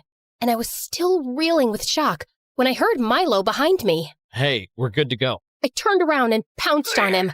What did you do? What? Why are you attacking me? What did you do? Ow! Get off of me and stop pulling my hair! What is the matter with you? You did something, Milo. I know you did. I don't remember you ever coming close to telling me that you were in love with me. So why did I just witness your younger version about to say that to my younger version? Oh, God, I didn't know he'd do it here and you'd see it. Tell me what you did! All right. Remember how last night you were blaming me for never having the courage to say anything? And you have been saying you have a mundane life and you wish things could have been different? So Yesterday, when you went to bed, I slipped into Milo's room. I used to write notes to myself as reminders all the time, so I left a note saying that I had to tell you how I felt tonight. I just tried giving my younger self a little push, that's all. That's all? Are you kidding me? You tried to change a major event, Milo. After all the rules of time travel and your lectures not to change a thing, you actually tried to change our destiny? I thought that's what you wanted. That's not what I want now. You should have said something in the past. That's exactly what I was doing. Why are women so confusing? No. If your past self had just told my past self how you felt, and if after that I'd decided to break up with Alex, it would have changed the rest of my timeline forever. So when I return to my present, it wouldn't even be the same present. Would that be so bad? I thought we missed our chance and I could fix it. And it's not like things with Alex turned out great. I have kids with Alex, and they are the best thing that ever happened to me. If Alex and I never ended up together, I would never have my kids. You almost erased them from existence. Okay, listen. I know that sounds bad, but if the timeline changed, you would have no memory of your kids in your present. You wouldn't even have ever met them. It would all be different. And that very thought is making me sick to the stomach. In this moment, I know they exist, and they mean everything to me, and I would choose the same life over and over again just because I got to have them. And you nearly destroyed all of that, and I will never, ever forgive you for this. Take me back home, now.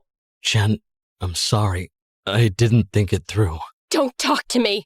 I can't even look at you.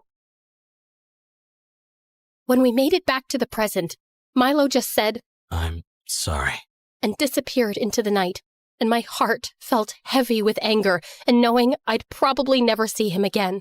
I hugged my kids extra tight when I met them, and over the next few days, we all watched news of the xenovirus virus spreading like wildfire. But the government reassured the public that a vaccine would be made available as soon as the following week, and I breathed a sigh of relief knowing we'd all be safe. And soon after, I took a trip to see my dad. He had become a recluse over the years, and I'd kind of resented him because I always felt he knew the truth about why Mom left and kept it from me. Dad, don't ask me how, but I know Mom was involved in a shady government project related to the xenovirus virus. I deserve some answers. So if you know more about it, please just tell me now. And finally, he did. I knew your mother was a government official, but her work was always confidential. The night she left us, she told me that she was part of an illegal project involving the creation of a virus as biological warfare, which had been shut down and everyone involved in it was considered a criminal. So she had to go on the run and leave the country immediately. I was just trying to protect you. I didn't want you to think she was a monster. Honestly, I haven't heard a word from her since. I'm really sorry you had to carry that burden alone. I wish you'd told me. No, I wish I had too, and we wouldn't have drifted apart. We can still fix that, Dad. The truth about Mom was a bitter pill to swallow, but it was better to have some closure, and I got close to Dad again. I even felt more at peace with my decision to divorce Alex. Well, sort of. You know, Alex, I really am sorry that you didn't get to live your football dream. I know it meant everything to you. Wow. Thank you. Yeah, it was really hard. Ow! Why did you just kick me? That's for cheating on me. Don't even deny it. I know you did. What? When? Think long and hard, Alex. It'll come back to you. And try to be a better man now. And seeing my younger self just made me think about the dreams I once had. I decided to apply for PhD programs again. And yeah, it was hard studying while juggling the mom gig, but I was happier than I'd been in years. My anger at Milo faded as months passed by, and I wanted to talk, but I had no way to track him down. But then, as fate would have it, I was running after a bus one day when I bumped straight into him. Literally bumped into him. Ow! Please don't punch me! I'm already hurting! What, is your skull made of iron? It's not like I bumped into a feather pillow, and you made me miss my bus. I don't think you were going to catch that anyway. Any chance we can get coffee and talk? Sure, but not this cafe. I'm banned from here. Look, just let me say my piece first, okay? What I did was beyond stupid. It was so reckless even trying to alter our timelines, and no one knows that better than me. There wasn't even any guarantee that you'd have broken up with Alex and ended up with me, or that we would have lasted in a relationship. Maybe I would have never continued working on time travel, and then we'd have never gone back to fix the vaccine. I can't even fathom the repercussions of such an action. I guess I was just really curious about the what if. But I'm so glad you stopped it in time. I know it's a lot to ask for, but is there any chance we can agree that I was a complete moron and you can forgive me one day? I'm curious about the what ifs too. And I did sound like I wanted a different life, but I've realized that maybe everything that happened, however it happened, had the best possible outcomes for all of us. I want to believe that. And I guess we were supposed to meet again now after all these years. So why don't we just pick it up from here? Hi, I'm Milo, a whack job scientist and time traveler. I'm emotionally stunted, but I'm working on it. Hello, I'm Jen, mom of 3, science teacher and PhD student, also taking therapy for anger management. Cool. I just really want to know one more thing. What's that? What are you doing for the rest of your life?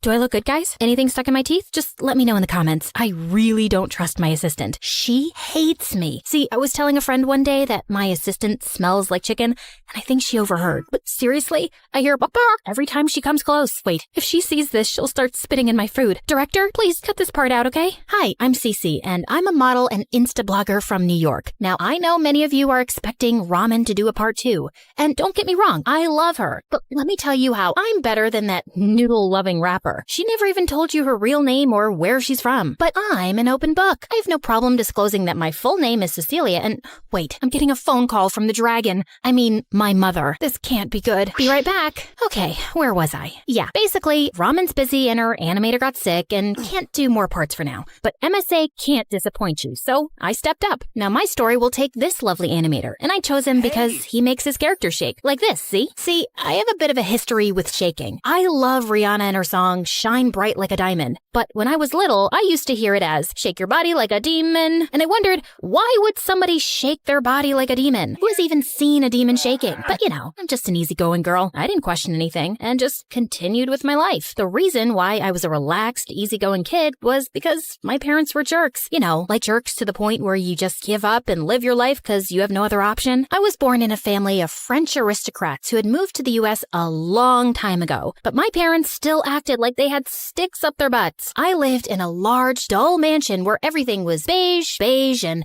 you guessed it, beige. Any attempts to add color were frowned upon. And then they had all these rules. Keep your voice low, but don't mumble. Sit straight and no elbows on the table. Don't show your teeth when you laugh. You're not a donkey. That's the soup spoon. That's the dessert spoon. Your ancestors must be rolling in their graves saying you eat meat with a fish fork. Jeez, weirdos. Don't you have anything better to do than watching me all day? And wait, let me show you what someone looks like when they laugh without their teeth. I look like a psychopath, right? Even Mom's cat Vivian was a judgmental snob, and probably a spy. Once I was playing in the garden and I picked a booger from my nose and stuck it to a sunflower. Come on, it's normal. Kids do this stuff. I know you've done it too. Don't act so cool. And I turned around to find Vivian looking at me like this. So, yeah, I've always been a misfit in this sophisticated family. And it's not that I'm not girly. Actually, I adore fashion, and I always had a magazine tucked in the middle of the literary masterpieces I was forced to read, but I just hadn't grown up to be the classy lady my parents had hoped for. Once in 9th grade, I was shopping at the supermarket with a friend because she wanted to cook something for her boyfriend. Ugh, barf. Boys were all the craze with the girls in 9th grade. I was the only one cool enough not to lose my mind over some boy. I got bored, so I jumped into my friend's shopping cart and told her to run down the aisle with me. We were both laughing like crazy when suddenly she tripped and let the cart go,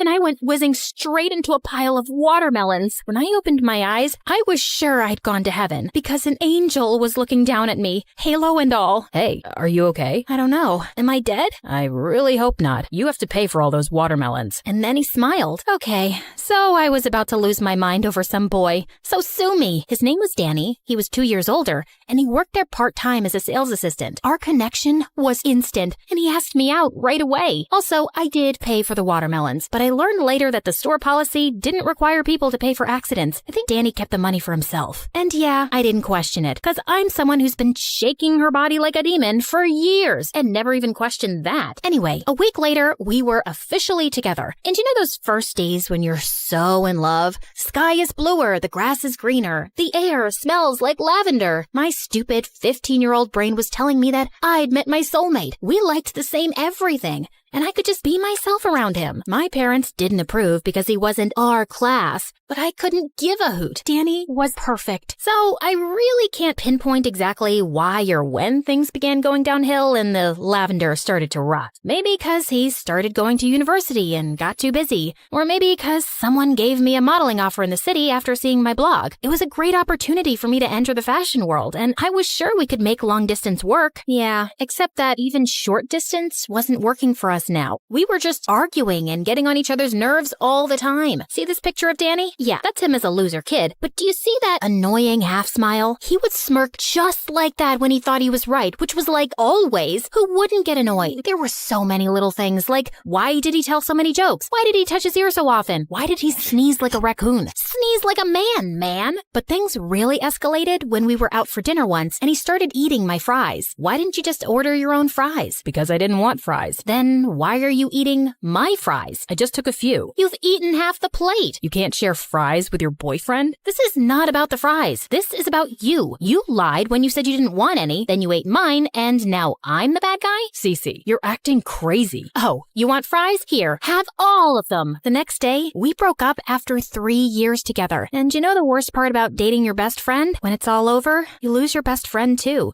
But don't worry about me, guys. I took the breakup like a champ. Anyway, I took up the modeling offer and moved to Manhattan right after high school. My parents were very disappointed at my career choices. Surprise, surprise. But I needed to get away from this place, and I just hadn't gone back since. But now, I had just received an invite to a high school reunion. Maybe it was a good excuse to go home. And Danny had moved away, not that it mattered. Yeah, what could go wrong? Oh, Cece, you dumb, silly duck. I didn't realize I'd missed my parents so much till I saw them. Even they seemed kinda happy. Cecilia, what's the matter? Has the dirty city air destroyed your corneas? No, Mom. Something just went into my eye. I asked the chef to make your favorite dessert, a strawberry tart. That's your favorite, Dad. I'm allergic to strawberries, but I appreciate the thought. And man, oh man, did I appreciate my bed. Why had I left this life again? Hard to recall the moment. I was having a great time at the reunion with my old friends when I spotted a stunning brunette in a red dress. You know, the kind of dress that only a very confident girl can pull off and you instantly feel imperfect in every way just by looking at her. Hey, that girl wasn't in our batch, right? Cece, that's Regina. What? No,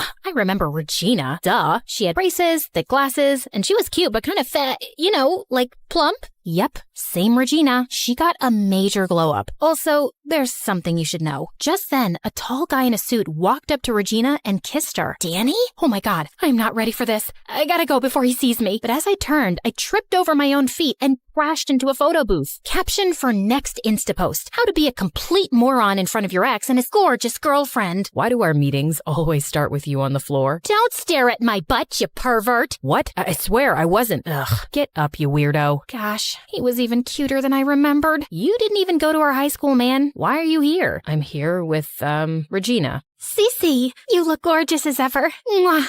Always the most popular girl in school? You look great too. Thanks, babe. Listen, I wouldn't have invited Danny if I knew you were coming, given your history.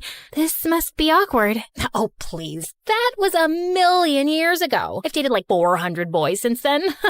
It's all cool. We're cool. Except watching them together was setting my insides on fire. Listen, guys, I'm not unreasonable. Of course, I didn't think Danny would stay single forever, even though it would have been great if he did till I got married and had my first child. Whatever, I can't control that. But why her? She's prettier than me. He wasn't supposed to upgrade. Animator, show me the ugliest shot you got of her. No, not this one. She still looks too pretty. Not this either. pretty. Okay, animator, you failed. Can someone else volunteer? Yes, the music guy. Love your music, by the way. Oh yeah, this picture. Look at her face. It's made according to Da Vinci's golden ratio, man. And that dark hair, that swan-like neck, her perfect skin, and those long legs. And no, I'm not gay. I mean, I don't think so. But if I was, she'd totally be my type. Cecilia, who are you talking to? And I heard gay. Are you gay? Not that we're not open-minded people, but, no grandchildren then? Not right now, guys. I went down a social media rabbit hole stalking Regina and Danny. I wanted to be happy for him, really, but he didn't seem like himself anymore. He was always dressed in fancy suits and hanging out with fake-looking rich people like he was trying too hard to fit in. But it wasn't any of my business. He'd moved on, and so had I. Till I found out my parents were hosting a Christmas party, and Regina's parents were invited, so she and Danny would be coming too. Ugh, I needed a distraction, so I decided to work on a new blog post. How to get a date over the holidays so you're not the only single loser at Christmas. Okay, lovely followers, and of course everyone watching this video. Here are some of Cece's tried and tested tips. Number 1, walk up to a guy in a grocery store and compliment his ugly sweater that his mom obviously knit for him. Guys love it when you compliment their moms. Number 2, stand behind a cute guy at a coffee shop, eavesdrop on his order, and then say, "Oh, you have such good taste." Ha ha ha.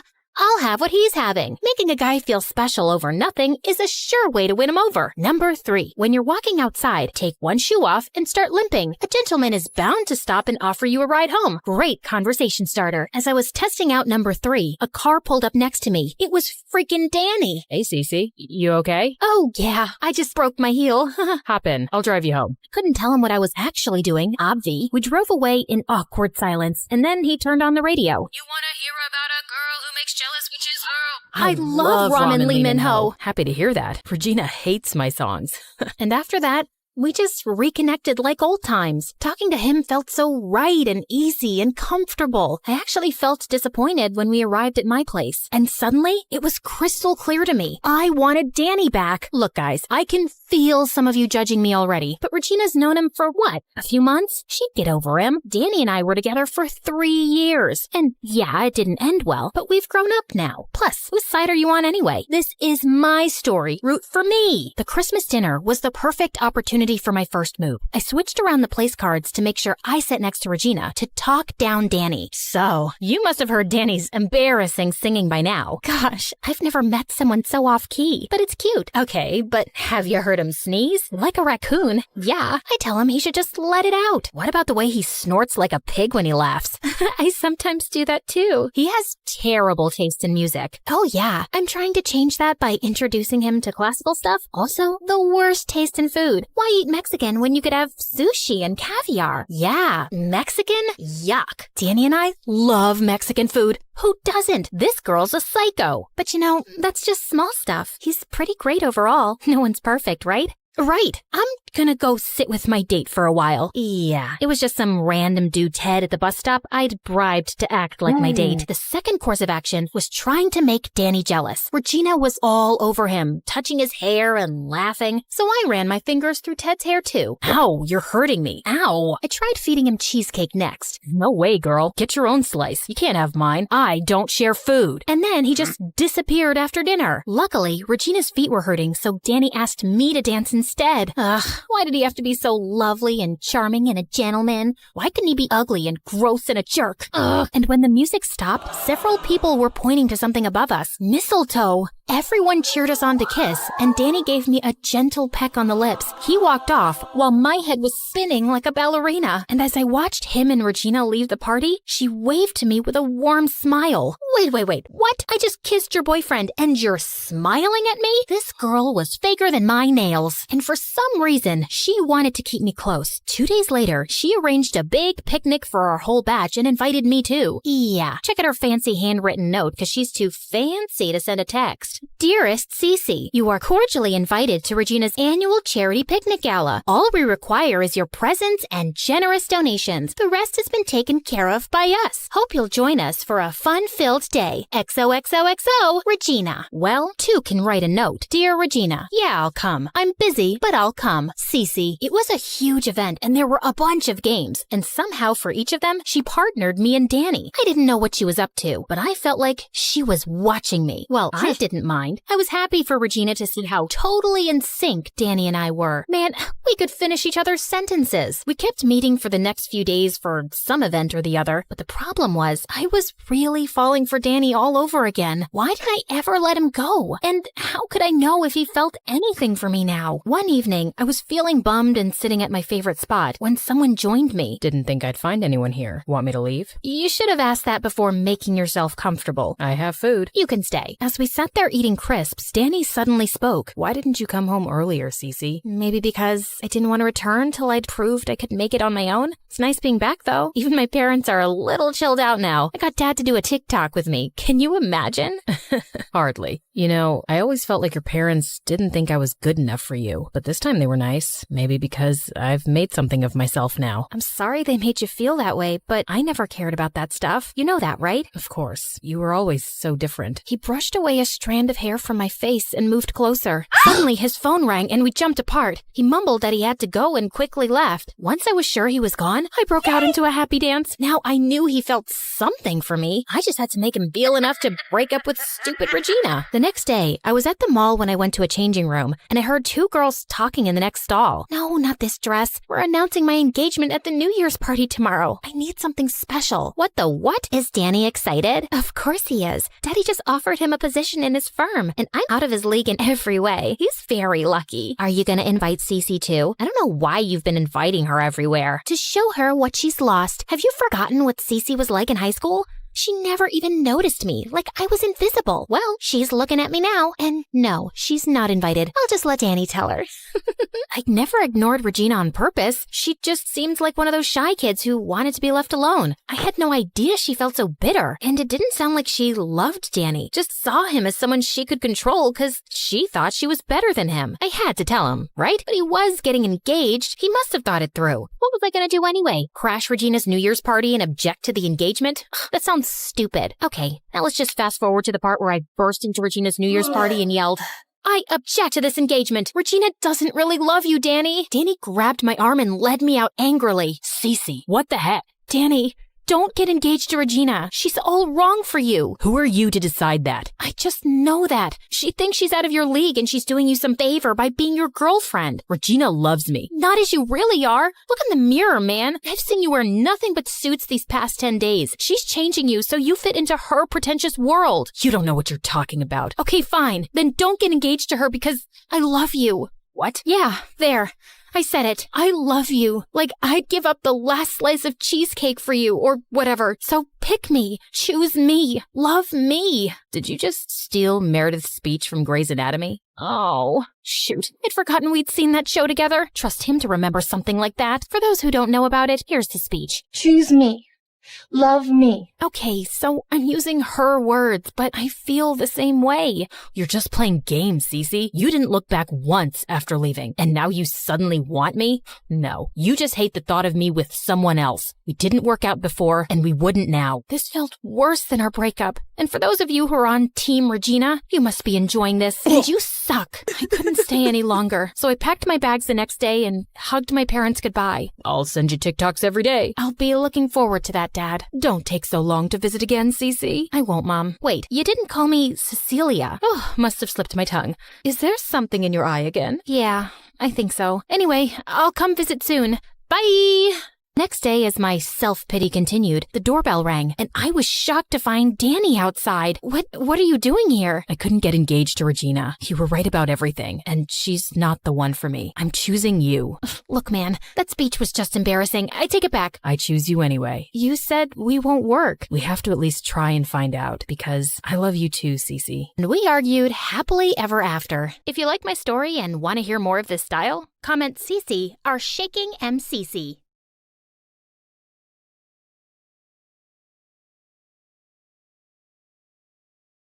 Hi, my name is Isabel, and I grew up in a mansion with my rich aunt Judith, who ran a successful luxury jewelry brand. After having her daughter Riri, she couldn't have any more children, so she adopted me as a baby. My aunt loved to spoil me, but deep down I always wondered if it was because she truly cared or because she felt sorry for me. When I was 5, I won a singing competition, and she gifted me a massive dollhouse. I was happy the entire day. Until my cousin Riri ruined it. She was 3 years older than me, taller, prettier, and meaner. She had everything, but somehow my very existence offended her. Seriously?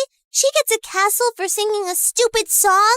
Meanwhile, I asked for a bathtub filled with melted chocolate, and you said no. Riri, first you wanted a voice-activated mirror that only gives compliments, then a tiara for your dog, and now a chocolate bathtub? And I told you, she's special. Be smart like her and ask for something reasonable. First of all, a voice-activated mirror that only gives compliments is actually a brilliant idea, especially at my age. It helps me build confidence, which is what you need to be successful. But of course you wouldn't see that, just like you somehow think a song from your little charity case is castle-worthy.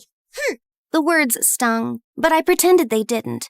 My aunt always told me to ignore her, but it was hard when she made it her life's mission to make me feel small. I used to always ask about my mom. I only had one picture of her holding me, and I kept it with me everywhere I went, folded, worn, and almost falling apart.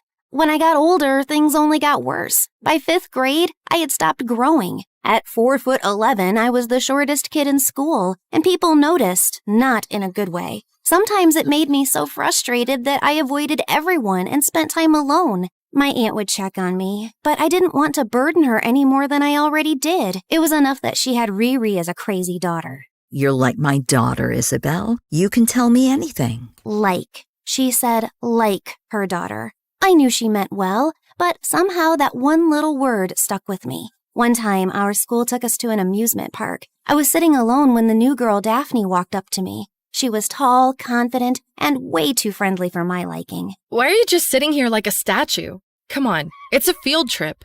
Act like it. Thanks for the motivational speech. Now get to the point. Jeez, someone's cranky. I'm just asking if you want to go on a ride with me.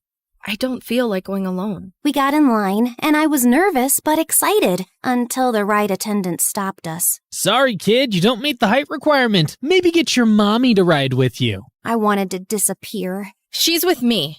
I'm her older sister, and I'll make sure she's safe. The attendant gave us a look, then shrugged and let us in. Seriously? This is your brilliant plan? You're welcome, short stack. From that day on, Daphne and I grew closer. We became BFFs, and it was amazing having her around, especially with Riri constantly making my life miserable.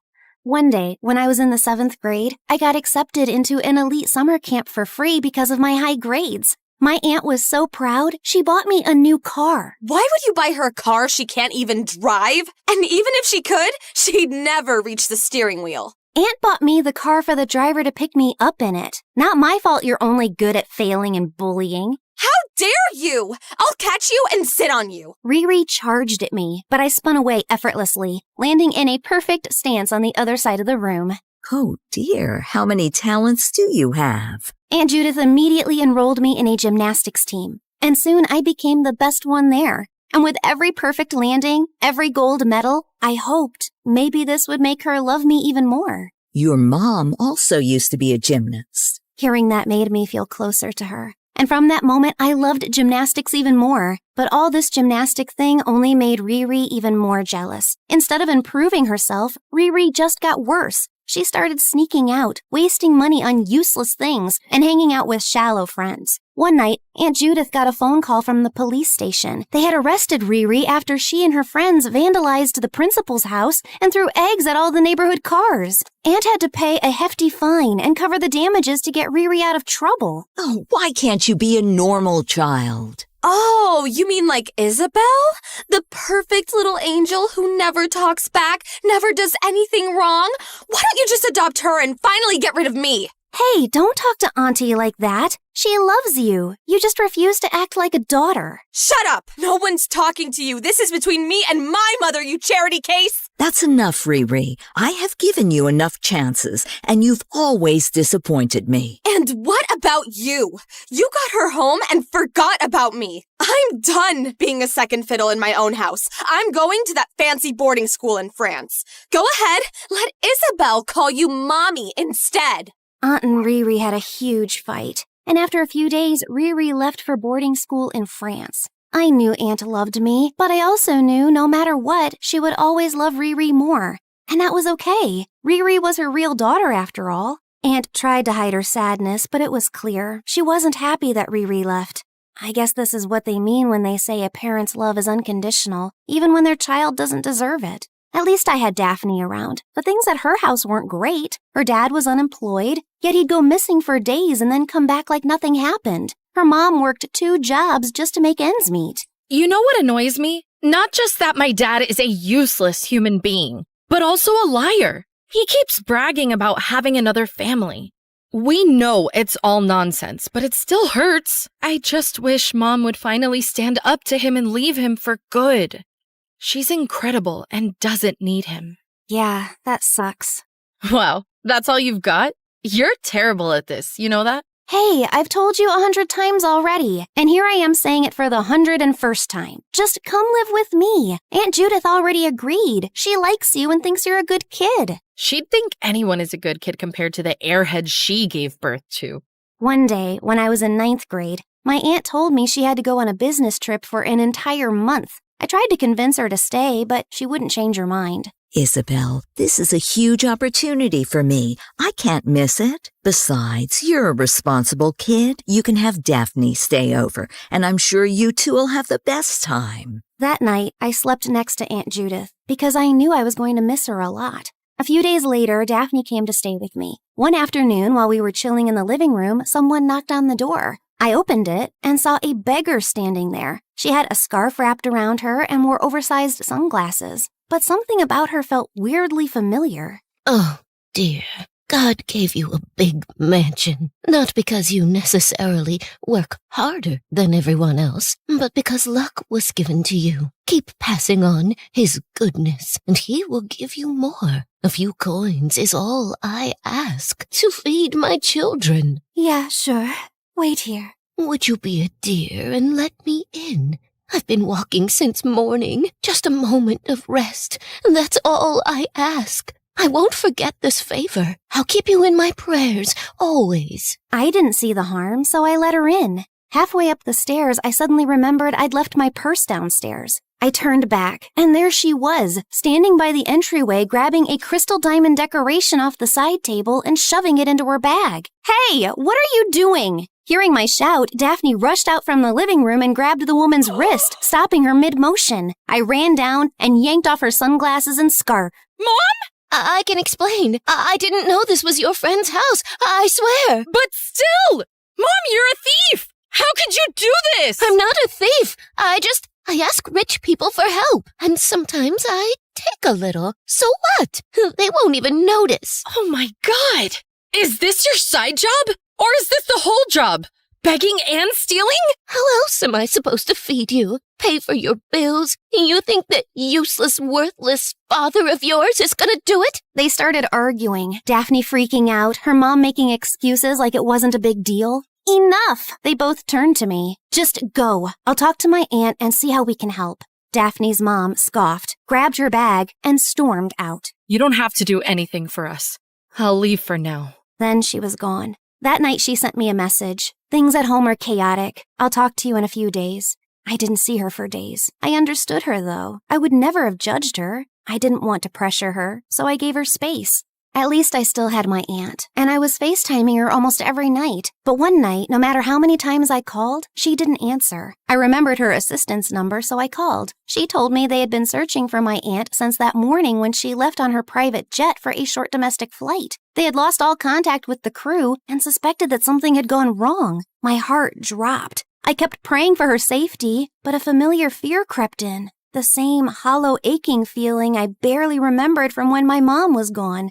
Except this time, I was old enough to understand the weight of it. The next day, I heard the doorbell ring. Miss me, cousin? Riri had just moved back into the mansion like before. But what about your school? It's my last year, and I wasn't feeling like finishing it. Also, I heard about Mom, so I came to be by your side, cousin. How did you hear about Aunt Judith? In case you forgot, I am her daughter. We talk. And her assistant told me the same thing she told you, so I immediately booked a flight and came here. Oh, by the way, I brought a guest. I hope he doesn't bother you. But if he does, well, I don't care. This is my mansion. This is my home. Just then, her guest stepped inside, and I couldn't help but notice how familiar he looked. Is he your boyfriend? On trial. I haven't made up my mind yet. He's my classmate, but he's a cutie, right? On a scale of 10? Solid 9, yeah?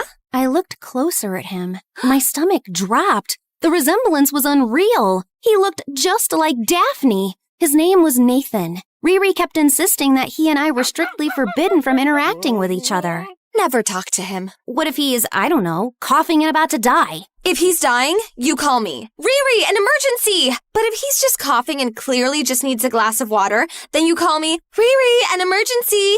See the difference? First one is Riri. Second one is Riri. Got it? Or do I need to write it down for you?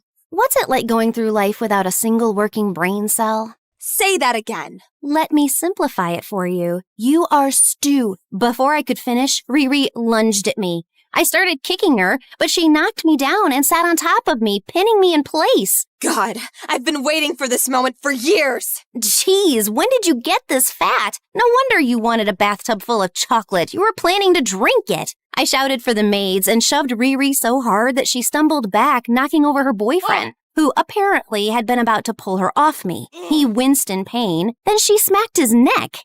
Man up!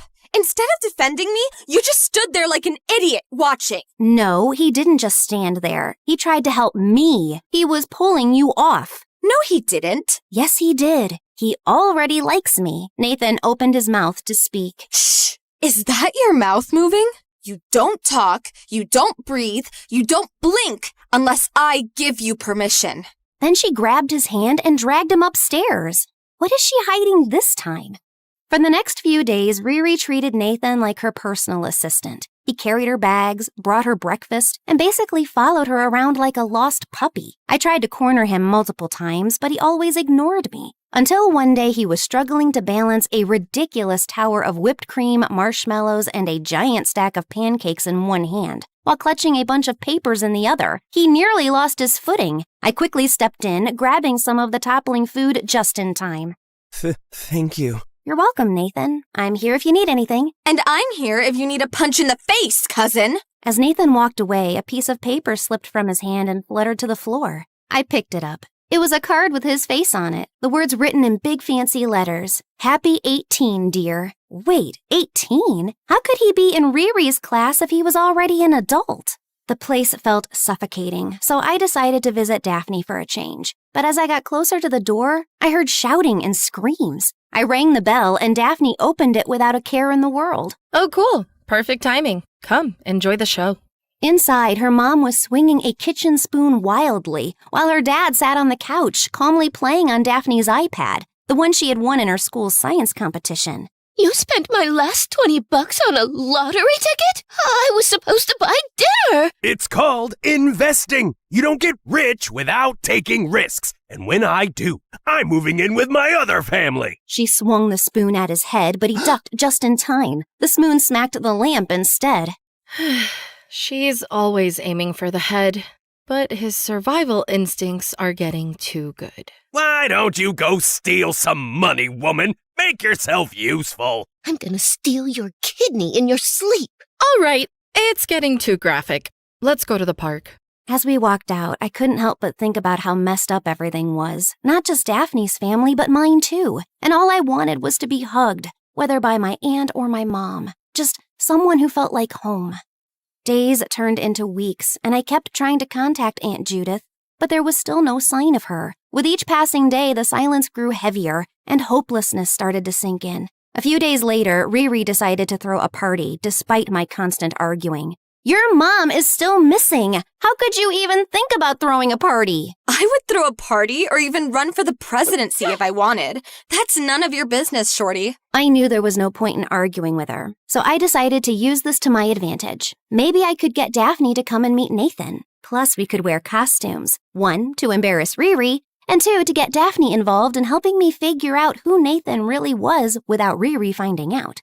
On the night of the party, Daphne and I walked in dressed as Riri's biggest failed dreams. I wore a bathtub costume covered head to toe in fake dripping chocolate. On the front, a golden nameplate read, Riri's Royal Spa, where luxury meets chocolate. Daphne, on the other hand, had a giant cardboard mirror strapped to her chest that read, You are beautiful, Riri, every time she pressed a button. The room went silent for a moment. Then, Boom. Everyone burst out laughing. Riri stormed toward us, eyes flaring. Isabel, what do you think you're doing?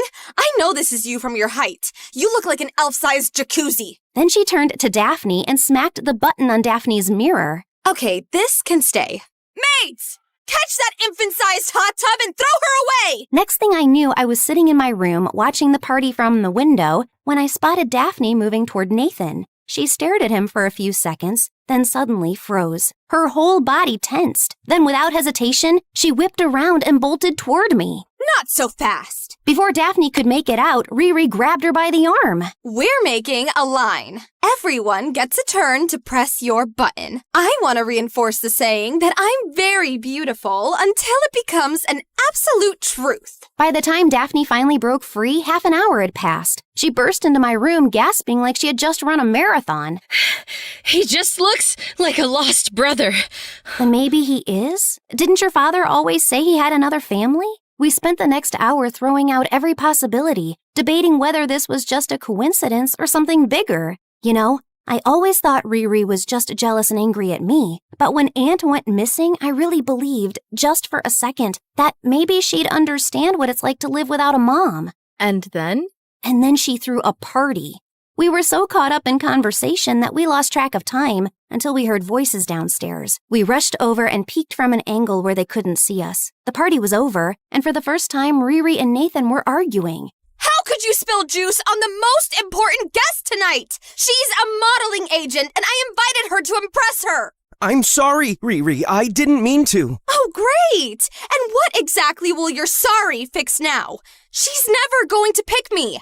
She was never going to pick you anyway. What did you just say? Nothing. No.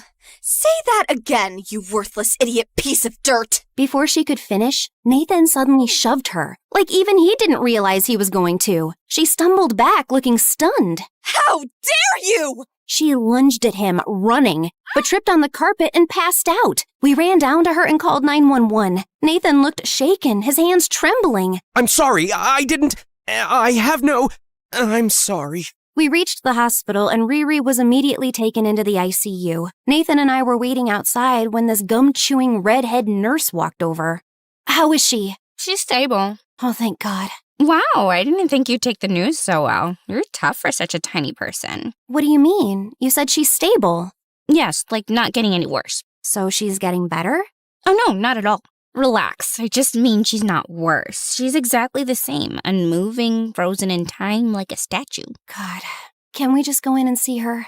Yeah, sure. Especially since it'll be the last time. What? The last time she's out cold. Stop talking riddles and tell me if she's gonna be okay. Well, I'm afraid I've tried everything I could. Let her continue.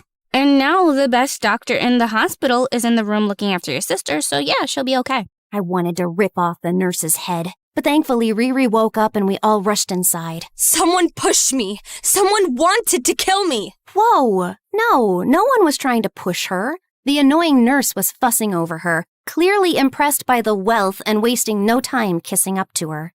Well, looking at her injury, it does seem like someone really wanted to hurt her. The shock in her eyes. This is classic post-traumatic stress. She's clearly in distress. The human mind reacts unpredictably to such violent events. Oh, so now you're a therapist too? Someone wanted me dead. Catch them! Riri slowly raised her arm and pointed straight at Nathan. Before I could even think, I stepped in front of him. I did it. Obviously.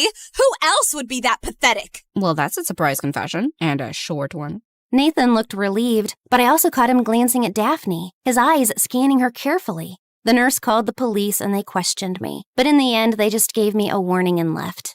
For the next few days, I just avoided Riri and her boyfriend. But things with my aunt were not getting any better. I wanted to do something, so I kept visiting the police station. But they told me there was nothing else to do and that all search attempts had stopped. Then I had enough. I decided to attract media attention and start doing interviews. People began noticing my aunt's case, and some even joined me in peaceful protests. Daphne was right there by my side. But Riri, she never tried to help or even fake being concerned. She continued partying and wasting money left and right. One day, after finishing my TV interview, I went upstairs to lie down when I ran into Nathan on the way. He kept his head down, only glancing up when he got closer. Psst! I never got the chance to thank you the other day. why did you cover for me? I just had a feeling I should. Who even are you? I just can't say yet. Are you related to Daphne? He paused, nodded once, then walked away without another word. I thought about contacting Daphne and telling her, but I decided to wait a bit longer. Maybe she would tell her mom, and her mom was always unpredictable. I figured it was time to get back to practicing gymnastics. I had stopped ever since Aunt Judith went missing, and now felt like the right time for a distraction. Sometimes healing comes from doing what you love, especially when I imagined my mom watching me, proud and smiling. I pushed myself a little too hard in practice and ended up hurting my leg. The doctor told me I needed to rest and avoid many activities for the next few weeks. Perfect. Just what I needed. Staying at home was boring, especially having to hear and see Riri's dumb fights. Did you forget about my nail appointment? Nathan, you've been too distracted lately. I need sharp people around me, fast thinkers, geniuses. If I wanted stupidity, I'd talk to a goldfish or Isabel. So I'm doing you a favor. You're grounded until you learn how to think smarter. Don't ever leave the house. With Riri always out partying, Nathan finally had the chance to talk to me alone. The idiot had literally given us the perfect opportunity after forbidding us from even looking at each other. How does someone get stupider this fast? My name isn't Nathan. It's Alan. I was in Riri's class, and that's how I found out that she was from this town. So I figured if I got close to her, it would give me an excuse to come here without looking suspicious. Suspicious? Why? Because I come from a really rich family. My mom's side, at least. My dad, though, he's a nobody. A total loser. And you already know who that is. Daphne's dad? Yes. I'm Daphne's stepbrother. My mom comes from a really rich background, but she fell in love with the wrong person and had me. Her father, my grandfather, never truly believed that my father existed and always saw me as a stain on the family. He never truly accepted me as his grandson and gave all his inheritance to my cousins instead. The ones with respectable fathers. Wait, so your grandfather doesn't even know your dad is alive? No. My mom tried her best to convince him, but without knowing where my dad was, we had no way to prove anything to my grandfather. Mom left a few years ago, and after that, there was no one left to help me uncover the truth. So I had to take matters into my own hands and search for him myself. It was only recently that I got a lead. My dad was in this town, but I couldn't come here alone. My cousins have always seen me as a threat, and if they found out that I was looking for my dad, they'd do everything in their power to stop me. If they found him first, they'd make sure I never did. I couldn't just show up without raising suspicions, so I needed a cover. That's where Riri came in. A rich, spoiled girl who wouldn't question why I was suddenly hanging around.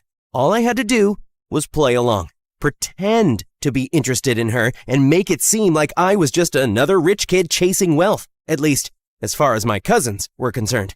Riri, on the other hand, thinks I'm some desperate, dumb, poor kid trying to break into her world. And honestly, that worked in my favor. So I posed as her boyfriend and came here. But it's been a painful journey. But I found out you're 18. How are you even in Riri's class? Well, I had to retake my senior year. All the drama with my family messed me up, and I failed the first time. I told Nathan I'd talk to Daphne, explain everything, and that we would help his dad confess he's the father. I promised to do everything I could to help him out. When Daphne and Nathan finally met, it was awkward. But eventually things worked out, and her father agreed to go with Nathan to his grandfather and confess that he was his father, on one condition. I might do it, but maybe you need to pay me $10,000. All right. I meant $20,000. All right. Daphne's dad started coughing, clutching his chest like a dying man. Actually, $40,000. All right. Daphne's dad suddenly collapsed onto the couch, wheezing like he was on his deathbed. Oh, I see the light. What I meant to say was $50,000, and it's over. Daphne's dad immediately sat up, miraculously healed. Pleasure doing business with you, son. Nathan handed over the money, and just like that, the deal was sealed. Nathan also suggested helping us find Aunt Judith. I have a feeling Riri is hiding something. What do you mean? I know she's stupid, but not this evil. We should search her room. That night, we waited for Riri to go out, and the three of us snuck into her room. We searched everywhere, but found nothing. What do you think you're doing? We spun around to see Riri standing at the door, calmly licking Nutella off a spoon. If you're looking for something to help you find Mom, don't bother. I already did. I hired expert investigators, and they found her. Turns out she lost her memory on some island. I've been paying for her treatment. Don't worry. She's in one of the best hospitals. I just didn't feel like seeing her anytime soon. Are you serious? We've been searching for her for months. The entire town has been helping us. Why didn't you say anything and save us all the effort and the stress? What is wrong with you? And you were all very cute about it. Very passionate. Gold star for effort. Calm down. She's fine. I'll give you the hospital's contact, and you can deal with it from now on. I'm done. She never loved me.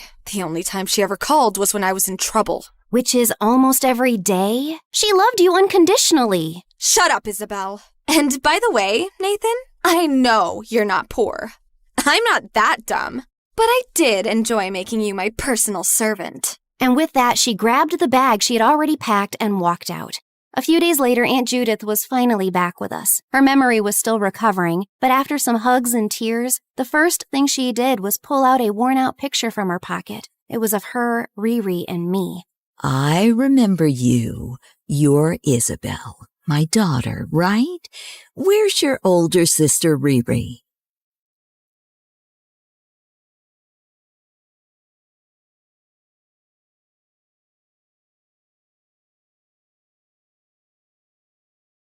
I stomped my feet on the floor, pounded the walls with my fists, and let out my most glass-shattering scream. There she goes again, throwing another temper tantrum. That was my dad, and that's me rolling around like a pig in mud. My dad was about to leave for another business trip, and I didn't want him to go. He was a wealthy, highly successful businessman and was constantly traveling the world to meet with new clients. But Dad, do you have to go? Yes, someone has to pay for this mansion and all of your expensive things. Now get up off the floor. You don't see your sister throwing a tantrum, do you? Yeah, Jenny. You look like one of those filthy goats we saw at the petting zoo. Aw, those goats were so cute. My big sister Clara gave me a disgusted look. She was a year older and always trying to make me look bad. And okay, maybe being on the floor wasn't helping my case. Hi everyone, I'm Jenny, aka the Jockey Barbie. But before I tell you how I got that nickname, please like and subscribe. Growing up, my sister had always overshadowed me. When I was 6 and learned how to play the ukulele, Clara taught herself to play the violin. When I put on a puppet show for my parents with stuffed animals, Clara directed a whole play with actors in fancy sets and everything. One time when I was 12, the president and the first lady came to visit our house for dinner. It was a big deal. There were a bunch of reporters, and the staff prepared the house for weeks. My dad was so nervous that he started yelling at a servant. This is gold cutlery. I told you to use silver. The First Lady hates gold. Fix it now. Yeah, everybody knows that. Are you stupid? When they walked away, I sneaked over to the servant, who was in tears. You're doing a great job. And then I slipped her a huge tip. I put on my best dress for dinner. I thought I looked cute, at least until I saw Clara. She looked like an absolute princess. At first, it made me feel invisible, but then I decided to be brave. When it came time to serve the soup, I jumped up. I got this. I was thrilled. Finally, a chance to make Mom and Dad proud. I walked gingerly to the First Lady, being extra careful, when suddenly a foot stuck out and tripped me. The soup went flying all over the First Lady and the President. Then a bunch of Secret Service guys tackled me like I was an assassin or something. That's when I noticed Clara pull her foot back under the table. She'd done it on purpose. Go to your room. It wasn't my fault. It was Clara. You're such an embarrassment. The news was on TV by midnight, and the next day my parents sent me off to a boarding school on the other side of the country. It was lonely at first. My family was treating me like a black sheep, even though I'd done nothing wrong. My dad made sure my bank account was full, but he never had time to visit or even talk. I decided I couldn't spend all my time being homesick. I was going to make something of myself here. I signed up for all the top activities, like horseback riding, water polo, and ballet. By the time I was 16, I was number 1 in all of them. I even ran for school president and won. Even though I was thriving, I didn't want to leave anything to chance. So I was always complimenting people and buying them gifts, even the teachers. I wanted people to like me, and it seemed to be working, with one exception, this boy, Josh. Josh worked in the stables taking care of the horses and seemed immune to my compliments. Hey, Josh, is that a new shirt? Looks nice. It's old and covered in dirt. You don't have to try so hard to be liked, you know. It was just a compliment, geez. It was a fake compliment. You might have everyone else here fooled, but not me. What was his problem? He did have gorgeous eyes, though. As he handed me the horse's reins, our hands touched. It was electric, an instant spark. But then he pulled away. How about I take you out for lunch at La Rosa? It's the fancy place by... No, I don't need your bribes. Happy riding. It wasn't a bribe, it was an invitation. But Josh had already walked away. With race day only a week away, I needed to focus on training. But as hard as I tried, my mind kept wandering back to Josh. Maybe the right gift would win him over. Hey, Josh, I saw these boots and thought of you. Told you I don't want your bribes. Do you even know what a bribe is? I'm not asking for anything in return. Yeah, you are. You're asking me to like you. So you admit you don't like me. What did I do to you? I didn't say I didn't like you. I just don't know the real you. At that moment, he leaned in close to me. Oh, my heart fluttered. Was he about to kiss me? But then he stretched past me to adjust the saddle. I totally knew that's what he was doing. Why would I even want Josh to like me? He was always dirty, smelled like a farm, and he was the least friendly person I knew besides my sister Clara. Maybe that's why. For all the success I'd had at this school, Josh was a reminder that back home I was no one special. On the day of the race, I was feeling nervous, but I stayed focused and came in first place. My parents hadn't visited me since I'd arrived, but part of me was still hoping to see them in the stands cheering me on. Of course, they weren't there, but to my surprise, Josh was. Congrats! I can't believe you came to support me. You do like me. I was already here. It had nothing to do with you. Liar. Josh smiled at me and butterflies danced in my stomach. As he walked away, I patted my horse Nessa on the neck. You hear that, girl? I think he likes us. The next day, me and Nessa were on the front page of a national newspaper. Not long after that, I got a FaceTime call from my dad. I was shocked. He normally just sent me emails. Hey, honey, I wanted to let you know we're very proud of you. Feel free to mention my business the next time you talk to reporters. Thanks, Dad. I will. Do you think you'll be able to come visit soon? I'm afraid not. We're in Japan with your sister right now. Japan? Sorry, honey, but we'll definitely come when you try out for the Olympics team. That's the big one. Just then, Clara's face appeared. Yeah, anyone can win a national race. An international race is the real challenge. That's not fair. I worked really hard. You've never won a national race. We have to go, honey. We just got to the Hello Kitty store. Then he hung up without even saying goodbye. I couldn't help it. I started to cry. And that's when Josh found me. Go ahead, make fun of me. You know you want to. I never wanted to put you down. I just wanted you to be real. And it looks like you finally are. Yep, real tears and snot here. As real as it gets. Come on. I want to show you something. Josh held out his hand. I felt a rush of warmth as I took it. Josh took me to the fields behind the school and showed me the foals running around. It was the cutest thing I'd ever seen. I approached the mom slowly so I wouldn't spook her. Whoa. She doesn't like most people. Be careful. Just then, the mom nuzzled her nose against my hand. Aw, you're just a big sweetie, aren't you, girl? I noticed Josh looking at me funny. What? I just never realized how gentle you are. After that day, Josh and I started hanging out more. He was strange and funny, and I loved how kind he was to animals. I was surprised to learn that he didn't actually go to our school. No way my parents could ever afford that. They've been struggling with money, so I took this job to help out. Josh, I'm so sorry.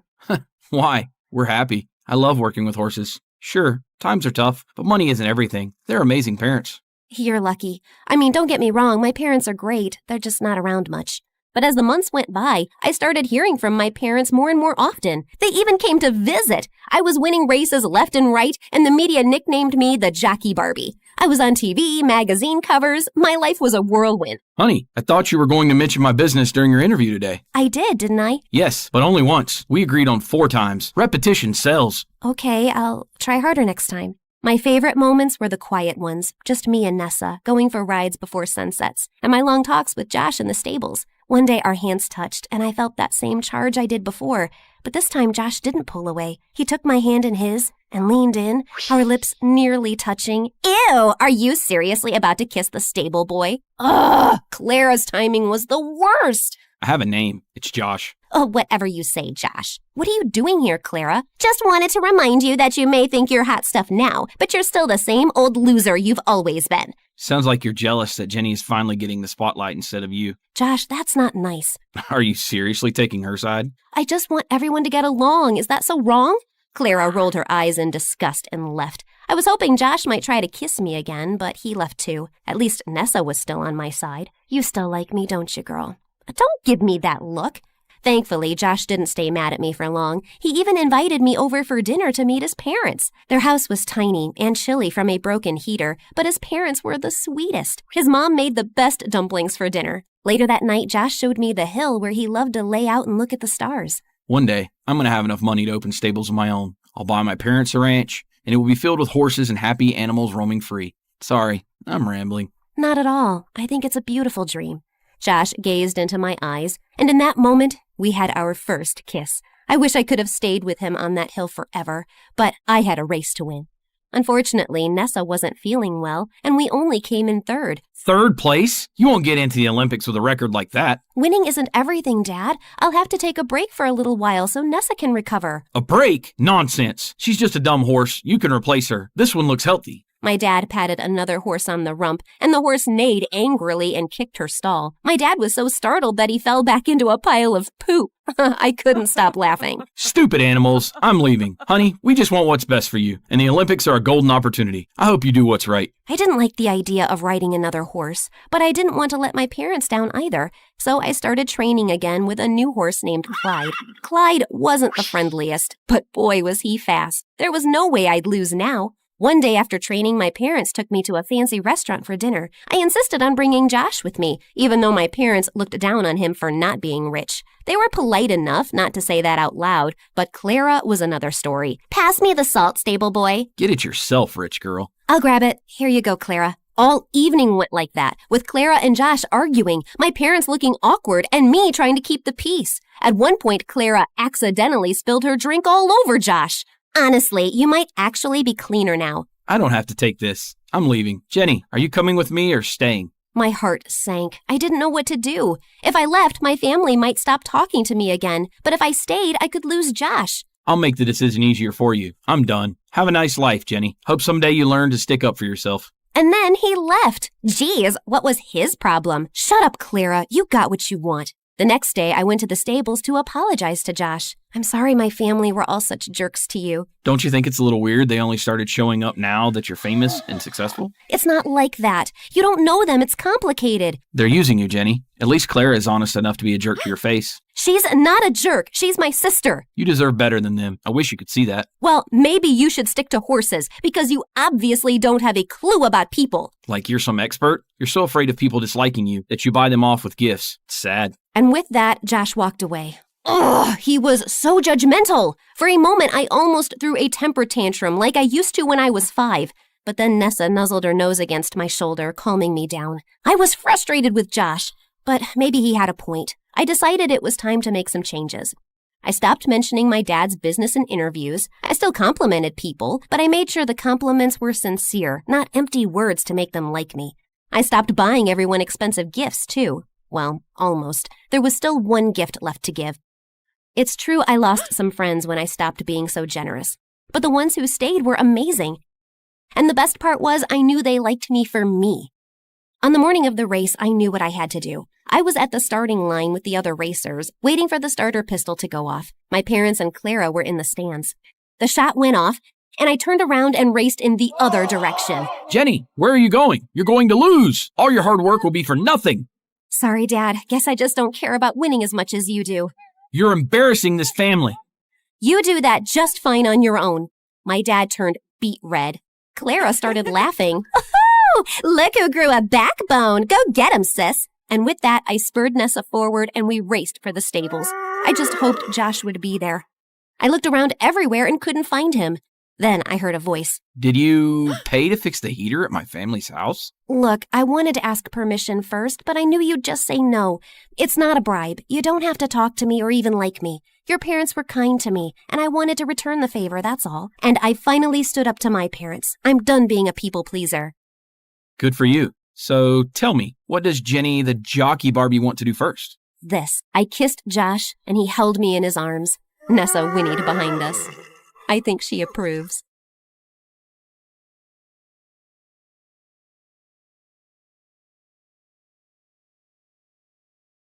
Hey friends, so my name might not be Madison, but for the sake of simplicity, we'll just call me that. I'm a world-famous music influencer, so if you're into music and MSA, you know what to do. Hit that like and subscribe button. Growing up, my dad and I would listen to tons of music. Rock, jazz, hip-hop, rap, everything. Dad worked at a concert arena and told me tons of stories about the shows. One day, I insisted on seeing one, so he took me with him. I'm telling you, Madison, you'll love it. They'll blow your mind.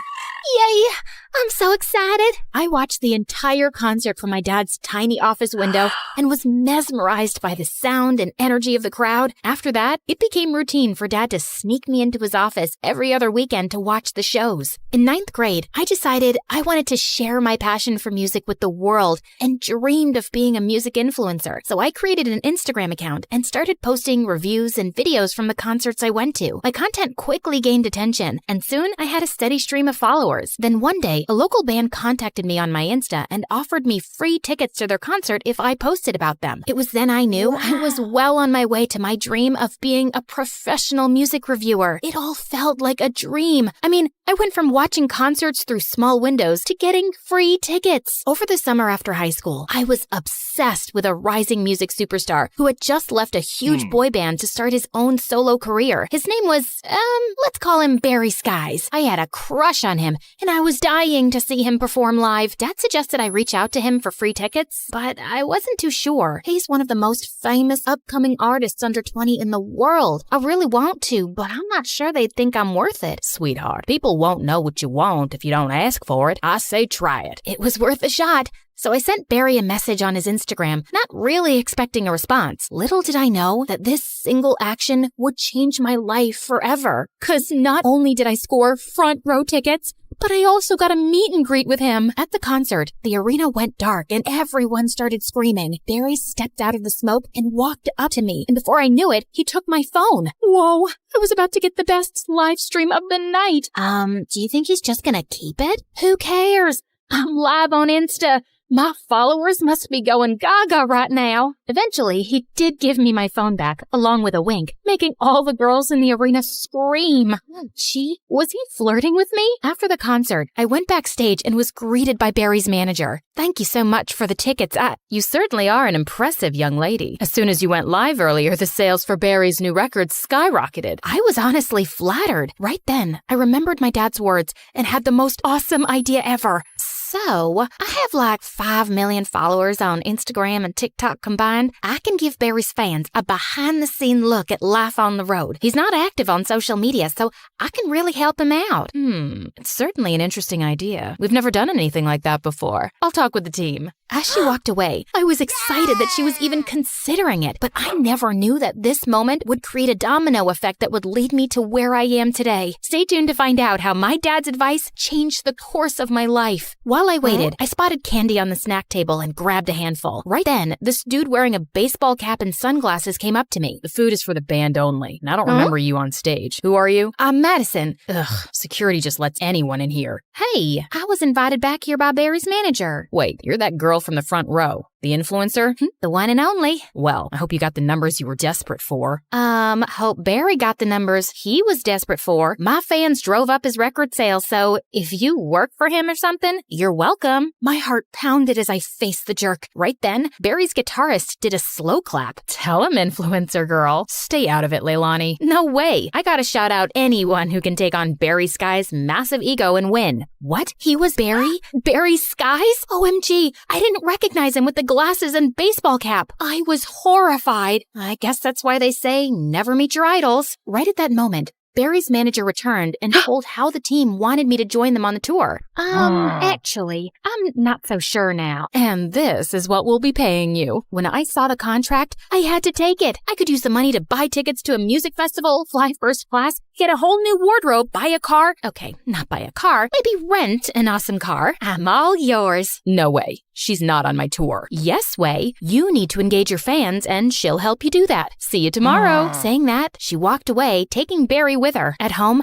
I begged my parents to let me go, and once I promised to call every day, They agreed. I packed my bags and was off on my first ever tour with a band. My first night backstage was nerve-wracking. Barry was giving me the stink eye, but then Leilani came over and put her arm around me, making me feel better. Hey, it's nice to have another girl my age here. Yeah, if I can survive Mr. Ego over there. Barry's not so bad once you get to know him. You should watch out for Mrs. Skies, the momager, though. Oh, she's his mom? Mrs. Skies had everybody under her thumb. It was obvious why Barry was so grumpy. Even the sound techs, Leilani, and the lighting guy were all scared of her. I was relieved I didn't have to deal with her. My job was to post videos of Barry performing with great captions, go live on Instagram, and keep everyone updated about what was happening backstage. The tour was going great, and I was getting tons and tons of new followers, and they all had one request. Give us an interview with Barry. Take pics with Barry. But how?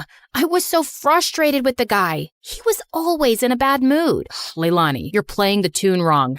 Start it again. Barry, I am not feeling well today. I am trying. Give me 5 minutes. Fine. Everyone take 5. I don't know how you do it. He's such a baby. Well, we've known each other since we were kids. Barry used to be more easygoing. I think he's just overworked. He just needs a little more fun in his life. A little fun, huh? I'd give him fun. That night when Barry opened the dressing room door, fake spiders dropped on him. The guy totally freaked out. Hey, who did this? Leilani and I cracked up watching Mrs. Skies trying to pick up the fake spiders. But when he realized they weren't real, he started laughing. Everyone else looked at him like he was crazy. But then they started laughing too. After that day, whenever Barry had a bad day, I'd pull a prank to make him laugh. I'd put a fake snake in his suitcase, fill his dressing room with balloons, have his favorite caramel apples delivered, but with onions instead of apples. Everyone loved hearing Barry's laughter, and it felt like Barry was finally being himself. He was more relaxed, and everyone had a blast on stage. Whilst everyone was having fun, in the background, his momager would be tapping her foot, reminding Barry that he's the star and this is work. I could see why he was so tense all the time. One night, I went to listen to Barry and his bandmates rehearse. As soon as I sat down on a chair, there was a loud fart noise. I was so embarrassed, but Barry just laughed like crazy. Someone had put a whoopee cushion there. Gotcha. What? You thought I wouldn't get back at you? I realized then that he knew I was the one behind the pranks.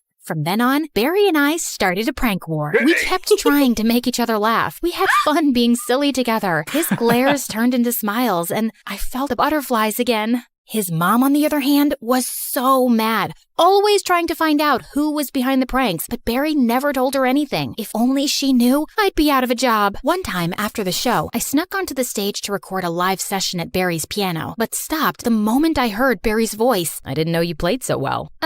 It was nothing. I'll just go. No, please, play a little more. As I played, Barry hopped on the piano and joined in. We finished the song, and he smiled at me. I suddenly realized I was live to millions of people.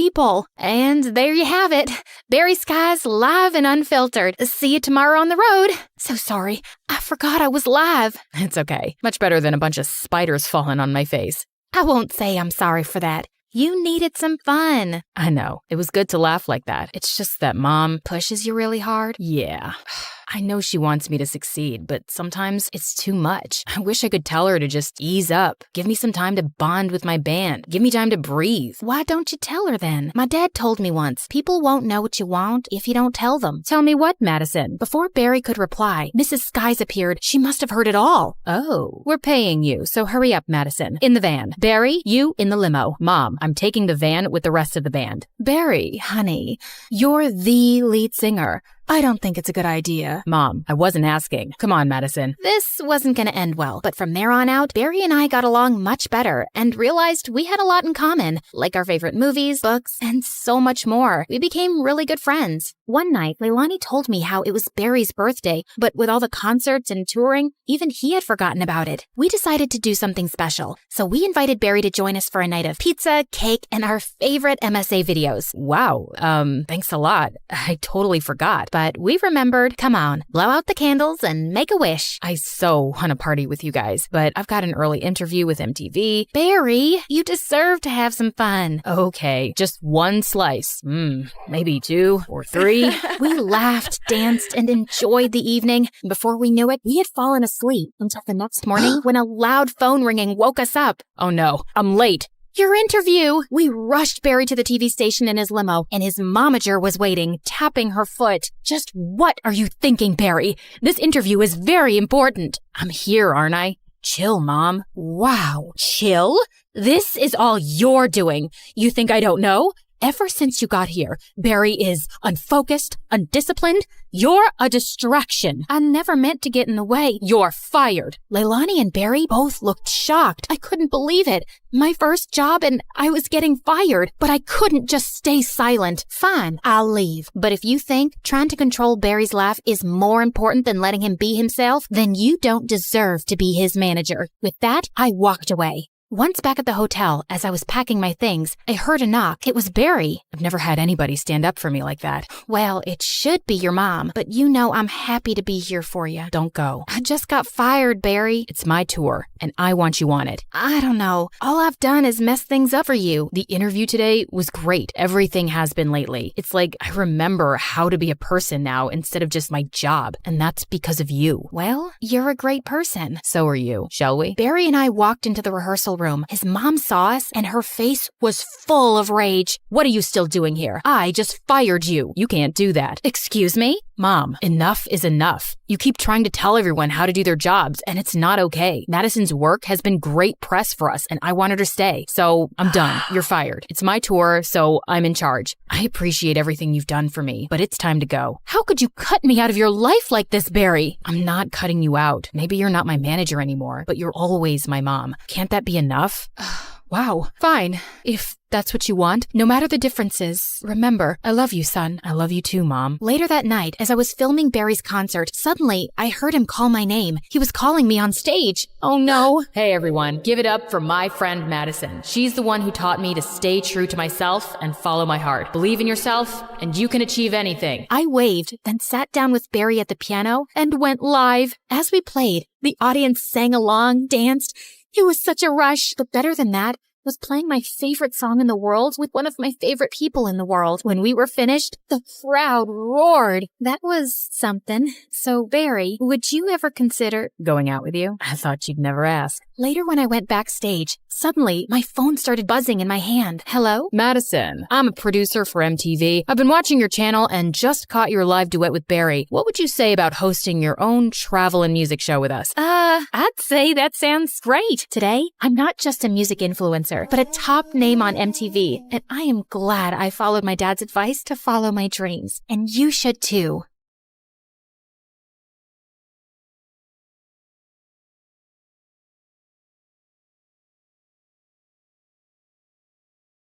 I'd just settled into the couch with my snacks and my movie when suddenly the doorbell rang. Flippity flippin' flamingo. Can't a woman have a moment of peace in her own house? Why is someone here at midnight? I was marching towards the door when I stopped short. Ow. Why is someone here at midnight? Hello? Who is it? There was only silence. Are you a robber? Dude, I just took my kids to the dentist today, so I'm broke. Try your luck with the big house down the street. Again, no reply, but I could see a weird shadow against the door. Are you an alien who's accidentally landed on planet Earth? Run away while you still can. It's too late for the rest of us. Still no answer, but I heard a muffled laugh. Look, I've been having a rough time lately, and I am so not in the mood for this. So I'm warning you, I'm coming out with an axe, and I am not afraid to use it. I flung the door open and jumped back, half expecting to be attacked. But when the porch light fell on the face under the weird hat, I recognized someone I thought I'd never see again. Milo? Not a phone call or text for 12 years, and now you just show up at my door at midnight? Did someone die? Hi, long time no see. Yeah, here's the thing, Jen. Thousands of people across the globe will die soon if you and I don't travel back in time and fix a tiny mistake you made in high school. Can I come in? I was hoping this was the part I'd wake up and realize it was just a stupid dream that made no sense. Yeah, no such luck. Hi, I'm Jennifer, the oldest MC of My Story Animated. By the way, Mr. Director, I don't appreciate how everyone on set has been telling me I look very good for my age. That's something you'd say to someone in their 60s. I'm just a hot 35-year-old. Sorry, I think I'm catching something from one of my kids. Nasty buggers. Anyway, I'm old enough to be your mom, so y'all better show some respect and strap in for my story because it's gonna be da bomb. Okay, no one says that anymore? Whatever. Now, before I continue, please like and subscribe to MSA. I'll give you a quick walkthrough of my past. It's kinda important. I was born on December 27th, 1983, a cute lump of fat weighing 10 pounds, 8 ounces. I was an only kid, so my childhood was carefully documented by my adoring parents. Cute, still cute, then yikes! Puberty hit, and that was just ugly, hella ugly. I had it all. The braces, the unibrow, the baby fat still holding on tight.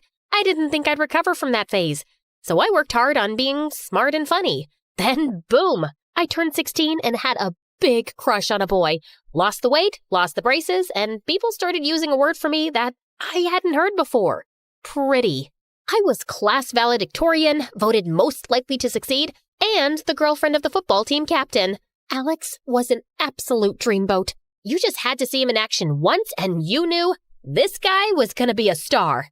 We dated all through university and got married after graduation. Alex's career was on the rise. I was about to start my PhD. Life was peachy, blah, blah, blah. But then one day, Alex had a terrible injury during a game. And soon after, the doctors told him he could never play professionally again.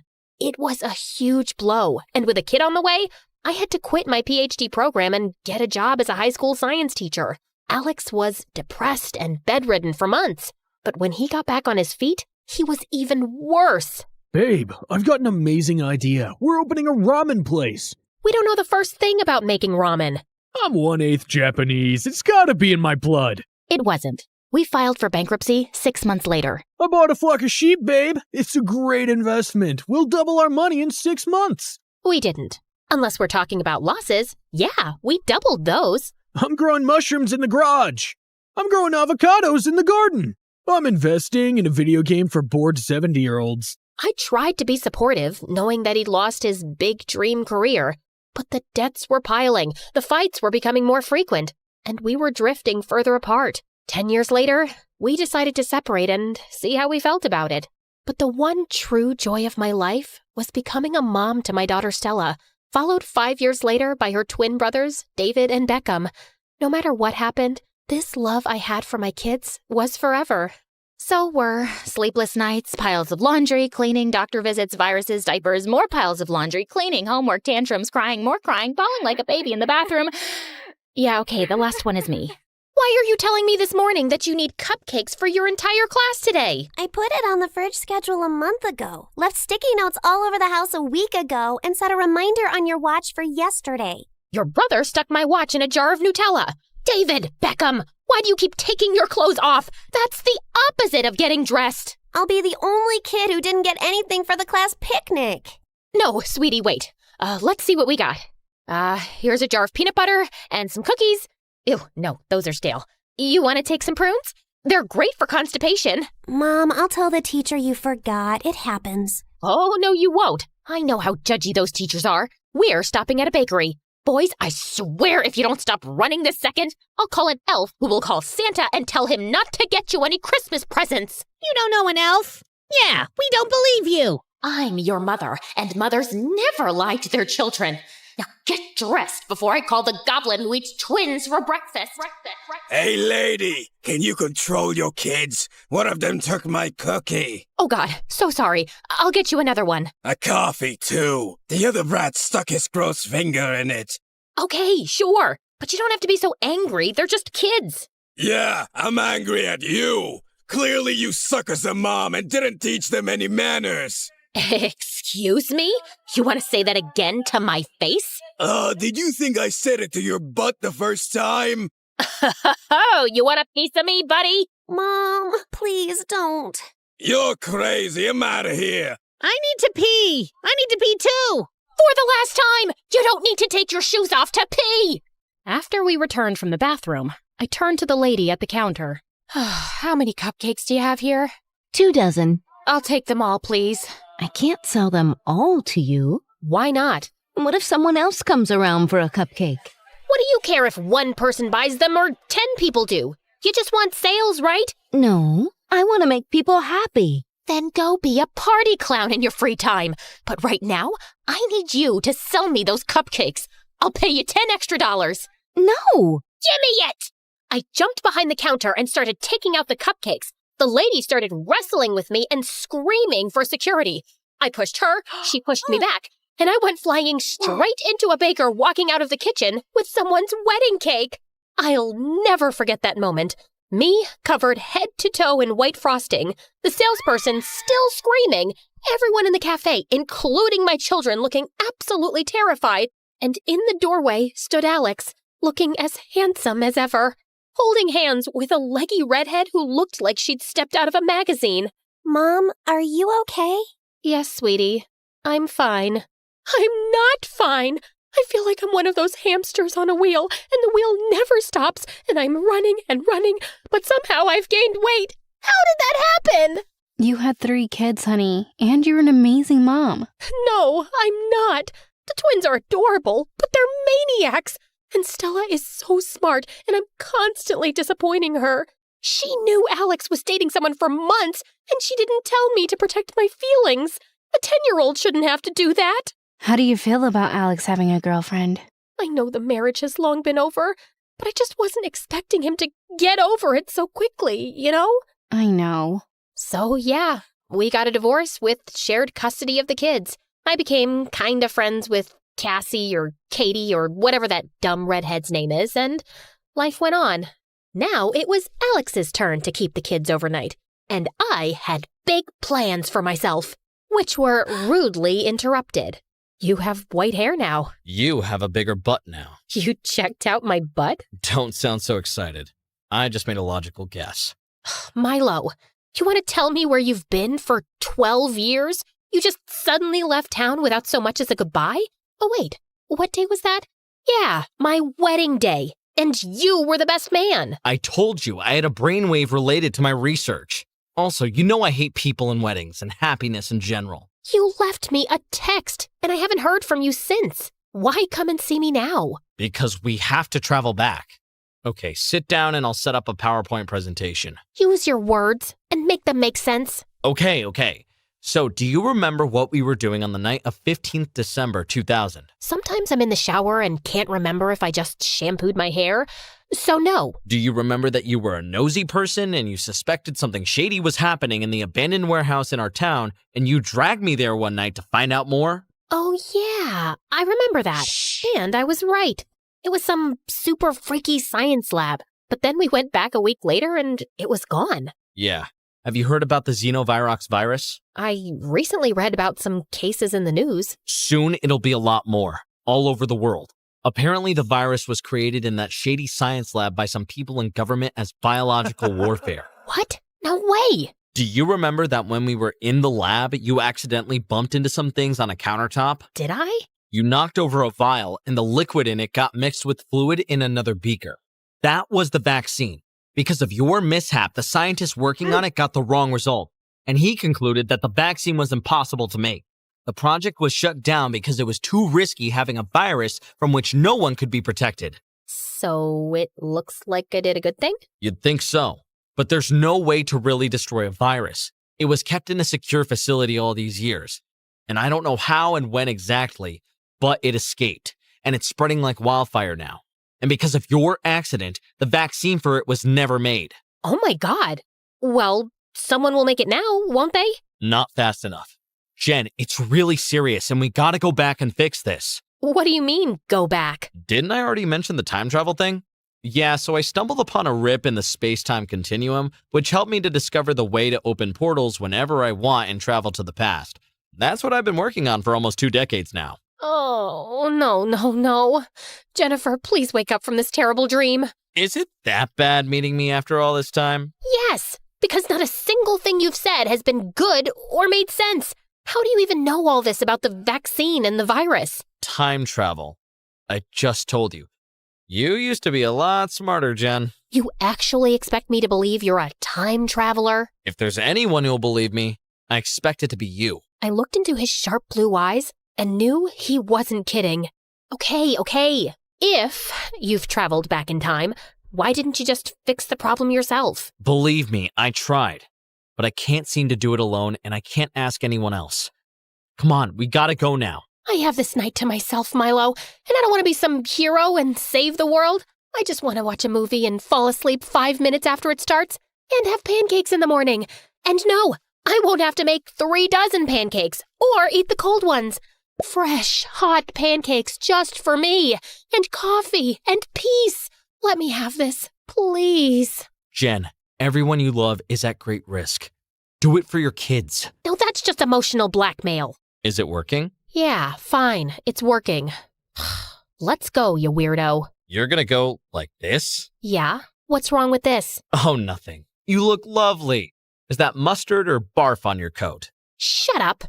Put this hat on, please. Yay! I get a funky hat too.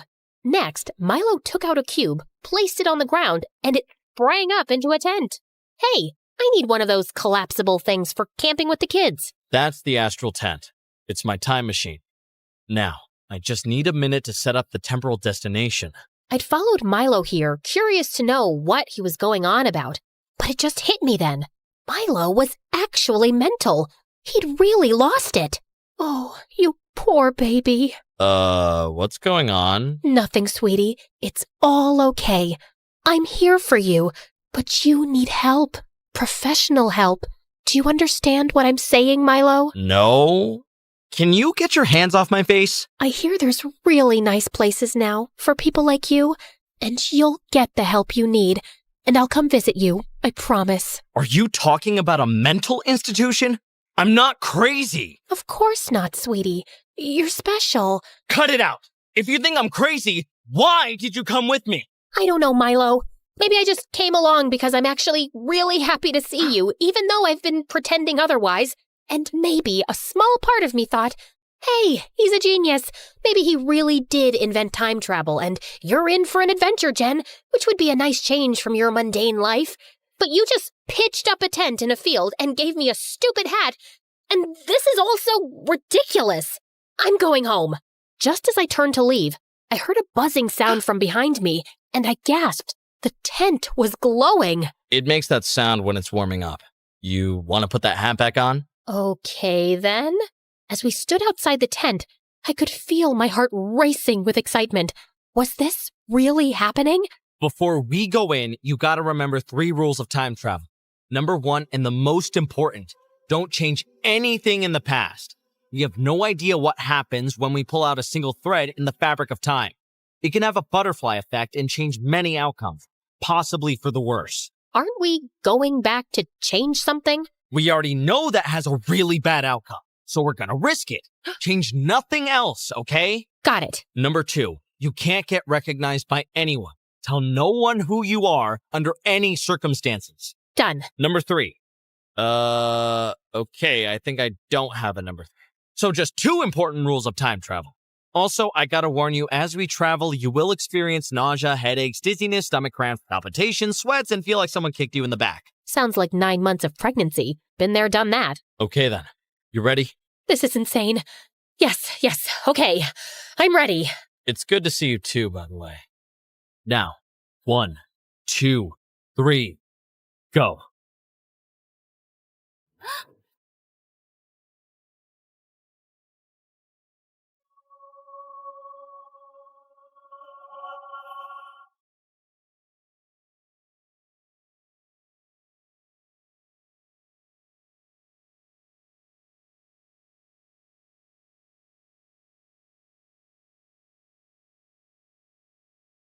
True friends are those who care without hesitation, who remember without limitation, who forgive without explanation, and who trust without communication. The woman had a baby in her arms and ran as fast as she could, never looking back. At last we are safe, my love. We are going to America, the land of opportunities. Our future will be different now. That's what Robin's mom had hoped for when she ran away from her husband in Brazil and moved to the USA. But making a living in the USA wasn't as easy as she thought it would be. At age 4, Robin and her mom were living in a shelter home and had trouble making ends meet. On the day of Robin's 5th birthday, her mom saved enough money to take her to a playland, a place Robin had wanted to go to for a long time. Well, the playland rides were super fun until the card was exhausted. Just when Robin's mom was about to take her off the ride, The woman came and swiped her card. No, you didn't have to. We were done. Please, let me. Hey, kid, take as many rides as you want.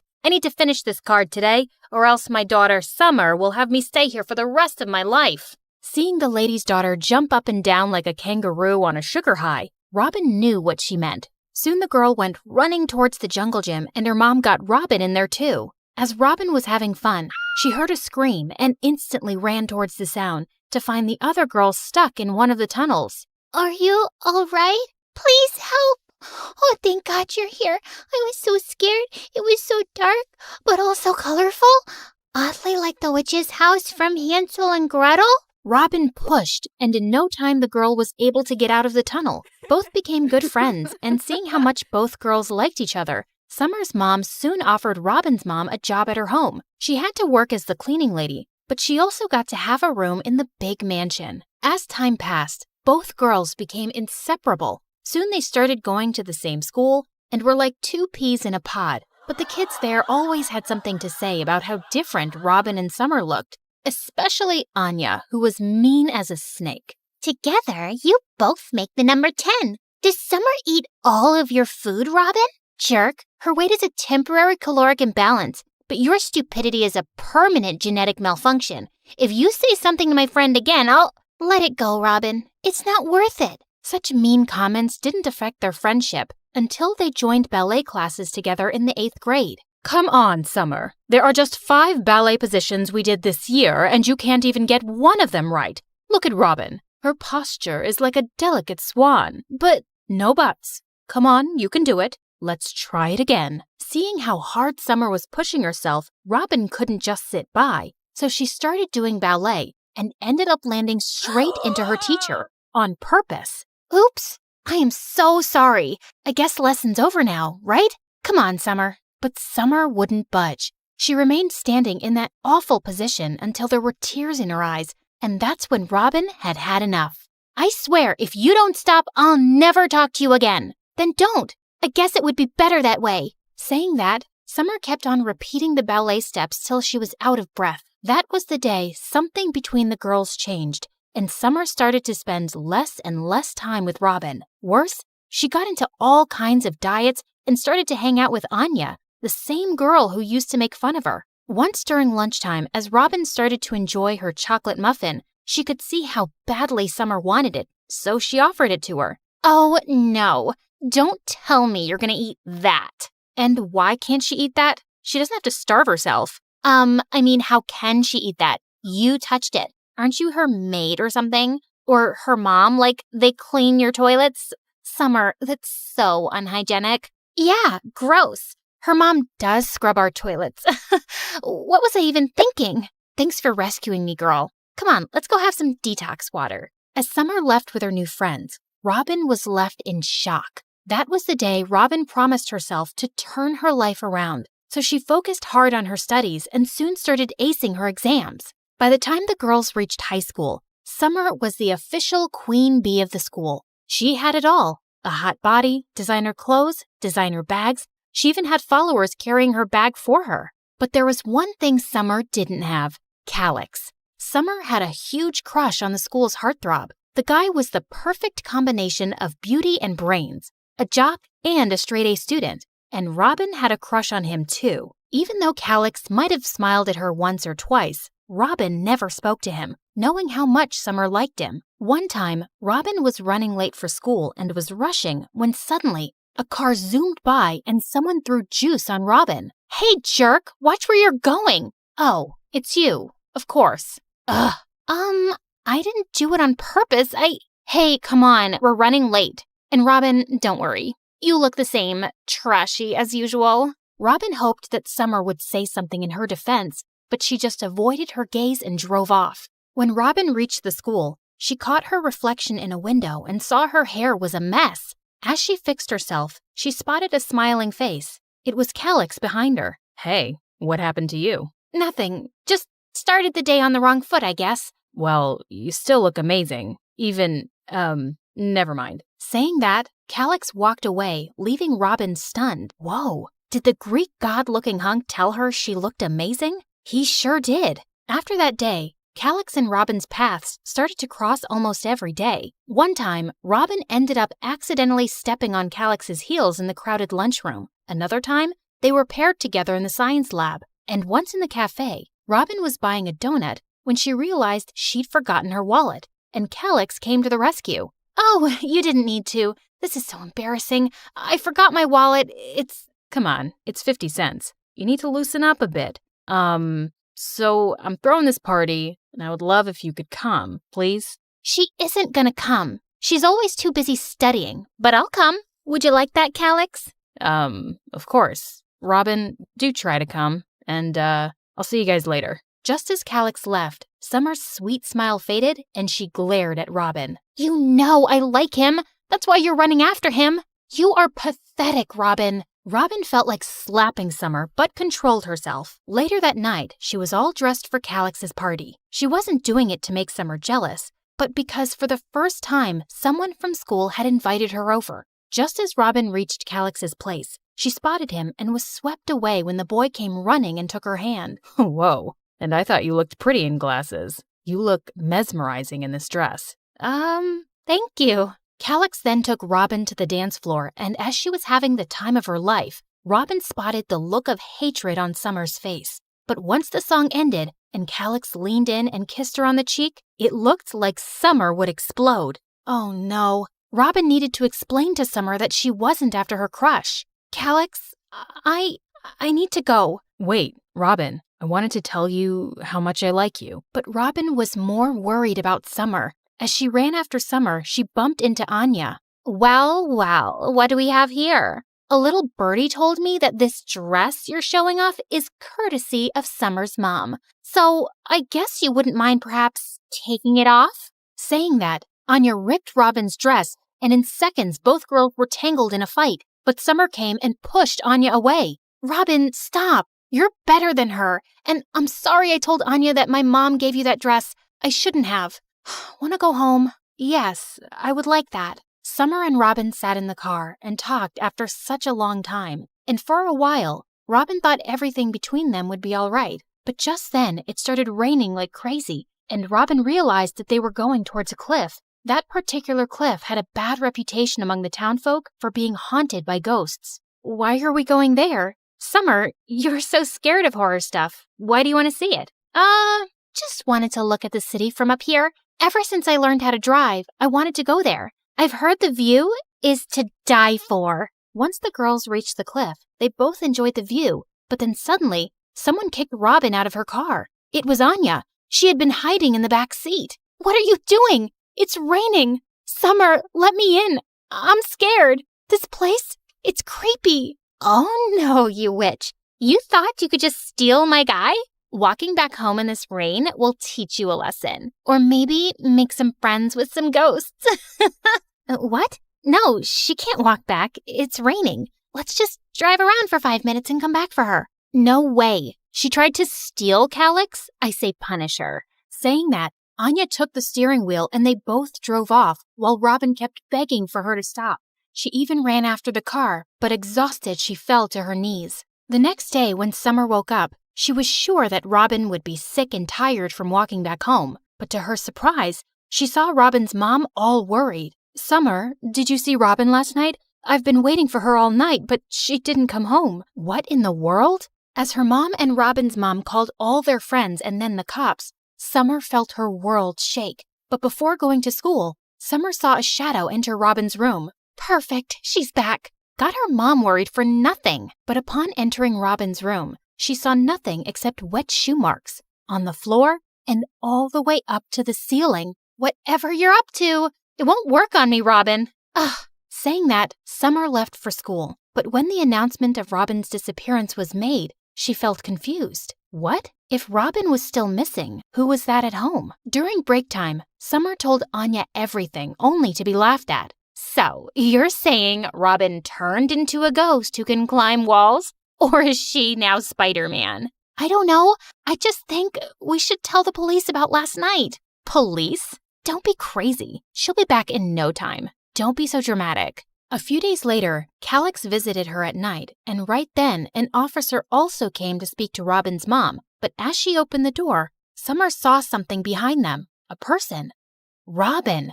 Oh my God. She's here. She's coming here. What? Who's here?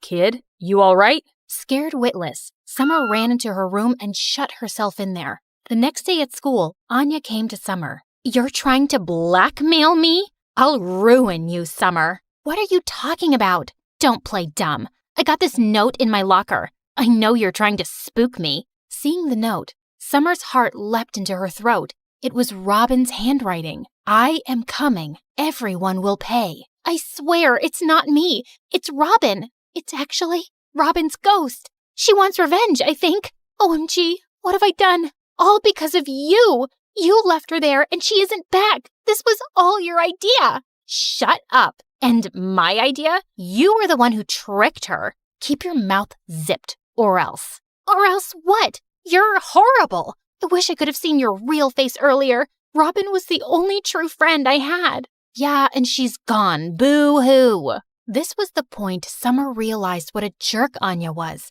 and she hoped and prayed her real friend would return, alive. A week later, in the evening, her mom was out and Summer was alone, when all of a sudden the lights went off. Summer immediately lit a candle and looked out the window. She almost fell on her butt. She couldn't believe her eyes. It was Robin. Robin looked deathly pale, like a ghost. You betrayed me, Summer. You betrayed me. Why did you betray me? No, I didn't. It was a... And then there was a loud bang on the door. And in the split second where Summer looked at the door, Robin was gone from the window. But the banging kept going on, driving Summer mad. No, I won't open the door.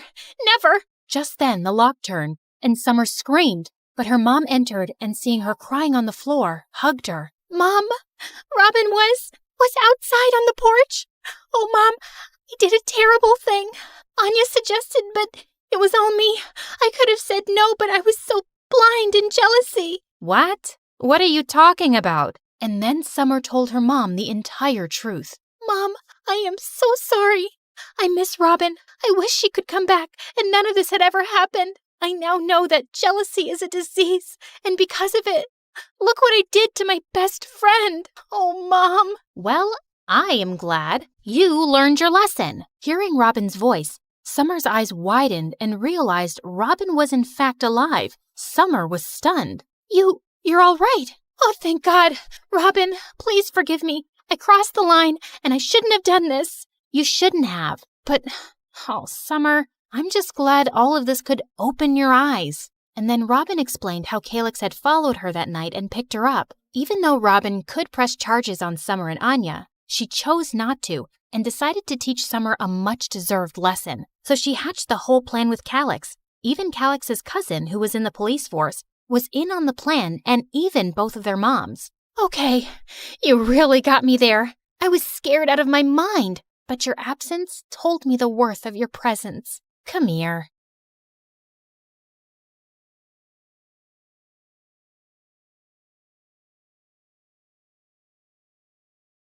Hey there, I'm Natalia, and I just moved from Moscow to LA to live with my grandma while my parents are still in Russia. Don't forget to like and subscribe. Imagine being a young girl from Russia, starting 3rd grade in an American elementary school without your parents by your side. That's me. My parents sent me to live with grandma, and they said they would come when they got the opportunity. Fitting in at this American school wasn't easy, especially the language barriers. They can lead to some hilarious misunderstandings. One time I said, "Excuse me, can anyone tell me where the strawberry is, please? Are you trying to find a fruit or a place to read?" I meant the library. Excuse me, can I borrow a racer, please?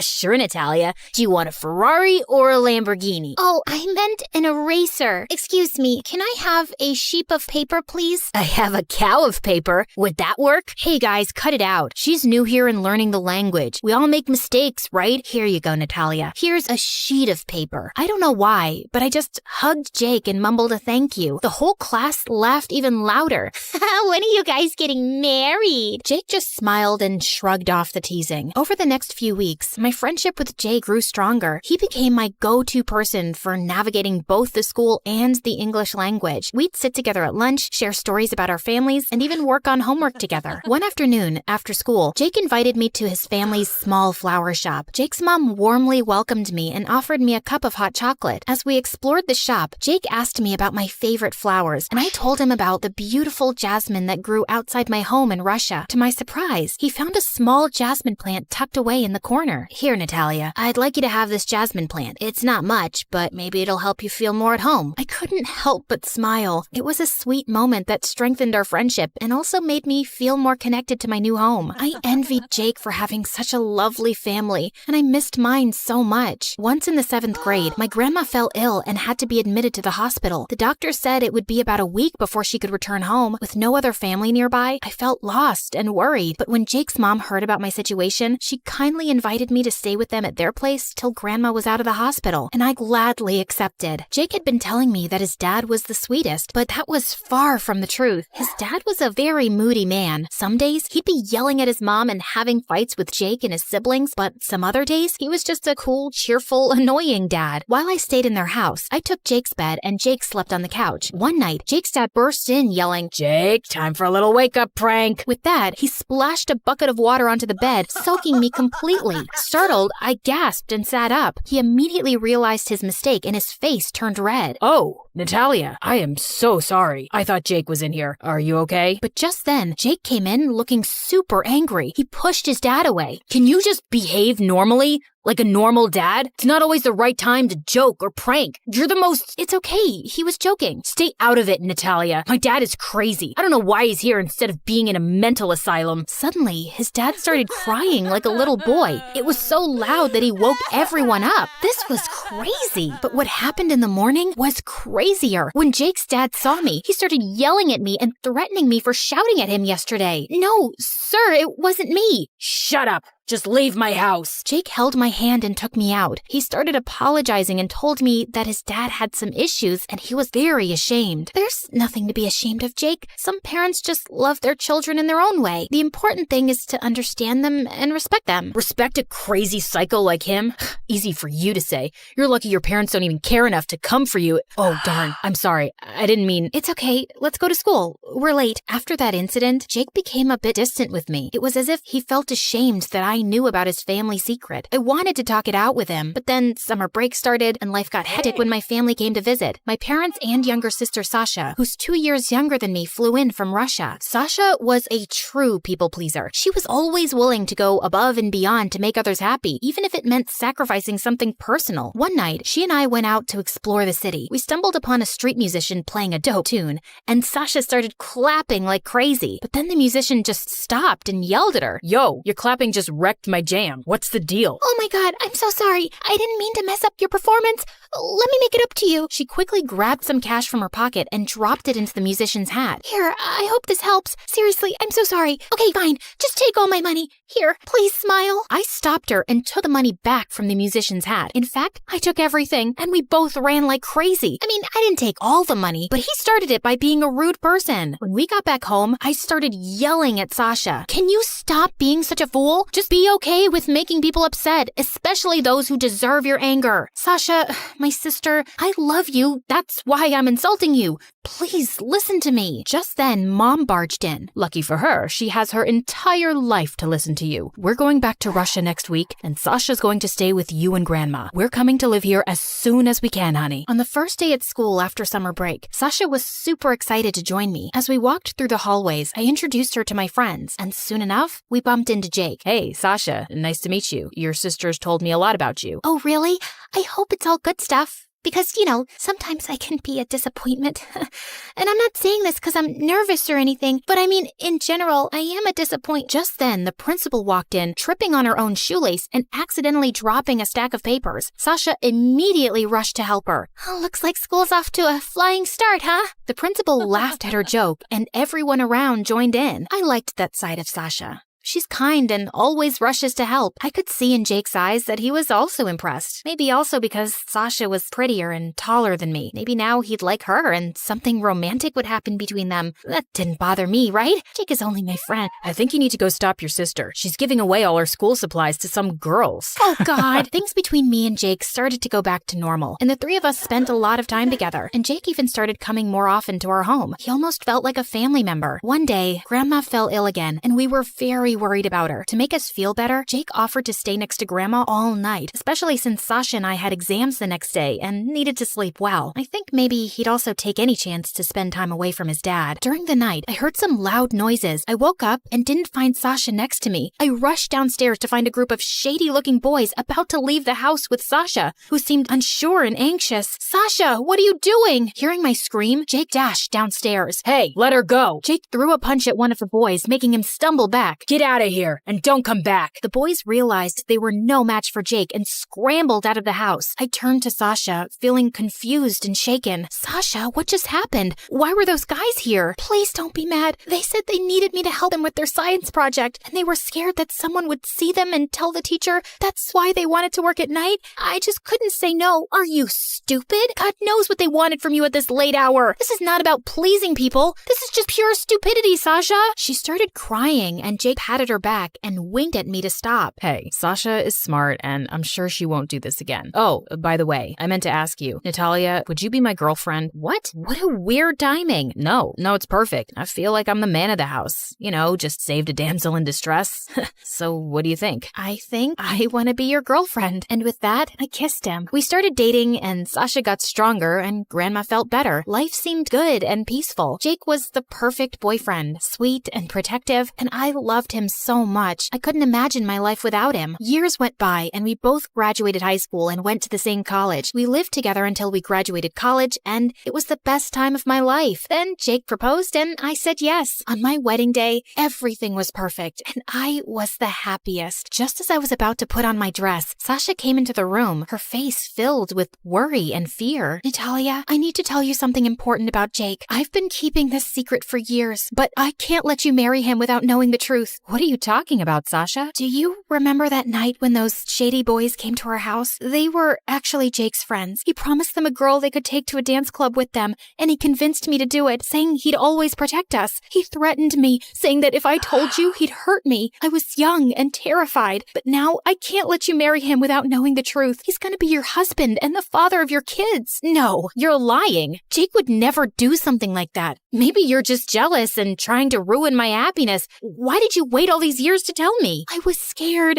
and I didn't want to hurt you, but I can't let you marry him knowing what he did. Please, believe me, Natalia. Leave, now. You're not invited to my wedding anymore. Soon after the wedding, we left for our honeymoon, but it was cut short when we received a phone call that Jake's mom had been in an accident. We rushed back to see his parents, who we hadn't visited much since graduating high school. Jake had mainly kept in touch with his mom through phone calls and social media. At the hospital, Jake went into his mom's room while I sat in the waiting area. His dad, who was sitting beside me, started to berate Jake. You know, my son is a heartless jerk. You never should have trusted him. You made a mistake marrying him. Just then, Jake walked in and heard his dad's words. Shut up, Dad. You have no right to talk about me like that. I'm ashamed that you're my son. You never stood by my side. You were born a jerk, and I bet you're cheating on your wife. Jake couldn't take it anymore. He grabbed my hand and we left the waiting room together. I could see the pain in his eyes, and I chose to believe in the man I knew and loved, pushing away any doubts starting to creep in. A week later, we both returned to work. Jake left the house earlier than me, accidentally leaving his personal laptop open. On an impulse, I started going through his social media and stumbled upon his Instagram account, where I discovered he was chatting with several girls. Some of them were even sending him their pictures, to which he responded with compliments like gorgeous. I couldn't believe my eyes, and anger surged through me. But the next moment, I felt a strange sense of relief. Despite everything, he had chosen me in the end. I began rationalizing his behavior, thinking maybe he'd grown bored of being with just one woman for so many years, and that somehow made it acceptable. I started to blame myself, thinking maybe I'd been too busy with my studies, work, and life in general. In that moment, I made a promise to myself to become a better wife and to give Jake the attention he needed. Days went by, and I did everything to become a better partner to Jake. I even decided to become a stay-at-home wife, dedicating my life to our marriage. I also made up my mind to get pregnant, even though Jake had suggested waiting for 2 more years. I thought a baby would solve all our problems. Eventually, day, I got pregnant. I planned a romantic surprise dinner to share the news with Jake. When I finally told him, he snapped. What? Are you serious? We agreed to wait 2 years. I don't want kids right now. I thought it would be a good surprise, and it might bring us even closer. Look, I'm sorry for reacting like that. It caught me off guard. I didn't mean to upset you. Still horrified by his outburst, I told him I'd be sleeping on the couch that night. I said I'm sorry, but if that's what you want, then fine. The next morning, I apologized to Jake for my mistake and asked for his forgiveness because my reaction was exaggerated. He simply said, "I forgive you." Weeks went by,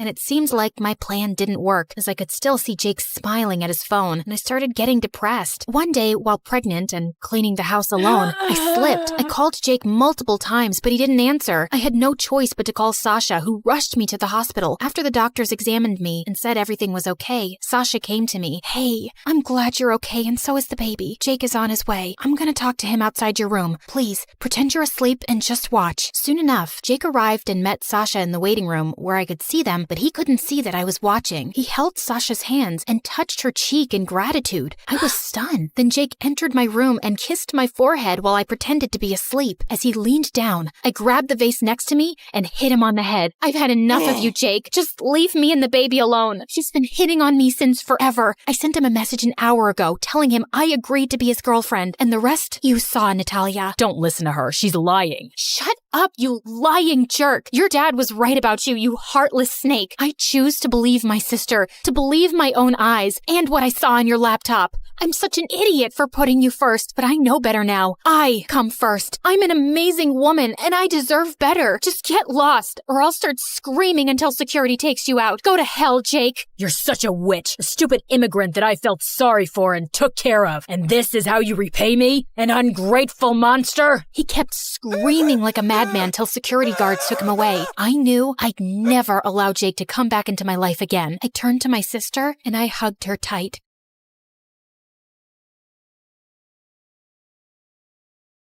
Hi, I'm Sasha from Los Angeles, and my mom is my best friend in the world. But we weren't always so close. In fact, we'd have the most epic fights every day. But before I continue, please like and subscribe. Mom grew up in Louisiana near the bayou, and she was always a little weird. Her best friends were animals, and she had a thick southern accent, and she'd say the strangest things. "It's hotter than a goat's butt in a pepper patch." But everyone was nice to her because she came from the wealthiest family in town. She met my dad in high school. They fell in love, got married, and had me. But when I turned 5, Dad begged Mom to move to California. A couple of weeks after we moved into our new house, I started to notice Mom acting strange. Late at night, she'd march up and down the sidewalk, glare up at the windows, and sneak into Dad's study. One day, I asked Mom all about it. "Oh, honey, that didn't happen. It was just your imagination." "Nuh-uh, you did it every night this week." Then Mom gave me the strangest look. And that night, I heard Mom and Dad arguing, and a couple of days later, Dad moved out. After Dad left, Mom tried to make me happy, but she only made things worse. On my 10th birthday, she threw me a huge party in our backyard with dozens of kids from school and their parents. But when my mom opened her mouth, it was a disaster. "Well, butter my backside and call me a biscuit." Excuse me, what? "I'm as happy as a tick on a dog." All the kids laughed at my mom. Even their parents thought she was a joke. I got so mad, I sprayed them all with the water hose. They ran away screaming. But to my surprise, instead of thanking me, Mom grounded me for a week. As the years passed, I started to notice that Mom was way too nice. When I was in middle school, Mom inherited millions of dollars. She donated a ton of it to several hospitals, and Mom's name was in all the newspapers. Next day, strangers started coming to our house to ask her for money for their fake charities and stupid businesses. "We have to save the toothpicks. Teeth are suffering all around the world." Imagine a plate that could talk to you, then walk into the kitchen and clean itself. Dinner would never be the same. Mom just couldn't tell them no, but the moment they left, they'd call Mom an idiot and spend the money on expensive clothes and fancy cars. Of course, I didn't let them get away with it. I snuck into Mom's office and found all their addresses. Then, I'd toilet paper their house, leave poop on their doorstep, slash their tires, and leave notes demanding that they give Mom her money back or else. It was exhausting protecting Mom all the time, and I swear she never learned. We'd argue for hours about her ridiculous habits, but she refused to change. Dad was worried about Mom too, so he started to come around more. It felt really good having him back in my life. He was the best dad in the world. He took me to the movies, shopping sprees at the mall, and he even let me plan a special vacation to Las Vegas for the two of us when Mom was out of town. I was so excited. I used Mom's credit card to book a fancy room at a luxury casino with the finest restaurants on the planet. Nothing but the best for my daughter. We'd just stepped into the airport when Mom showed up and ruined everything. She canceled the trip and dragged me back home. A week later, I called Dad to apologize for Mom's behavior. Your mom's crazy. I can't stand her anymore. Can we hang out this weekend? Sorry, I'm busy. Maybe another time. I kept calling, trying to make plans with Dad, but he always made up some excuse, and when he didn't call me for my 15th birthday, I was devastated. Mom caught me crying in my room. The next day, she told me someone special was here to see me. I raced down the stairs. I just knew it was Dad, but instead, it was a huge pig named Sam, and she said he'd be my new best friend. Sam followed me around the house. He ate my homework and pooped everywhere, but after a while, I learned to love him. We took long walks in the neighborhood every day. As you can imagine, everyone in town thought I was a crazy psycho, except for my neighbor Josh. Wow, cool. Is that a pig? No, Sherlock. He's a unicorn. Can I pet him? No. For weeks, every time Josh saw me walking Sam, he'd run up and try to talk to me. One time, he even bought me an ice cream cone. It's hot. I was thinking that you'd want one. I wasn't sure if you wanted a cone or a cup. Oh no, it's melting. Oh, now your fingers are all sticky. I'm fine. It's no big deal. I'm so sorry. That wasn't smart. I can do better, I promise. Hold on, I'll run and get you a cup. Another time, Josh bought me a hat, a popsicle, a sandwich, a whole pizza, and a t-shirt with our faces on it. Even though he was annoying and talked about the most random things, I started to enjoy his company and developed the tiniest crush. I even let him pet Sam. Can I really? Sure, but be careful. He's kinda shy. Josh rubbed Sam's head. Sam got mad and chased him into the bushes. Josh scraped his knee and started crying like a baby. Mom saw the whole thing and invited Josh inside. And as usual, she embarrassed me. Now aren't you as cute as a button? No wonder Sasha's been happy as a clam at high tide. Josh was totally confused. Mom, I'm just being honest, honey. You two go together like peas and carrots. Stop acting like a bump on a log. Ain't no secret that you got the hots for that boy. I was mortified. I wanted to fold myself into an envelope and mail myself to Siberia. Luckily, Mom finally left the room. Then Josh started smiling like a demented clown. Why are you looking at me like that? I've got a crush on you too. Soon, Josh and I started dating, but when his parents found out, they weren't very happy. It didn't help that my mom caught Josh's mom making fun of her at the grocery store. That woman has no class. Her clothes are a disaster, and that daughter of hers is a menace. Mom marched up to Josh's mom and started screaming like a maniac. Hold your horses, honey. If you keep talking about my daughter like that, I'm gonna slap you silly. Oh, what's that you say? I can't understand you. Maybe you should learn some proper English. Josh's mom shoved past Mom and started laughing with her friends. Mom grabbed a pie and smashed it in Josh's mom's face. Josh's mom grabbed a cantaloupe and threw it at Mom's head. Then the two of them started fighting like wrestlers in a cage match. Josh tried to break it up, but accidentally got hit in the eye by someone's elbow. Then a couple of security guards showed up and dragged them out the door. The police showed up and gave them both a warning. That night, Josh sent me the worst text ever. It said, "Hi, I can't be your boyfriend anymore. Sorry." I called Josh a dozen times, but he didn't answer. I went to his house, and his mother sent me away. I was heartbroken. Mom tried to comfort me, but it didn't help. The truth was that my mom was ruining my life, and I started to really resent her. I wanted her to change, but I knew she never would. But things started looking up in the fall. I was accepted to a fancy private school across town, and since no one knew me, it was the perfect time to reinvent myself. I changed my hair, bought new clothes, and practiced being cool in the mirror. When school started, the most amazing thing happened. The popular girls loved me. I landed a spot on the cheerleading team, and the cutest boy in school asked me out. To my surprise, I saw Josh in the hallway. He was a new student like me. He tried to say hello, but I totally ignored him. I was way out of his league. Life was perfect until Mom messed up everything. I was hanging out with Lacey and the rest of the cheerleaders when Mom showed up at school to pick me up. Look at that lady. Is that a lizard on her shoulder? Oh, no way. Is she walking a pig? They started laughing at Mom, and I wanted to fit in, so I started laughing too. I know, right? She's so disgusting. I felt bad about it at first, but I couldn't go back to being a freak. I tried to steer my friends away, but Mom saw me and rushed over. Aren't y'all precious? Fine as a frog's hair split 4 ways. It's so nice to finally meet your friend, Sasha. Then the worst thing happened. Sam squealed and then pooped on Lacey's shoes. The entire ride home, I was raging mad. I didn't talk to Mom for the rest of the night. The next morning at school was the worst. Lacey and the other kids couldn't stop talking about Mom. Who was that crazy woman and how did she know your name? I lied and told her that Mom was my maid and she was too poor and crazy to live by herself, so she lived at my house. And my real parents owned a successful multinational business and they traveled to a new country every week on their private jet. Too bad for you. That really stinks. I'd have fired her a long time ago. Yeah, I know. It's hard, but I've learned to live with it.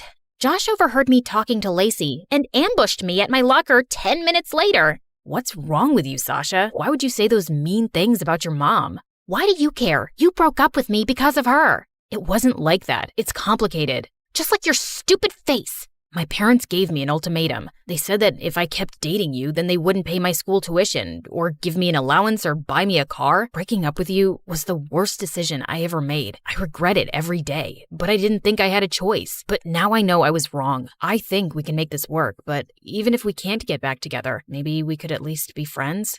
I've got plenty of friends. I'm really worried about you. You shouldn't have to pretend to be someone you're not just to fit in with those jerks. At least those jerks didn't drop me when things got inconvenient. I stormed off. I couldn't believe that Josh had the nerve to judge me. As the days passed, I ignored Mom and spent all my free time with my new friends. Then I got a phone call from my dad. He asked me to meet him after school. Promise me you won't tell your mom. You must realize by now that she's crazy. I've been trying to contact you for years, but she refused to let me see you.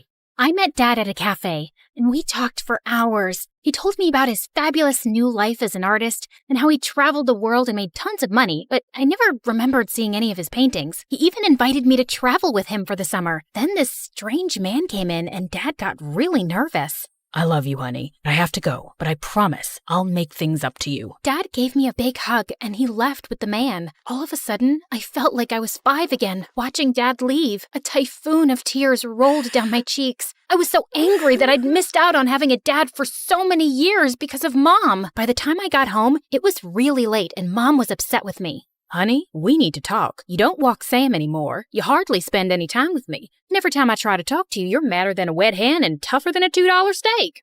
What does that even mean? You've been difficult, and you used to be sweet as cherry pie. What's going on? It's you! You're weird and strange, and everyone thinks you're a freak. You're embarrassing, and you've been ruining my life since I was 5. Even Dad says you're crazy, and I know you've been keeping him away from me. Mom looked at me like she'd seen a ghost. What are you talking about? Dad told me everything. He even invited me to travel with him for the summer. He's an artist now, and he's awesome. Your father is lying like a dog on a rug. I should have told you earlier, but your dad has some problems. He's a thief and a con artist, and he owes a lot of money to some really bad men. I didn't believe her. I couldn't. My dad was a good guy. She was the crazy one. I was so angry, I screamed. I couldn't stand being in the same room with her for another second. I turned and ran out the front door. Then, the craziest thing happened. This van rolled up, and the scary man from the cafe jumped out. He grabbed me and tried to pull me into his car. Mom and Sam appeared out of nowhere. Let my daughter go, you low-down, dirty snake. Mom yanked me out of the man's arms and pushed me to safety. Mom and the man fought in the street. Mom slipped, hit her head on the curb, and fell unconscious. Sam bit the man on his butt, and the man ran away, screaming. A couple of neighbors called the ambulance. When we got to the hospital, they rushed Mom into emergency surgery. The police told me that they'd caught the man trying to leave town. He and my dad hatched a plan to kidnap me and hold me for ransom. My dad even had an anonymous note on his computer that he was going to send to Mom demanding $2 million for my return. The police arrested them both and threw them in jail. I felt horrible. I couldn't stop crying. Then I turned to see Josh, and he gave me the biggest hug. This is all my fault. Mom tried to tell me the truth about Dad, but I didn't believe her. You can't blame yourself, Sasha. We all make mistakes. I'm sure your mother knows that you love her. What matters is you're here for her now. Then the most unexpected thing happened. Apparently, news of my mom's accident had spread, and dozens of people showed up in the waiting room. They told me stories about how Mom mentored them and changed their lives. Your mother is the smartest woman I know. She invested in my business when no one else would. She taught us to be ourselves. Now, we've got the most popular album in the country. I was amazed at how much of an impact Mom had on so many people. I told you your mom was special. Then the doctor came out and gave us the best news. The surgery was a success. Mom was released from the hospital a week later. When she came home, I was so happy. I hugged her as tight as I could. Heavens to Betsy, what's gotten into you? I'm just happy you're okay. I'm sorry about everything I said. I love you so much. I'm not ashamed of you, and I'm proud that you're my mother. I know you love me in your own way. Well, that just stills my pickle. I'm as happy as a clam at high tide. What does that mean? He's not the sharpest tool in the shed. The porch light's on, but no one's home. Huh? We're just kidding. You're the smartest kid I know. I pulled Josh close, and just as I was about to kiss him, Sam jumped between us and licked my face.